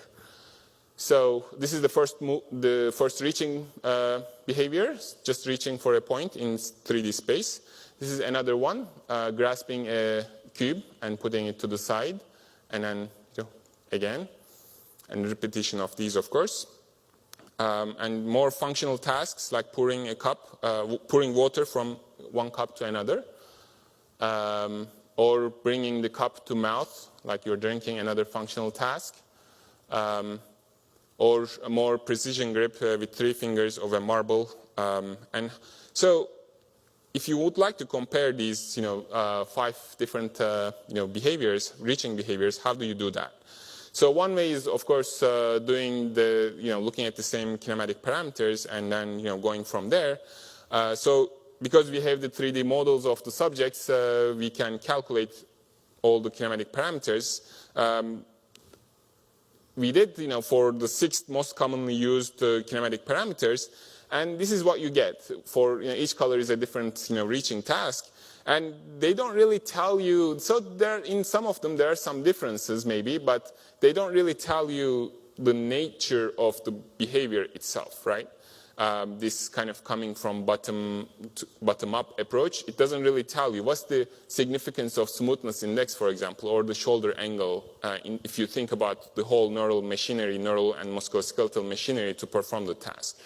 So we thought that, can we approach it, looking at it, from a more global measure, from top-down approach, mostly. And at this point, you have to sit down and think about the behavior, right? So we are interested in the reaching behavior, right? And if you really think about it, so the whole machinery, starting from the cortex, subcortical structures, spinal cord, and musculoskeletal system, if you think it of as a machinery performing the task, so the goal of the task is, the hand is going to do some kind of, job at the target, but the first machinery needs to bring the hand to the target, right? So, and there are infinite ways of bringing the hand from resting position to the target position. So if we can analyze those different ways of how this machinery performs this task, then we might be able to, have a better idea of, the differences that, the machinery does, in performing this task. So that means, if you look at the trajectories of the hand, that's one measure and probably a good measure of it. So if we're looking at these 5 behaviors, 5 reaching behaviors, so this is how it looks like if you plot the trajectories of them. So just by looking at them, you can probably say this grasping a cube and precision grip of a marble kind of looks like similar, and which is kind of makes sense because only the hand, what the hand does at the end is kind of different, and then comes probably the pouring water from cup to cup, and then these 2. So then we take these trajectories and we feed them in an unsupervised machine learning algorithm. But of course, you have to first process these, which I'm not going into the details of that because that's also a tricky way to do that. And then we can hopefully identify some patterns of movements. And if we do that, we compare each individual reach attempt with each other and in different tasks. We can calculate the mathematical distance between each reach, and this is what we get. So this is a dendrogram of these reach trajectories, and the algorithm can classify each reach trajectory and cluster them together. And here you can see the grasping a cube and precision grip are kind of closer to each other, and then cup to cup comes, and then the others. And you can also plot the distance matrix here, where the cold colors represent how similar they are. Of course, this is symmetric, right? X and Y axes are the same, so the diagonal is all 0. And the warmer colors represent how different they are. So this is great. So we looked at the same subject performing 5 different types of reaches. What happens if you look at 5 different subjects performing the same reaching task? So we looked at just this simple reaching task, and this is the overlay of those 50 reaches performed by 5 subjects after normalization. And the algorithm, so here the color looks all cold, right, all blue, meaning that they are very similar mathematically, which makes sense. But there are still subtle differences between them that the algorithm can distinguish them and cluster each subject by itself. So what happens if you test it in stroke subjects, right? This is a patient that we tested. This is a patient with hemiparesis, with some weakness. So we tested this subject at 3 weeks and 3 months after stroke, and you can hear and compared it to healthy subjects. You can see healthy subjects clustering all together and close to each other, whereas this difference arises, and even the 3 weeks versus 3 months after stroke, you can see the difference. If you use more stroke patients, here I'm afraid they don't work. Okay, they don't play. But the first patient was a patient with almost no proprioception, and the second and third patients were with different types of hemiparesis. And okay, because the videos don't work. So what happens is it still clusters the healthy subjects together, and each patient, within itself. And here with patient 3, we recorded patient 3 2 times, 2 different time points, and it was able to cluster that patient, all together, and different than the others. And after that, you can do a dimensionality reduction on that and look at in mathematical space how close they look or how different they look to each other. Here, each dot represents one reach attempt in a mathematical space, and you can see here the healthy subjects and the patients, cluster together within each other. And here, with this kind of analysis, now hopefully you can tell if when a patient, after an injury like stroke, how much they differ after stroke, but more importantly, after your treatment, during their recovery phase, whether they go back to the normal patterns of movements or they end up in a different, mathematically weird space and they stay there, so you can better test your treatment options. So with this next steps, we are doing a clinical study, multi-institute, and we are leading that. And we'll do more detailed analysis and compare this to the traditional scoring systems, and then compare it to imaging findings. So in summary, I tried to show some deep learning methods can provide fast, detailed, and accurate behavior analysis. And we can use unsupervised analysis to identify patterns of different behavior. And the 3D kinematic analysis quantifies the similarities between stroke patients and healthy subjects. And our methods are, again, available and open source available. And thanks a lot.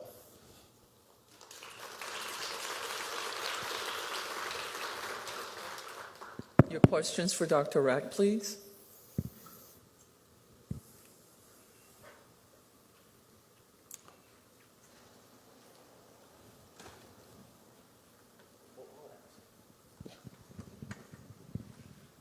Samit, this was excellent work.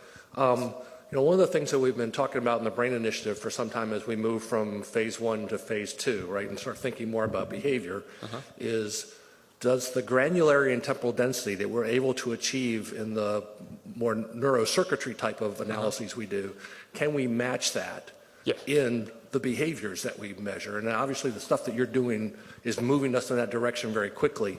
Do you have any work on that actual mapping between neurocircuitry and these behaviors and how that's mapping out? This is exactly what we're doing in the lab right now. Because of the time limit, I couldn't talk about the neural data and the mouse data, but that's exactly what we are doing. We are doing this kind of very detailed behavior analysis at the same time with the very detailed neural recordings and manipulations and to dissect out that mechanism. That's exactly what we're doing right now. We'll get you back for that. All right, sure. Happy to come back. Hi, this is Tomasz Dragon from FDA. That was an excellent talk. I was just wondering the the last chart that you showed, that was principal component analysis, I assume, or something in those terms? TCNA analysis, yep. So I was wondering, and I mean, looks like you could already build a classifier on this one. It's like very clean. Sure. But I was wondering if you look at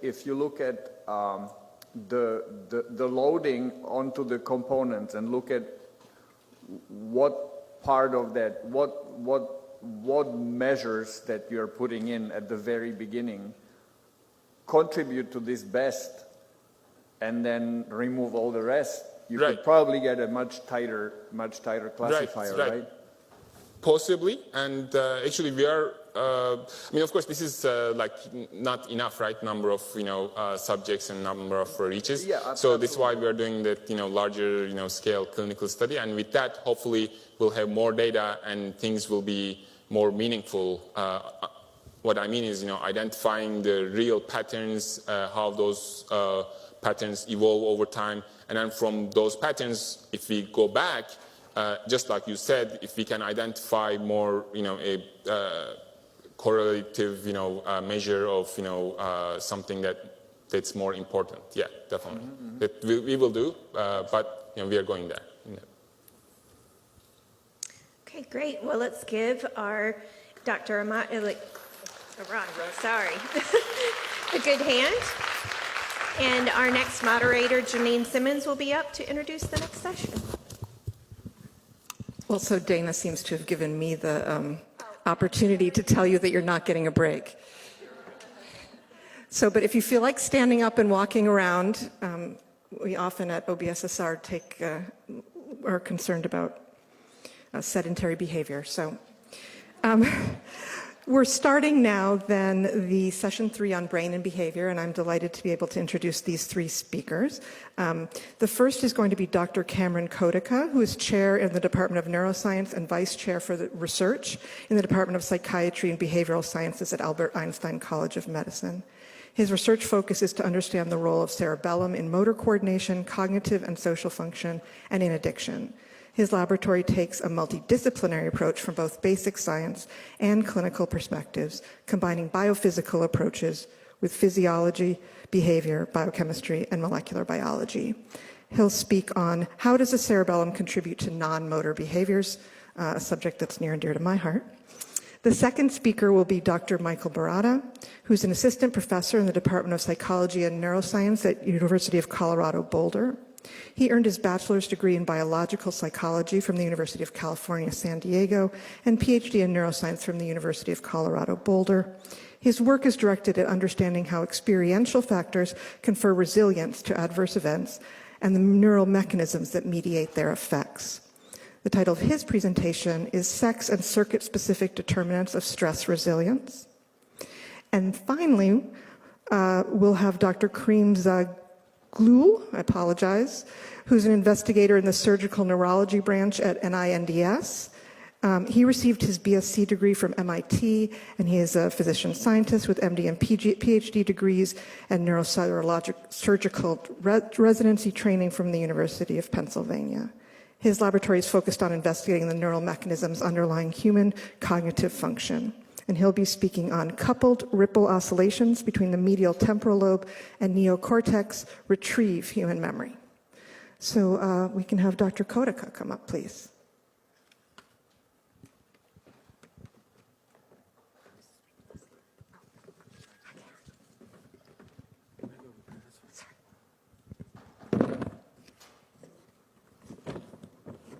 Thank you very much, Janine. It's the wrong slide. I can try to give this talk, but it's not mine. Not the cerebellum. How did I get to there? As Donnie is looking for my talk, I'd like to thank the organizer for having me here. Also really want to thank Janine Simmons, my program officer from NIMH, and Susan Volman, who's now retired from NIDA. They were really instrumental in getting me to start this line of research. I was very timid, thank you very much. Didn't want to go there, and it was their encouragement that allowed me to actually move on and do this work. So thank you very much for your support and the work that you do. This work was done by a number of really wonderful colleagues in my lab. I don't have time to go through all of them. They have contributed to different aspects of the work that I'm going to discuss with you. So we have had some introduction to this, and that is that our brain is truly magnificent. What it does for us, the complexity of our behaviors, the decisions that we make, and what we do is truly unparalleled by any other form of artificial intelligence. And as an example, I want to compare it for you with the IBM Summit, which is at the moment the fastest supercomputer that we have. And it performs about 143 petaflops floating point operations per second, whereas the human brain does at least 10 times faster computation than in this computer. But there's something even more interesting and amazing to compare. So the supercomputer takes a huge building with hundreds of staff, and it uses 17,000 megawatts of power, whereas our tiny brain in the little skull uses only 20 watts. And it still beats the fastest supercomputer that we have to date managed to make. So how does this work? What we are fascinated with is to understand how the brain functions, and one of the tricks seems to be the parallel processing that it performs. And in an effort to understand it, we are trying to understand how the different parts of the brain contribute to these computations. And one of the parts of the brain that is dear to my heart is cerebellum, which I have very much mistakenly labeled as the little brain. It is the zesty, sexy part of your body, just as we heard this morning. It does wonderful work, and it does so despite the fact that it's only 150 grams in a small part of your brain. Nonetheless, despite that small weight and small size, it contains a large fraction of the surface area of the total human brain, and it contains more than half the neurons in the brain. So historically, we have thought that cerebellum is only involved in motor coordination. So how do we go about investigating what the different parts of the brain do? Well, what we used to do is either to stimulate it, see what happens, or lesion it and see what we can't do.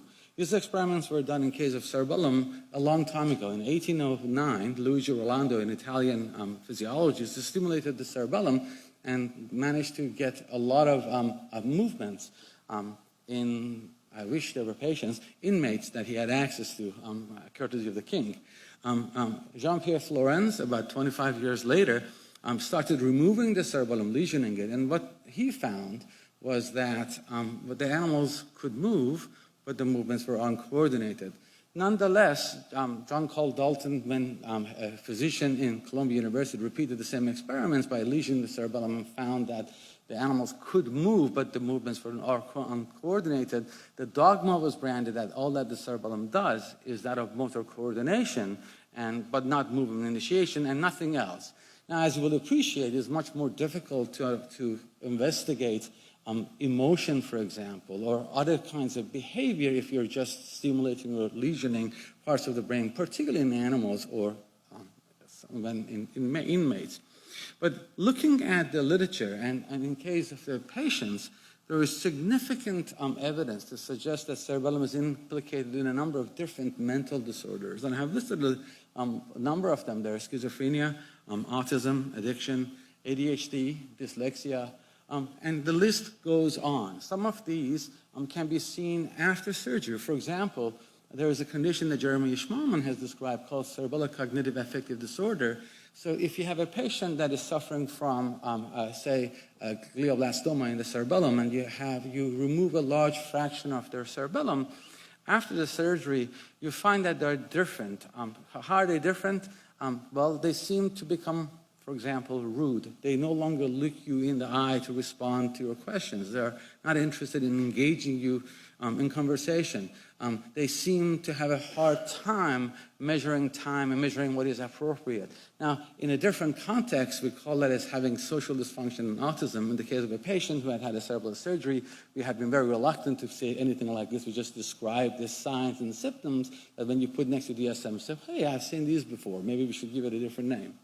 What I want to do is to give you a little bit more information about in patients, how it is implicated in schizophrenia, autism, and addiction, and then perhaps introduce you to a pathway that you might not know about, by which I think the cerebellum might be in a position to affect parts of the brain that may go dysfunctional in these disorders. I don't have any direct evidence for this, but at least I can give you mechanistically how it can support certain kinds of behavior.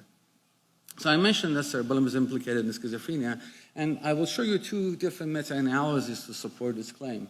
So this is one which was published in 2013, and there are many of these meta-analyses around, where they looked at a large number of functional MRIs from healthy individuals and patients, and they found that in 2/3 of the group comparison between the healthy individuals and patients with schizophrenia, there was cerebellar hyperactivation.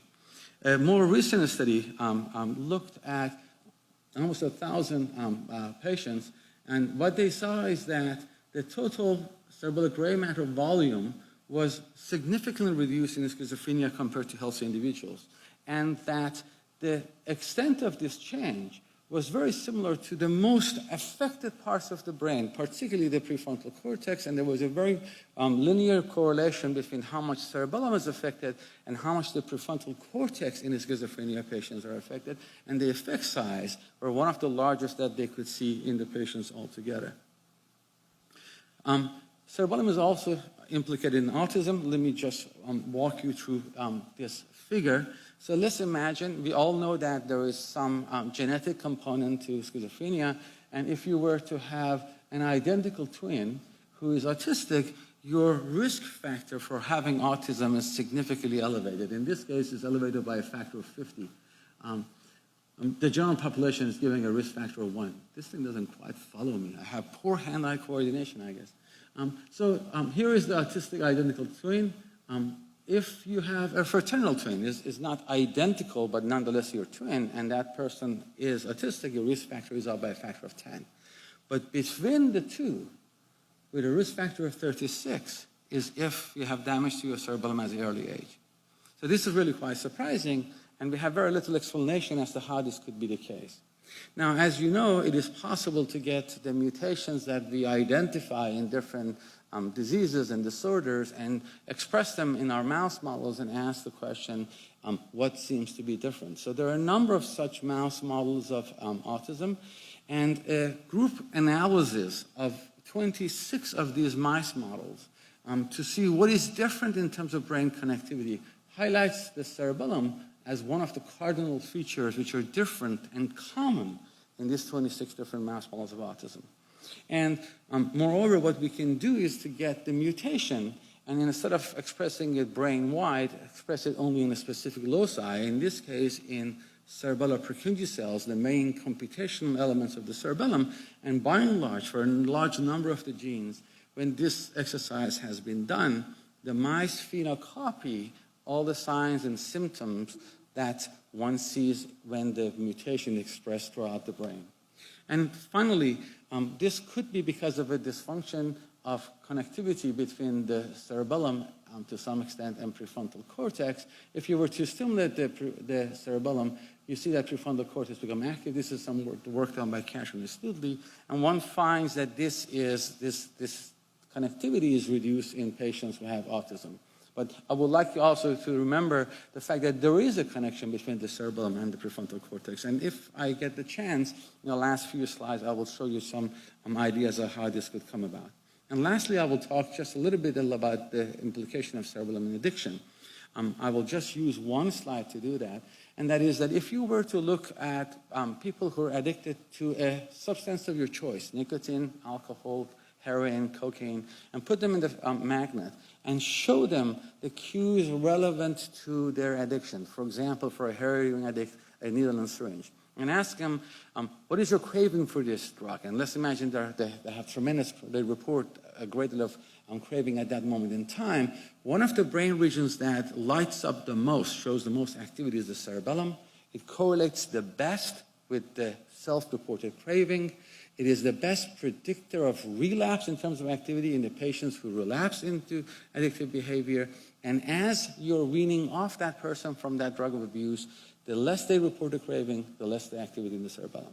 We have had never any idea as to how it could be the case that cerebellum contributes to any of these disorders at all. What I'd like to argue today is that perhaps one of the common mechanisms by which that cerebellum contributes to the disorders is by tapping into the dopaminergic circuitry in the brain. As I'm sure all of you know, there are two parts of the brain, the ventral tegmental area here and the substantia nigra pars compacta here, that provide the rest of the brain with dopamine. Substantia nigra projects predominantly to the striatum, and the ventral tegmental area projects to nucleus accumbens and to the prefrontal cortex. Now, as I'm sure you know, alterations in dopamine receptor levels and dopamine signaling has been implicated in the prefrontal cortex, has been implicated in schizophrenia.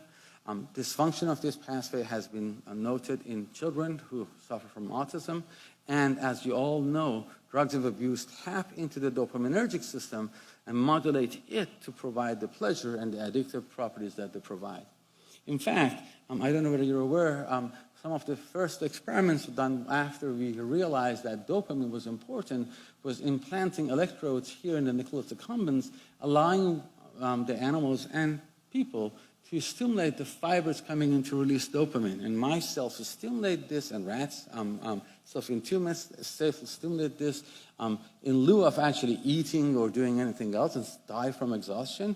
And there was a very interesting video from a patient who had a stimulation electrode in their nucleus accumbens, where the patient is sitting there, he's in an interview with the physician who did the surgery, and he keeps pressing the button. And the person says, okay, just stop and tell me, how does it feel? And he says, oh, it's hard to describe his sort of pleasure and so forth. And the physician says, well, what would you call this button? And she said, I would call it the sexy button because it feels so good every time I press it. So there is very good evidence that you can have pleasure from release of dopamine in the nucleus accumbens. Now, surprisingly, or perhaps not surprisingly, there is good evidence from prior work as early as 1970s that perhaps cerebellum has direct projections to the midbrain dopaminergic neurons. But these early work were poo-pooed to some extent, thinking that, well, obviously cerebellum is a motor structure and has nothing to do, and they must have been poor anatomists. And a great anatomist, now Uchida, published a paper in Neuron not too long ago when they mapped all the inputs to the midbrain dopaminergic neurons, and he actually saw that there was projections from cerebellum as well, but he was so shy of admitting it that he put it in supplementary figure 6, panel E of the paper, and was just like half a sentence, and perhaps from cerebellum too, that I'm glad to do. So we use some of the modern techniques available for tracing studies. So as you know, you can get, say, a herpes virus and use it to your advantage to jump the synapse and express green fluorescent protein in the cell that is receiving the input from you. So we did a bunch of experiments using herpes, rabies, and so forth to show that cerebellum has monosynaptic connections to the ventral tegmental area here. I won't belabor this because I want to go to the other slides that I have. We asked them, is this connection functional? So we did in vivo recordings in awake mice and optogenetically stimulated the cerebellar projections to the VTA. So what we did was to put channel rhodopsin in the cerebellum. As you know, channel rhodopsin is a light-sensitive opsin that when stimulated by green light will make the neurons to fire. But because we didn't know which one of the neurons in the cerebellum were projecting to VTA, and instead of putting the stimulation fiber optic in the cerebellum, we put it in the VTA together with our recording electrode. In this way, the only thing we could activate was the cerebellar axons in the VTA because they were the only things that had channel rhodopsin. So when we did that, every time we recorded from the VTA neurons and stimulated, we saw an increase in their firing. About half the neurons responded. I won't belabor the issue. We did labor slice recordings to figure out what is the neurotransmitter, because if we want to manipulate the system later on, knowledge of the receptor types and the neurotransmitter type is important, and it turns out to be glutamatergic, have both NMDA and AMPA components. And again, I won't belabor this one, but we showed that both dopaminergic and non-dopaminergic in the ventral tegmental area received input from the cerebellum. But so what? You can find an anatomical projection, you have a synapse, but is it enough is it powerful enough to modulate behavior? So we wanted to answer that question. And one of the ways that one can ask the question is to see whether the mice self-stimulate. I told you that if you put an electrode in the nucleus accumbens, for example, rats will keep stimulating them because they get pleasure out of it. So we wanted to have a self-stimulation task. We had a very simple one where we had a square arena where the mouse can run around at random at its own will. And after we had a baseline of that, we randomly assigned one of the quadrants to be what we call the reward quadrant. So if the mouse entered this quadrant, the computer recognized this and delivered a series of light pulses to activate the cerebral axons in the VTA. The mouse had no idea this was happening, except the fact that if this did something pleasurable, the mouse will come back here seeking that input again. And the variation of the thing that I will show you required the mouse, after receiving it for 10 seconds, to leave and come back. You couldn't sit there to receive the input. The first time that we did these experiments, we didn't have them leave, and the mouse will come here and just sit. And we didn't know whether it was because they were having so much fun, they didn't want to leave the area, or we were activating some cerebral axons, which also could be involved in motor coordination, therefore they couldn't move. This is the control condition. The mouse is running around. So this is the actual mouse itself here. And here you're seeing a color-coded indication of the amount of time the mouse spends at every pixel. The more warm the color, the longer amount of time the mouse will spend there. Now we need to give it the full 10 minutes. This is a sped up. And by the end of 10 minutes, you will see that the mouse will spend the same amount of time in each quadrant. And for the sake of time, I will see whether I can just start the next video at the same time, which will be the same mouse 10 minutes after the first run. But this time, we have assigned one of the quadrants to be the reward quadrant. And let's see whether you can guess which one it is. Again, this is the variation of the technique where the mouse has to leave and come back to receive the reward. And I think you can start guessing where that quadrant is. It is just one animal you can see is coming back in this quadrant to receive the reward all the time.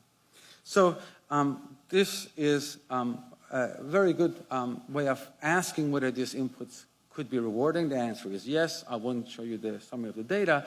But the next question is, could this produce long-term memory of the reward? And there is a task called condition place preference, where you have two sides of the chamber, light and dark. Mice don't like the large area. You see they spend less time in the compartment which is lit. But what you do is you confine them to the light area and give them the pulses to the VTA by activation of the cerebral axons. And if this is really fun for them, when you put them back in the chamber, they will come to the light area and stand there because they remember that it was a really good area to be. And as you see, we were able to completely reverse the preference for the dark area in this mouse by doing so. I will skip the next slide because I want to talk to you about the role of the cerebellum in social behavior. Suffice to say that the data I've presented so far suggests that this could be the pathway by which cerebellum contributes to addictive behavior. So how about social behavior? We know projections from the ventral tegmental area do different things. There is a projection that goes from the VTA to nucleus accumbens that if you were to selectively activate, you can also promote social behavior. So we were wondering whether cerebellum also contributes to social behavior, and that could be the reason why dysfunction in principle can contribute to autism spectrum disorder. So how would one go about asking that question? Thankfully, Ahmed, in the talk earlier, introduced to you the three-chamber social task. So we have a task where we can put the mouse so it can go, quote, socialize in the compartment where there is a juvenile mice it has not before, or go to the other side of the chamber where there is nothing to see. But how can we see whether the neuronal, the cerebellum is more active when the mouse is socializing? Well, we used calcium measurement as a proxy for neuronal activity. Instead of expressing channel rhodopsin in the cerebellum, we expressed a genetically encoded calcium indicator, GCAMP, and then at the level of VTA, we measured calcium levels. So we allowed the mouse to do its social task. Ahmed very nicely described the task, and the color coding here shows this is time spent that our test subjects spent more time here, where there was the other mouse, compared to the middle, well, there is nothing and it's boring, or the right-hand side, where there is just a doll. Now the question is, how would the calcium levels look like in the cerebral axons in the VTA? Are they also more active in this region, suggesting that cerebellum is sending some signals relevant for social behavior? And the answer is yes. When you look at the calcium, at the activity of the cerebral input, you see that it is the case. So it seems that cerebellum can contribute to social behavior, but can we really test this? And one way to test it would be to take it away and ask whether the mouse still socializes. So we can do that using optogenetics again. And instead of exciting a set of neurons, we can inhibit them. So what we can do is to get our mice, allow them to run around. This is a single mouse, this is the average. This is something comparable to what you saw. And look at the amount of time that they spent in different locations. And now in the next set of trials, inhibit the cerebellar axons in the VTA using a opsin, optogenetic protein, which is inhibitory and is activated by red light. So that's what we did. When you turn the red light on, and the cerebellum can no longer send signals to the VTA, and we put the mouse in the same path, you see this spends equal amount of time in both sides. This is very nicely tabulated here. This is the amount of time spent in the social side versus in the doll side, the inanimate object. You see these are the same amount of time, whereas beforehand, with the lights off, the animals spend a lot more time socializing. So this suggests that the cerebellum could contribute to social behavior. I think I only have a couple more seconds, so I won't belabor the next topic. As I mentioned, I showed you evidence that cerebellum projects to the VTA, and VTA projects to the prefrontal cortex. So we have some very nice data which also shows, using combinatorial histology, that indeed cerebellum does project to the VTA. It innervates a subset of neurons that thereon goes to the prefrontal cortex. And if you were to do electrophysiology, you can see that if you activate these axons in the VTA, as shown in the blue, you can also see changes in the activity of the neurons in the prefrontal cortex. And moreover, using the latest indicators, and I will just ask you to concentrate here, we can measure dopamine levels using a dopamine indicator in the prefrontal cortex. And what we find is that when we stimulate optogenetic cerebellar axons in the VTA, we can also alter dopamine levels with these trains of stimulation in the prefrontal cortex. So cerebellum is in the position to not only modulate the activity of neurons in terms of their firing rate in the prefrontal cortex, but also to modulate dopamine level in the prefrontal cortex. And perhaps, only perhaps, it might be contributing to disorders such as schizophrenia by altering dopamine levels in the prefrontal cortex in this manner. So let me summarize. Thank you very much for listening. I think I provided data to suggest that cerebellum modulates the dopaminergic reward circuitry, and in addition to its motor function, it may have other non-motor functions by innervating the midbrain dopaminergic neurons and the prefrontal cortex. Thanks for your time. So any questions for Dr. Kodak? If no one's going to come up, then I'm going to ask a question. So, if you had inhibited the dopaminergic neurons in VTA, then that, in theory, would have done away with the reward at all. So what would you have seen on the social preference test, do you think, in that case? I think those experiments have been done. We have done them as well, and the mouse does not do social behaviors at all. Doesn't do it at all. No. So how do you interpret the differences between those? How do you interpret that the mouse still is interested in exploring, but explores both sides equally? Is it that there's a decrease in the relative social reward, or some difference in its ability to calculate? So my interpretation would be the following. So you're absolutely right. In order to explore, you should have motivation. And as you know, substantia nigra also provides part of that motivation. We have been actually looking at the cerebellar axons activity in the substantia nigra, and we see very much reward-related information there, and reward-related information in substantia nigra. So I would argue if you were to inhibit the VTA, you can do away with parts of the motivational drive, but you still have the motivational drive that is coming from substantia nigra, but VTA seems to be required for the social behavior. Great, thank you.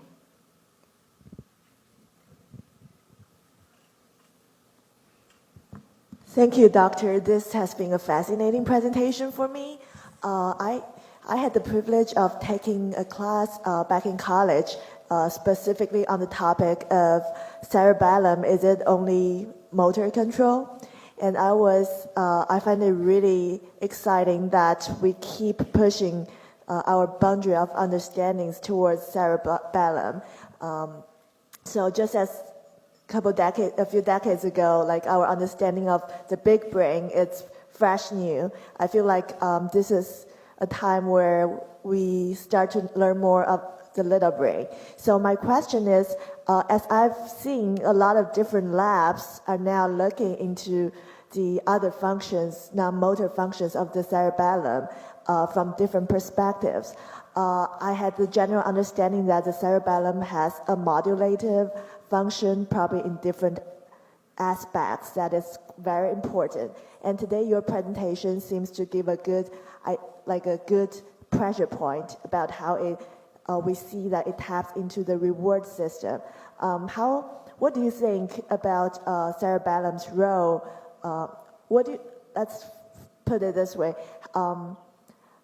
What do you think of this reward modulating function, its weight to the cerebellum? How important in the weight it is, like to the cerebellum's complete function? Now that, yeah. So let me answer the question this way. So maybe I will choose the way I will answer the question. If I understand correctly, what you're asking, what is the general function of the cerebellum and how does the reward circuitry fit into the general function of the cerebellum and the kind of things that it does? Right, yeah, I think that's a better way to put it. So the way I look at it, actually, cerebellum plays exactly the same function for everything, but we have been focusing only on one aspect. And I would like to use an example to make my point. So let's imagine you're looking at a baseball player who is about to bat, and there is a pitcher who is throwing the ball. As you know, there isn't sufficient time from the time that the ball leaves the pitcher's hand for the baseball player to adjust the location of the bat to hit the ball. Nonetheless, with practice, we learn to put it in the right place and hit the bat. The good ones do. I never managed.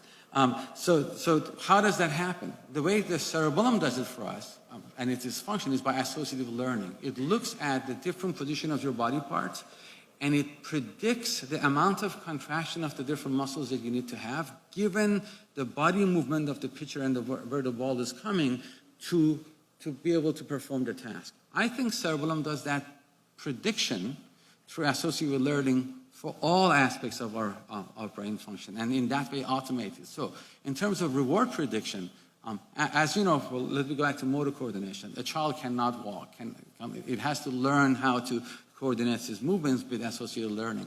I think that in the same manner, we learn how to respond to social cues. We learn how to respond to different things in terms of fear, because it's been implicated that we respond to communication and so forth. And it's an associative learning and a predictive machine that provides the rest of the brain with the information needed to automate things and go fast. When we get drunk, we can still walk, but become much slower. And I think the job of the cerebellum is to take away the burden of the heavy computation from the rest of the brain for all of its tasks. Thank you. Thank you, Dr. Kotico. So now we'll have Dr. Michael Barada come up. Perfect, thanks. Well, thank you for the invitation. It's an honor to be here today, just by way of orientation. So, a little bit about me and what my biases may be. I'm a behavioral neuroscientist. I'm from University of Colorado Boulder, starting a new lab as of next year. But for a long time now, I've been interested in a particular problem, issue, which is stress resilience. What promotes it and how?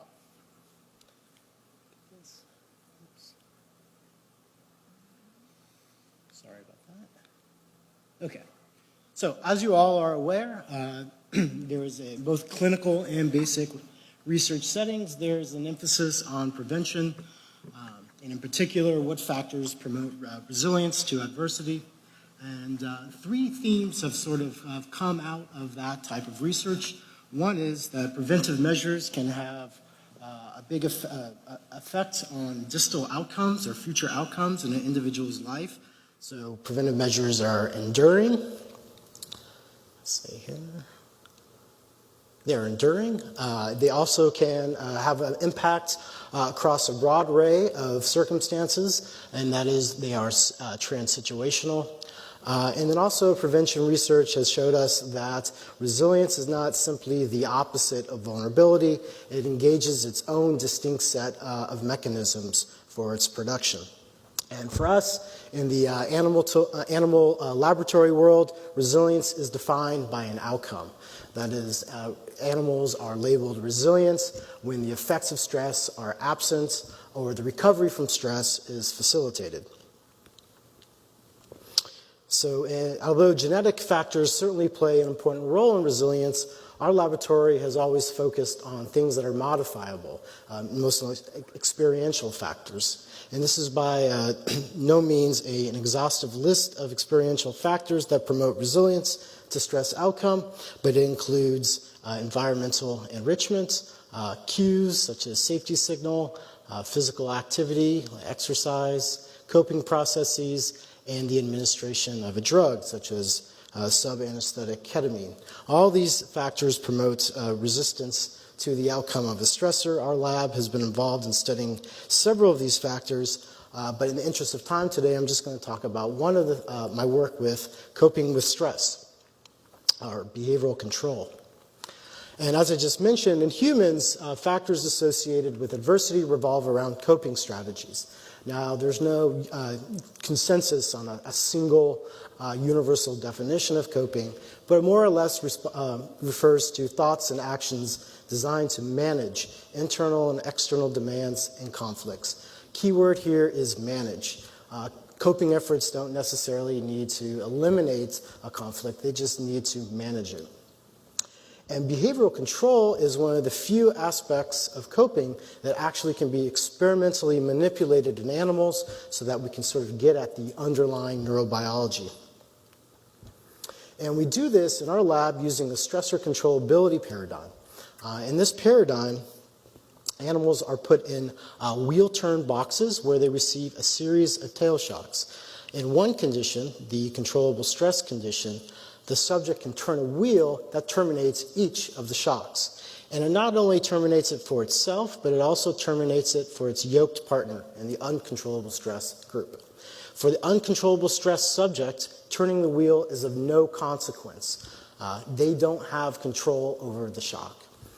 So the physical aspects of the stressor are completely identical between these two animals. The only variable that we're manipulating here is the degree of control that the animal has over shock termination. And that's why we use a mild shock in our stress studies, is that other stressors like restraint or social defeat, their controllability can't be manipulated in any obvious way. So numerous behavioral outcomes follow uncontrollable but not controllable stressors. Now, some have argued that those on the left are anxiety-like and these on the right are depression-like, but in any event, none of these behavioral effects follow controllable stressors, even though that the stressor is physically identical. And it's not the case that behavioral control just simply reduces these effects, these behavioral effects. It actually eliminates them. And I just want to disabuse you of the notion that behavioral control over stress is simply reducing the overall or the total physiological impact of the stressor. In fact, there's a variety of endocrine, autonomic, and immune responses to the stressor that are not sensitive to the dimension of controllability. Okay, so our early work focused on the neural mechanisms that specifically mediated the behavioral consequences of uncontrollable stress. And our focus initially was on the serotonergic dorsal raphe nucleus. This is a brainstem structure that has very diffuse serotonergic projections to the entire forebrain. And at the time of this research, when it began, it was shown that serotonin acting in these distal projection regions of the medial prefrontal, of the dorsal raphe nucleus, recapitulated many of the behaviors that we see that follow uncontrollable stress. So the behavioral pattern of uncontrollable stress could occur if uncontrollable stressors activate serotonin. And because controllable stress doesn't produce these behaviors, controllable stress shouldn't activate serotonin. And this is exactly what we saw, and this is just one figure of many that we've published over the years.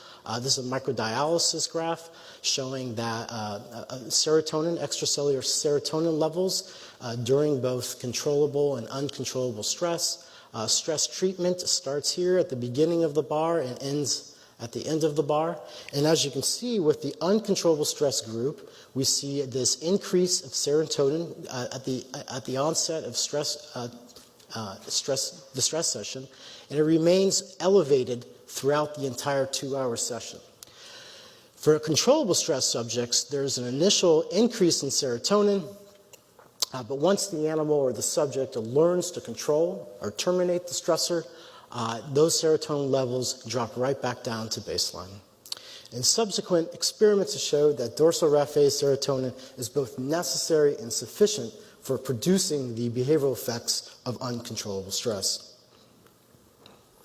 So in the interest of time, I'm just going to summarize a large body of work. We've shown that tail shock increases the excitatory drive into the dorsal raphe, activating these serotonin neurons, which then release serotonin into the projection regions of the dorsal raphe. We think these are the structures that are the proximate mediators of the behavior following stress. But none of this occurs when the animal has control, because controllable stressors specifically engage a circuit within the medial prefrontal cortex, specifically the prelimbic region. This is a subregion of the prefrontal cortex that provides top-down inhibition onto dorsal raphe serotonin. And it does that by selectively targeting these local inhibitory GABAergic interneurons. This pathway from the PFC to the DRN is not activated by uncontrollable stressors. Right? This is a pathway that's specific for producing the resilience effects of behavioral control. So this finding that there was a pathway or a structure that was sensitive to the dimension of controllability generated a lot of renewed excitement in an old phenomenon called behavioral immunization. And this simply just refers to that an initial experience of controllable stress prevents or blocks the neurochemical and behavioral impact of future stressors that the organism encounters. And these are all uncontrollable stressors that we use in the lab at this time point. The stress buffering effects of controllable stress are long-lasting. So they are enduring. They can last up to 2 months. That's the longest that we've actually tested. They are also transsituational, right? The effects of prior control generalize to stressors beyond tail shock, such as social defeat. And the enduring and transsituational features of this behavioral immunization require the prefrontal cortex both at the initial experience of controllable stress and during the later uncontrollable adverse event. And remember, uncontrollable stressors typically don't activate the prefrontal cortex. So these data suggest that experiencing control induces plasticity or some type of change into the prefrontal cortex in such a way that later stressors or later adverse events that normally don't activate the prefrontal cortex now do so, thereby preventing behavioral outcomes of stress. So if the prelimbic cortex is critical for mediating these stress buffering long-term effects of control, how does it do it? Well, I've already told you about one pathway, about the prelimbic projections to the dorsal raphe being important for blunting the behavioral outcomes of adverse events. But it's not obvious how this pathway can actually detect the controllability of the stressor. We hypothesize that that function resides in another microcircuit within the prefrontal cortex, namely the cortical striatal system. And this is not just, this system is actually a loop that's one directional from the prelimbic cortex to the dorsal medial striatum, but then these projections can connect with the thalamus, and those connections project back to the prelimbic cortex. So it's actually, it's a loop. And this system has almost exclusively been studied in repetitive instrumental reward learning. It's been shown to be sensitive to the contingency between instrumental action, like pressing a lever, and receiving some type of outcome, like a reward or a food pellet, sucrose pellet. Even though behavioral control is not typically a repetitive task, it occurs during sort of aversive circumstances. Its appreciation requires the detection between the contingency of the animal's action, which is turning a wheel, and some outcome, which is shock termination. So up until this point, and I just want to reiterate, we have found that several nodes within this loop, when we take them offline, that removes the protective effects of behavioral immunization. So this loop, just as the prelimbic to dorsal raphe pathway is important, this loop is also important for producing behavioral immunization. Now, up until this point, all the data that I've summarized was conducted in male rats. We actually had no idea until recently what the impact of controllability would be in female rats. We had no idea if this phenomenon existed in females and whether the same circuitry was engaged.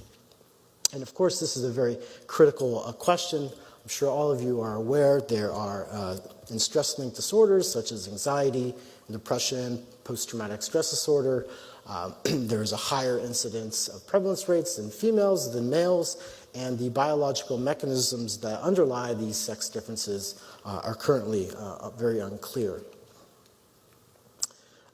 And so we found right away that, I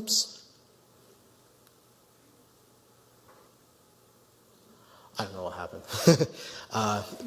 These graphs are supposed to show that, that's maybe someone else's graphs. These graphs are supposed to show that the females and males learn the controlling response to a very similar rate. So they both learn the controlling response equally. Okay, that's normal.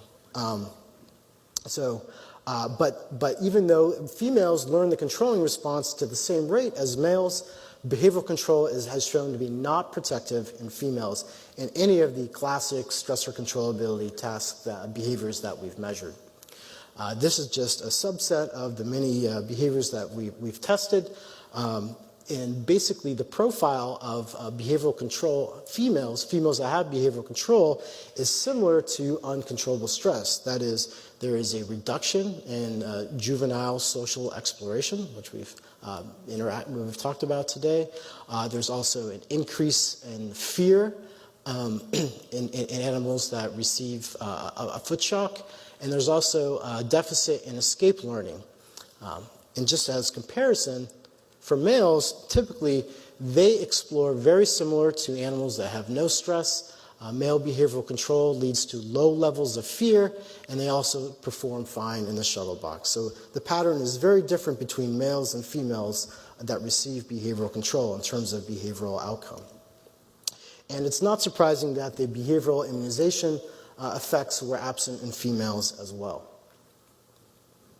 We also saw that behavioral control in females does not engage that prelimbic to dorsal raphe circuit that we were just talking about. So in females that receive controllable stress, there's very little, that's the ES here, that's the escapable shock. They express very low FOS expression within this prelimbic to dorsal raphe pathway. FOS protein being just a neuronal marker for activation. In comparison, this is the comparison graph in males that receive controllable stress, you see a selective activation of the prelimbic to dorsal raphe in controllable stress animals. So the pattern, again, is very different between males and females in terms of what behavioral control does to prefrontal circuit activity. And not surprisingly, in females, because that pathway is not activated, we saw increased serotonin throughout the whole rostral extent of the dorsal raphe in females. So because the prelimbic to dorsal raphe or prelimbic systems are important for mediating the immunizing effects in males but not females, we were interested in whether there were plasticity or structural changes in the prefrontal cortex that underlie these sex differences. And in our first attempt to address this issue, we collaborated with Rebecca Shansky at Northeastern University in order to look at dendritic spines.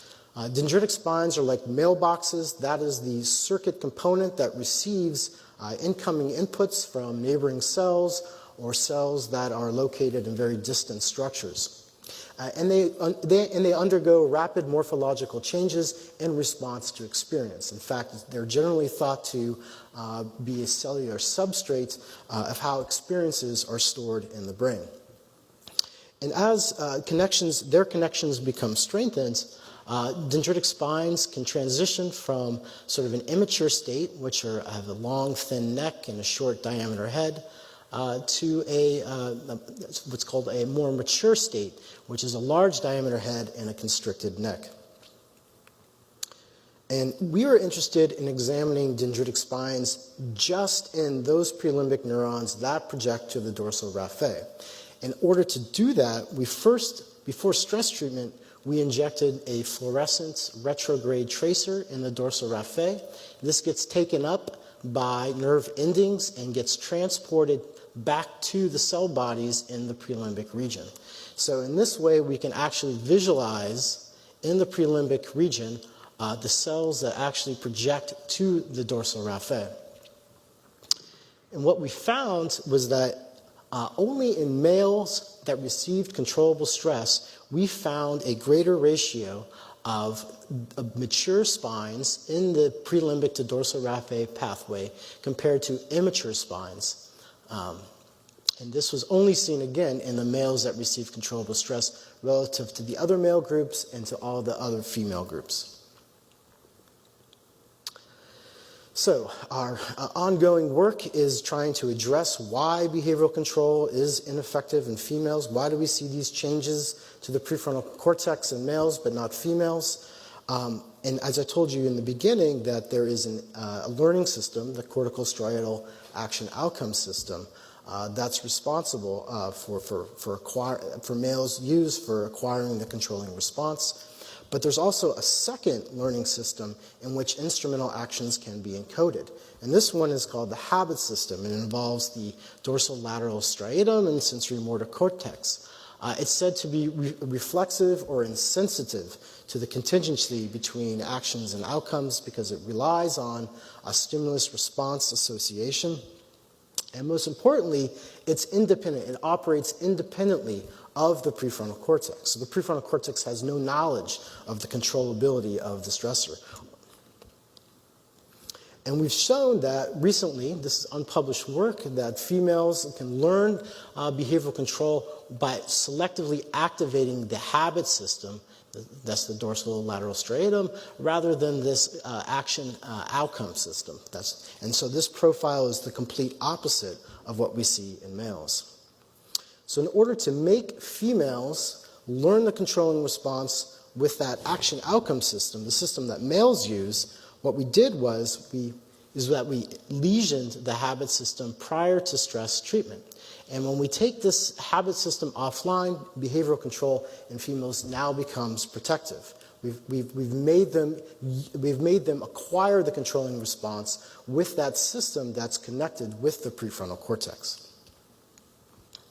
So this data suggests that what is critical in producing resilience is not learning a controlling response per se, it's with what system that you learn it with. And I just want to make a few brief remarks. this absence of protection in females doesn't generalize to other resilience factors. So we've looked at voluntary exercise, 6 weeks of wheel running. We've also looked at sub-anesthetic ketamine injections, and other resilience factors produce the same amount of resilience in females as we see in males. And in fact, in some of those instances, females seem to be more responsive to those factors. So this absence of protection is very specific to behavioral control. So in summary, in males, when control is present, behavioral control engages distinct prefrontal circuits for its detection using this cortical striatal action outcome system, and then the use of that information to clamp down and to inhibit stress responsive systems, thereby preventing the behavioral outcomes of the stressor. In females, they acquire the controlling response with a different system, one that's independent of the prefrontal cortex.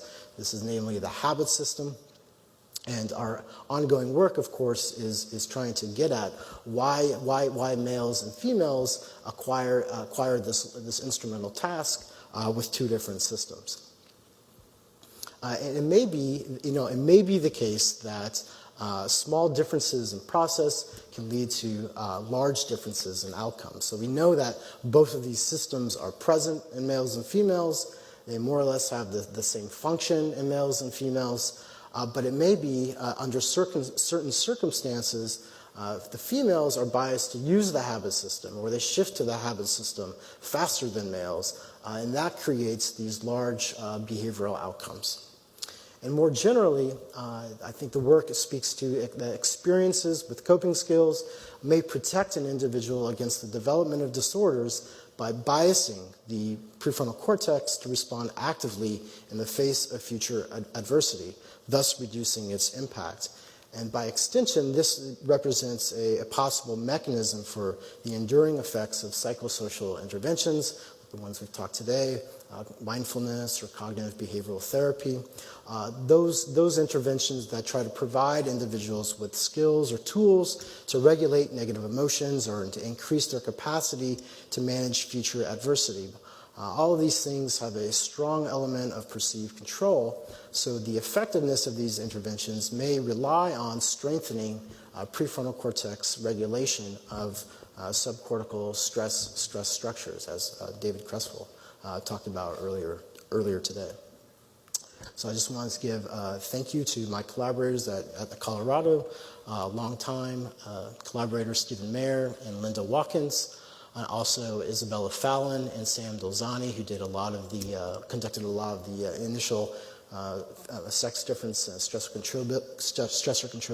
controllability studies.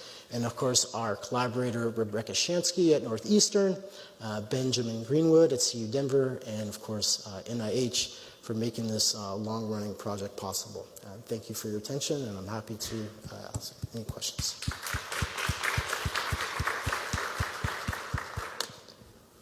Hi, doctors. Thank you very much. I believe most of us here would have found your presentation very interesting, especially the surprise of the new insight into the gender sex difference.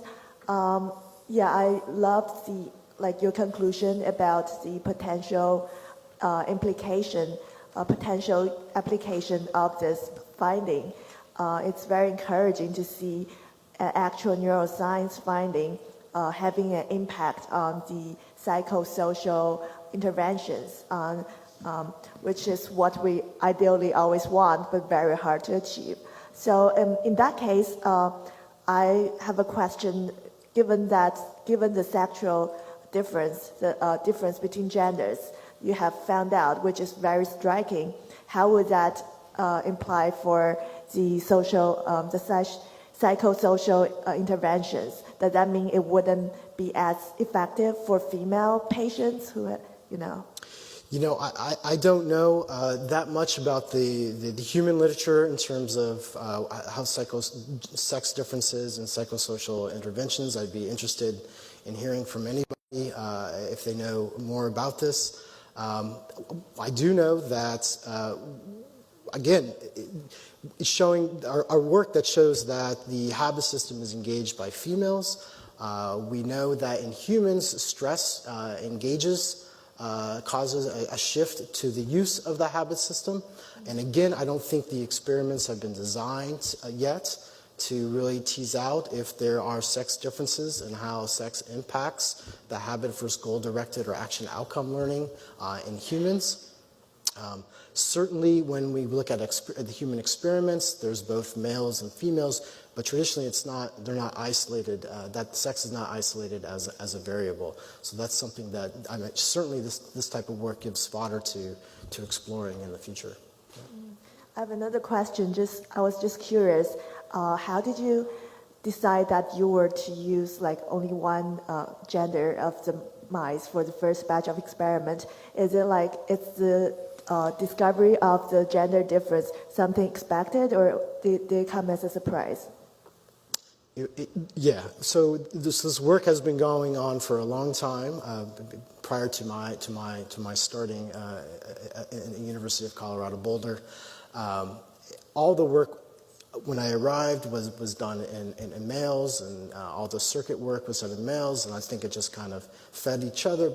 And we expected with the females that we would find this very similar findings, and we were completely shocked actually when we found that the females there was no engagement of the prefrontal cortex, and they weren't protected from this task. And again, it doesn't generalize to the other things that we had studied in that lab, like exercise. So it gives 6 weeks of exercise. Females are protected just as well as males. In fact, it takes fewer weeks of exercise training to see that protection with females than males. Same thing can be said with ketamine. We can give lower doses of ketamine, and that protects females from the outcomes of stress. This is in the laboratory. So yeah, we were surprised that our findings in behavioral control were the complete opposite of what we had seen with other resilience factors. Thank you so much for the insight. Thank you for your questions. I just want to say a couple of things. Thank you for that question. This is a really important point that traditionally, why have we just been doing research in males? I don't know, because men are doing the research, right? So NIH, right, has a new policy, but I also want to give a little shout out to Michael, who was really a little bit ahead of the curve in pushing the Mayer Lab to go into looking at the females and really finding this very important and intriguing result. I want to ask you along those lines a question of, did you do the experiment to try to turn the males into females instead of the experiment to turn the females into males? We had done that, and in the interest of time, I didn't show that data today. We actually had done that first, where we had taken this corticostriatal action outcome system offline in males, and that removed the protection of having control. So we had done already the reverse experiment that we had done in males. And again, this really speaks to this idea that it's not just learning control over stress, it's really which system that you acquire it with that's the critical factor for producing resilience. Thanks very much. Thank you. Thank you. So we're now excited to have our last talk, not just because it's the last talk, but because we're excited for the talk. And Dr. Zaghloul will come up and speak about ripple oscillations and human memory.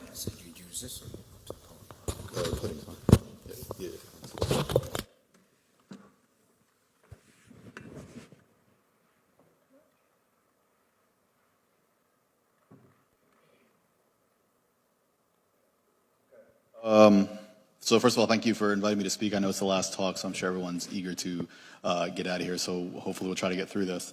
We're going to present our work talking about some of the neural mechanisms that we've identified and that we've been studying in the human brain that underlie our ability to form and retrieve memories. I think this is in theme of this last session, looking at sort of the neural correlates of behavior.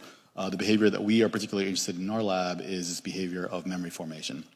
As everyone knows, memory is critical to our everyday experience. We rely upon our memories not only to form our own personal identities, but also to guide and plan our future actions. And so our lab is very interested in how this actually occurs.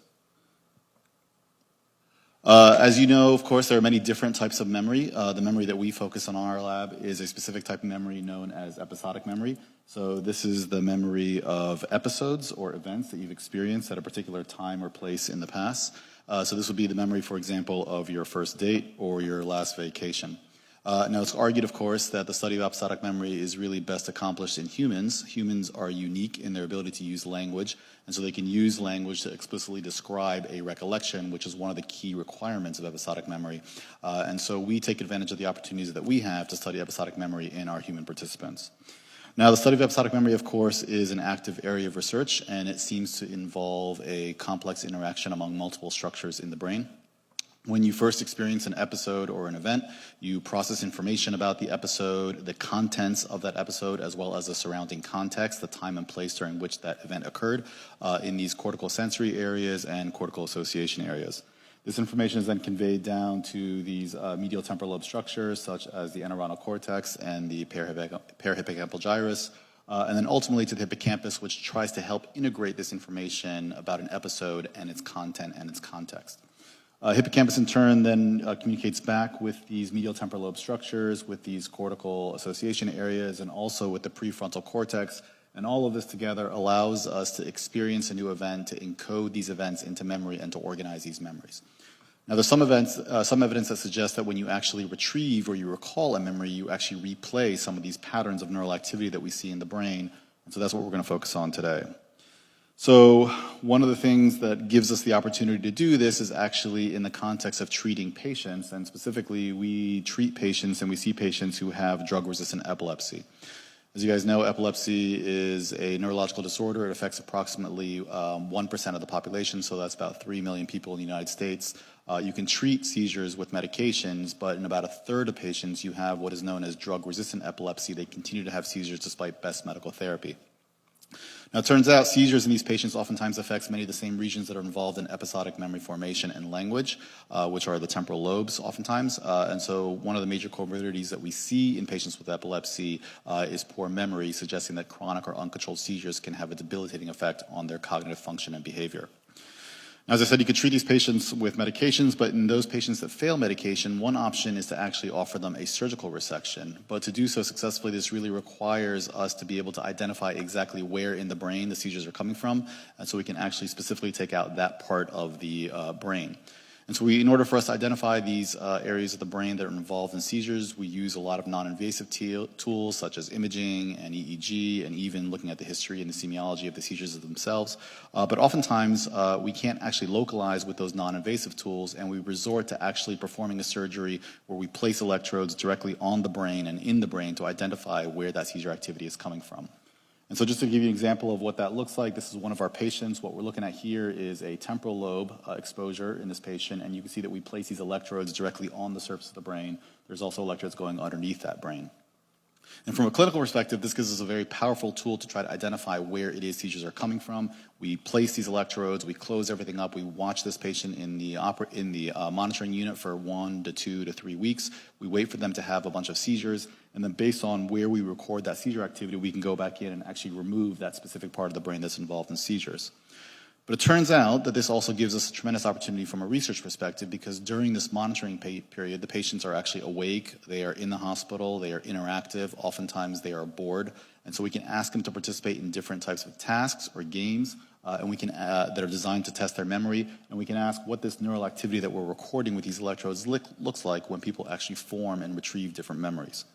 And so from these electrodes, we can capture a variety of different types of neural signals. So from any one of these electrode contacts, we can capture the activity over a local patch of cortex.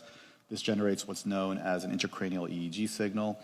This reflects generally the net dendritic input over a small patch of cortex, all the neurons in that region of brain. What you'll notice about this signal is that it's characterized by the presence of these fluctuations or these oscillations.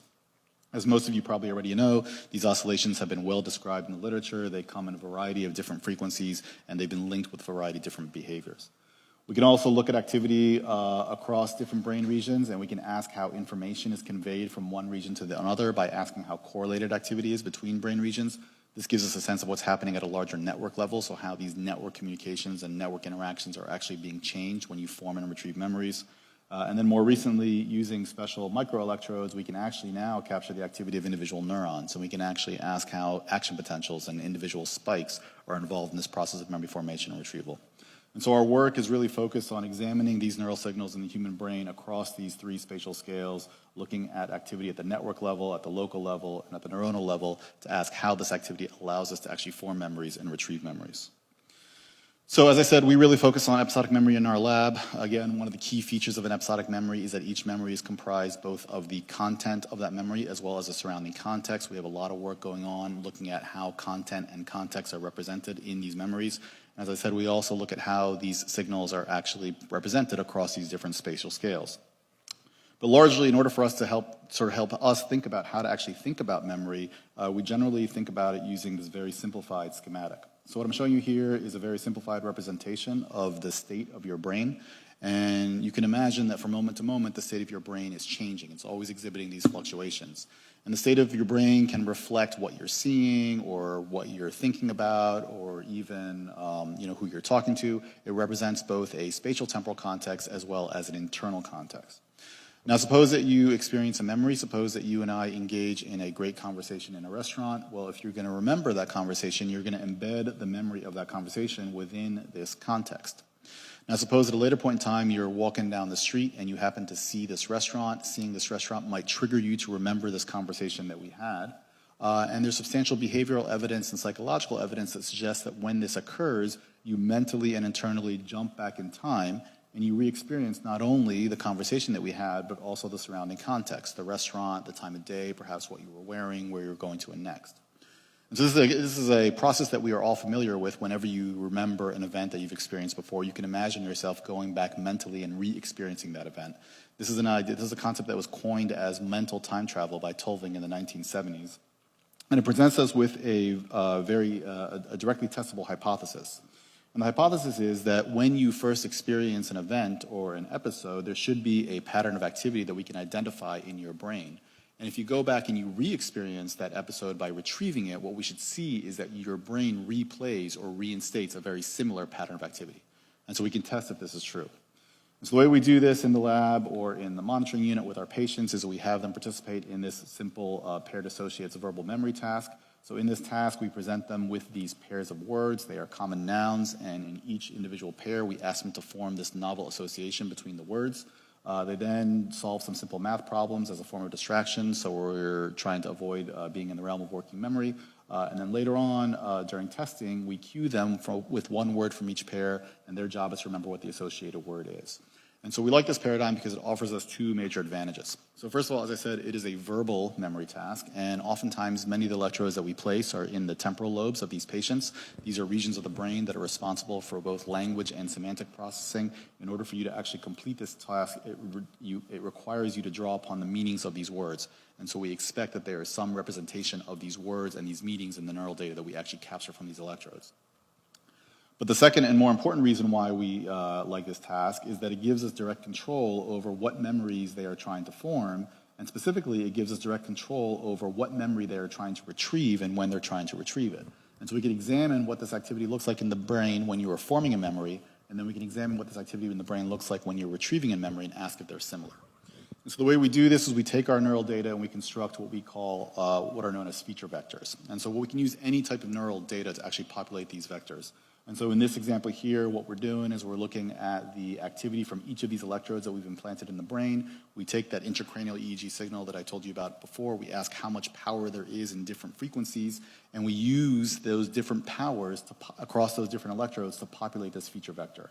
And so this vector at any one time point gives us a representation of neural activity across all of these brain regions and across all of these frequencies. Again, we can use any neural feature. So we can also do this with spiking data. We can do this with network connections and so on and so forth. The point is that it gives us a representation of neural activity at every single time point during encoding. We can do this to get a representation of these patterns of activity at every single time point during retrieval. And then we can ask how similar these patterns are between any time point of encoding and any time point during retrieval. And for any one trial, we can create what we call these similarity maps. And so just to walk you through this, because you're going to see this a couple of times, what you're looking at here on the x-axis is every single time point during retrieval until the time that they vocalize their response, which is indicated by this red line over here. On the y-axis is every single time point during encoding, beginning with when the word pairs come on the screen.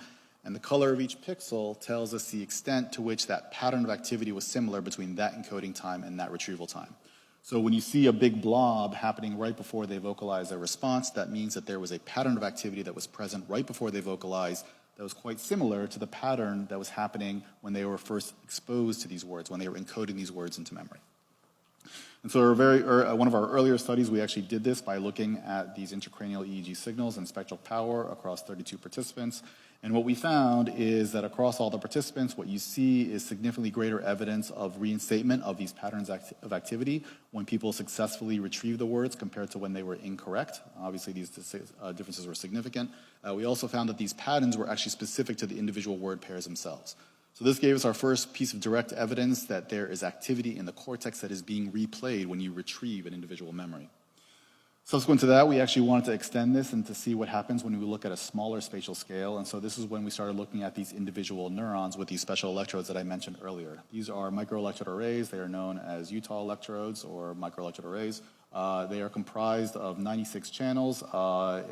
Each of them is spaced from its neighbor by 400 microns. They extend 1 to 1.5 millimeters in length into the brain itself. Just to give you some sense of perspective, they're about 4 millimeters by 4 millimeters on a side. And so during our surgeries, what we do is we implant these in the anterior part of the temporal lobe below the grid in an area that we anticipate we're going to resect. And then each of these electrode shanks then allows us to record the activity from an individual neuron in that particular brain region. And so now, using all of these electrodes, we can get a sense of what's happening with this population of neurons in this particular brain region. And so just to give you a sense of what these data look like, if you look at one of these arrays during this task, we're looking at all of the neurons that are captured from this one array during this encoding period when the words come on the screen. And you can see that the responses are quite heterogeneous. There are some neurons that show increases in their spiking activity and other neurons that show decreases in spiking activity after the words come on the screen. Well, if we look at what these same neurons are doing when you actually retrieve these items, what we see, and these neurons are ordered in the same exact way, we find that the neurons that were increasing their activity during encoding are also increasing their activity during retrieval, and similarly, those that were decreasing their activity during encoding are also decreasing their activity during retrieval. And so once again, we can do what we did over here. We can construct these population vectors using now this population spiking activity across this group of neurons. And we did this in 6 participants in this more recent study. And what we found, again, was that there was significantly greater evidence of reinstatement during the correct trials compared to the incorrect trials. And so now this is giving us additional direct evidence that even at the level of populations of neuronal firing, what we see is that there are patterns of activity that are being replayed when you successfully retrieve a particular memory. So the next question that we wanted to ask then is, how does this actually occur? Why does your cortex give rise to these patterns of activity that are being replayed? Where does that actually come from? And so if we go back to our diagram about describing sort of the structures that are involved in episodic memory, we can see that one possibility might be that this activity that is being replayed in the cortex might rely on this interaction that we know exists between these cortical regions and these regions of the medial temporal lobe, the MTL. And in fact, we have very strong evidence that the MTL is involved in this process of replay from the literature on spatial navigation in rodents. And so for those of you who are not familiar with that literature, this is a schematic that really summarizes much of that literature, identifying a type of cell known as a place cell. The identification of place cells and grid cells actually led to the Nobel Prize several years ago. So these are cells that are found in the medial temporal lobe of these rodents, and they are cells that are specifically tuned to individual locations. So if a rat or a mouse is moving along a track, what you're going to find is that there's going to be neurons that fire depending on where the rat is on the track. And as the rat moves along the track, you're going to see actually a sequence of neuronal firings across these different place cells. Now, remarkably, what you see with these place cells is that when the rat or the rodent is asleep, and so perhaps consolidating their memory, or even when they're awake between runs on the track and thinking about the run, what you find is replay of this same sequence of neurons, suggesting that there is this replay element that might have some element of memory that's involved. What you also find is that when these replay events occur, if you look at the local field potential signal, you find the presence of what are known as sharp wave ripples. So these are fast oscillations in the local field potential signal. They are called sharp waves in rodents because they sit in the raw trace on the back of these sharp transients. They are oscillations that are very fast in frequency, and it seems to be the case that these fast ripple oscillations are some sort of biomarker of this replay event and therefore of memory. And in fact, there have been many, many, many studies examining ripple events in rodents and have linked these ripples with memory consolidation, memory performance, and memory retrieval. Now, interestingly, over the last couple of years, a couple of studies have come out now showing that there are not only ripples that are actually present in these medial temporal lobe regions, these MTL regions, but also in the cortex. And one study that particularly attracted our attention was carried out by Yuri Bijaki's lab at NYU. And what they found was that you can record ripples not only in the hippocampus of these rodents, but you can also record ripples in these parietal regions. This is a posterior parietal cortex ripple. And you can see that sometimes these ripples are coupled together, sometimes you see ripples in one region and not the other. And you can actually quantify the extent to which these are coupled by just simply constructing a cross-correlation or a cross-correlogram between them. And what they found was that these coupled ripples actually also played an important role in this process of memory consolidation and were related or linked with how well these rats or these rodents performed in this spatial memory task. So we want to know whether we could identify evidence of such ripple activity in our human data. There have only been a few publications that have described ripples in humans. All of those have focused on activity in the medial temporal lobe, and most of those have largely focused on what happens during sleep. And we want to know whether we could see evidence for such ripple activity during this awake memory task in the human brain across these different brain regions.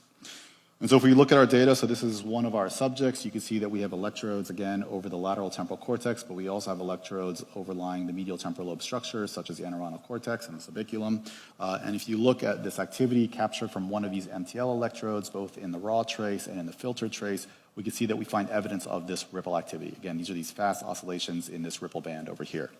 Now, what we can also see is that if we look at one of these temporal cortical electrodes, we can also identify presence of these ripples. So this is an electrode in the middle temporal gyrus, so sitting out here in the lateral cortex somewhere. And this is evident both in the raw trace as well as in the filter trace. And again, as these labels would suggest, there are times where we see that these ripples are coupled between the cortex and the MTL, and times where the ripples are uncoupled. So we can identify these ripples in our data. So the next question we want to know then is, do these ripples actually play a role in this process of memory retrieval? So this is a study that we just recently completed, again, looking at this paired associates task. And again, what we're doing is we're seeing what the activity looks like in these brain regions when people are vocalizing their response. And what you can see is in this one trial, immediately before they say the word needle, which is the correct word, what we see is that there is a ripple event in the lateral temporal cortex, a ripple event in the MTL. These ripples are coupled together. We can also see the presence of an uncoupled ripple.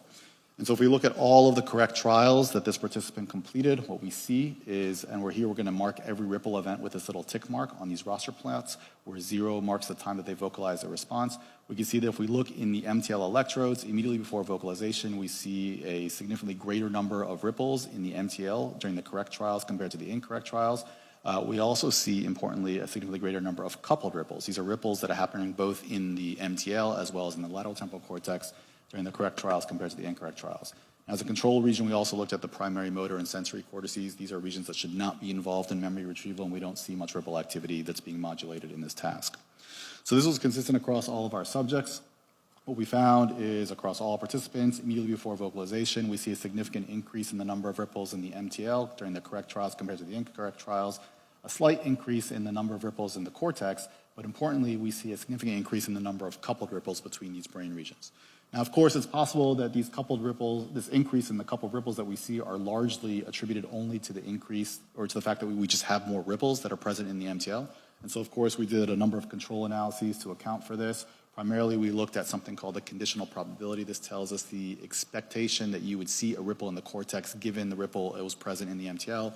And we found, again, in all our control analyses that there was significantly greater evidence of this coupling that occurs during the correct trials, during the incorrect trials.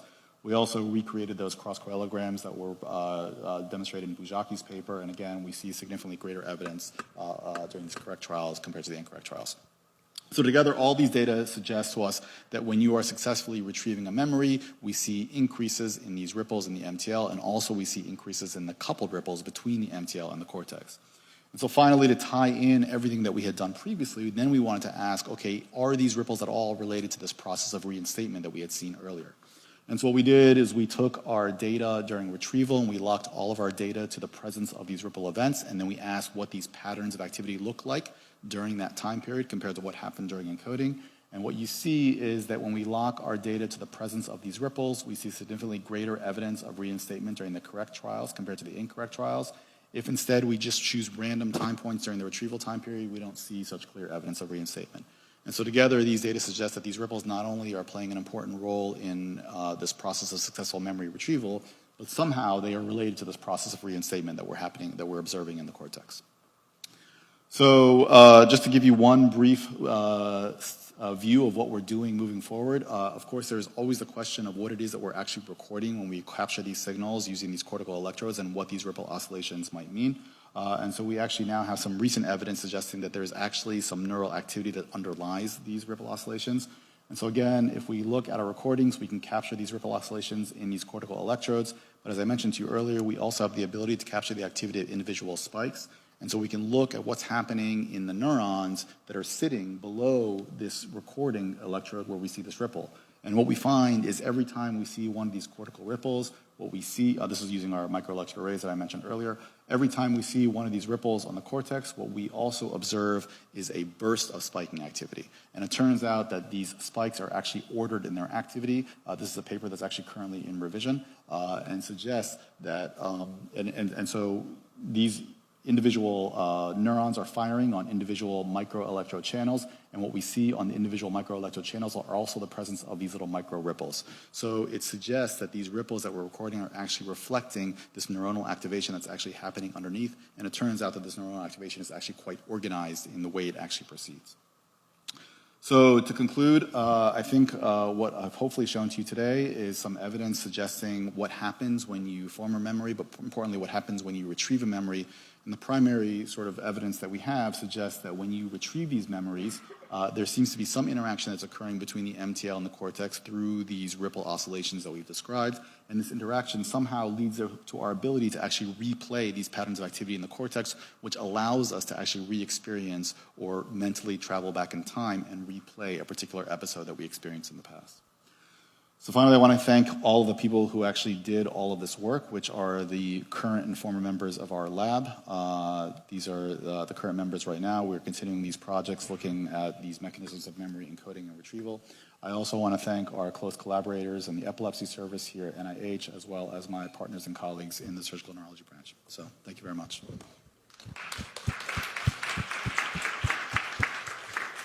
Questions? I have a question. So, do you know did you do like Granger causality analysis? Do you know when you're seeing the correlations between medial temporal lobe and other areas of cortex, do you know what's driving what? Because like your figure would suggest it's going one way, but I'm wondering if it's going the other. Yeah, so we tried and we did not see any strong evidence for one preceding the other. The way that we could actually do that is with those cross-correlograms. And the hope was that with the cross correlations, you could see that the peak is not actually at zero, but there's actually a latency. And we didn't see a significant latency in one or the other. We have other evidence that suggests that when you are, so we have another task where we look at pictures and then you look at the picture again, but the picture has changed in some way. And when you see that, you actually see activity in the cortical regions preceding the ripple activity in the MTL, suggesting there's some information sort of flow that has to happen before you can actually evoke this ripple up. Okay, I'll ask one more. Sure. So what do you think, or do you ever think about what the information about the ripples and the organized spiking underneath the ripples, how that might play into potential treatments for, let's say, PTSD?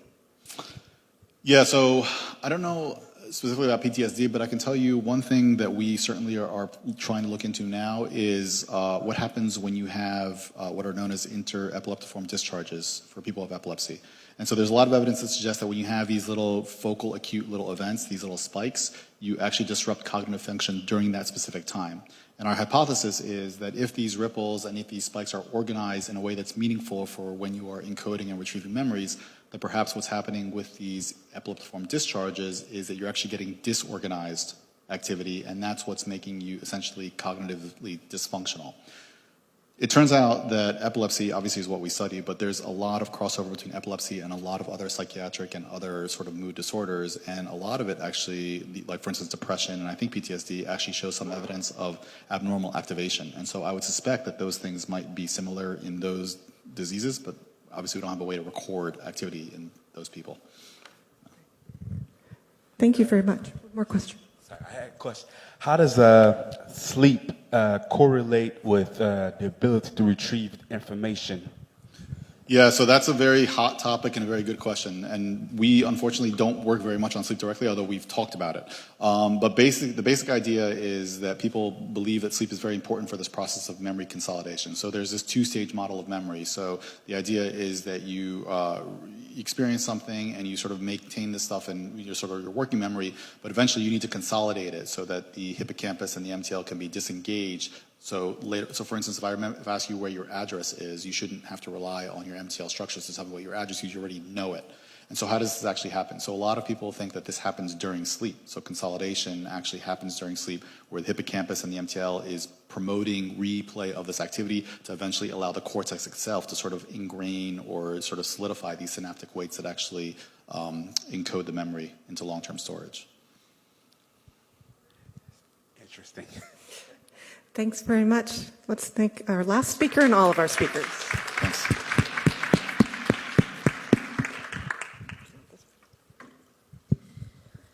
Well, I just wanted to say thank you very much for coming, and a very big thank you to all of our speakers that we've had today at this festival. I think it was very interesting and exciting for me, and I hope it was for you guys as well. And with that, I'm going to let you go. Thank you.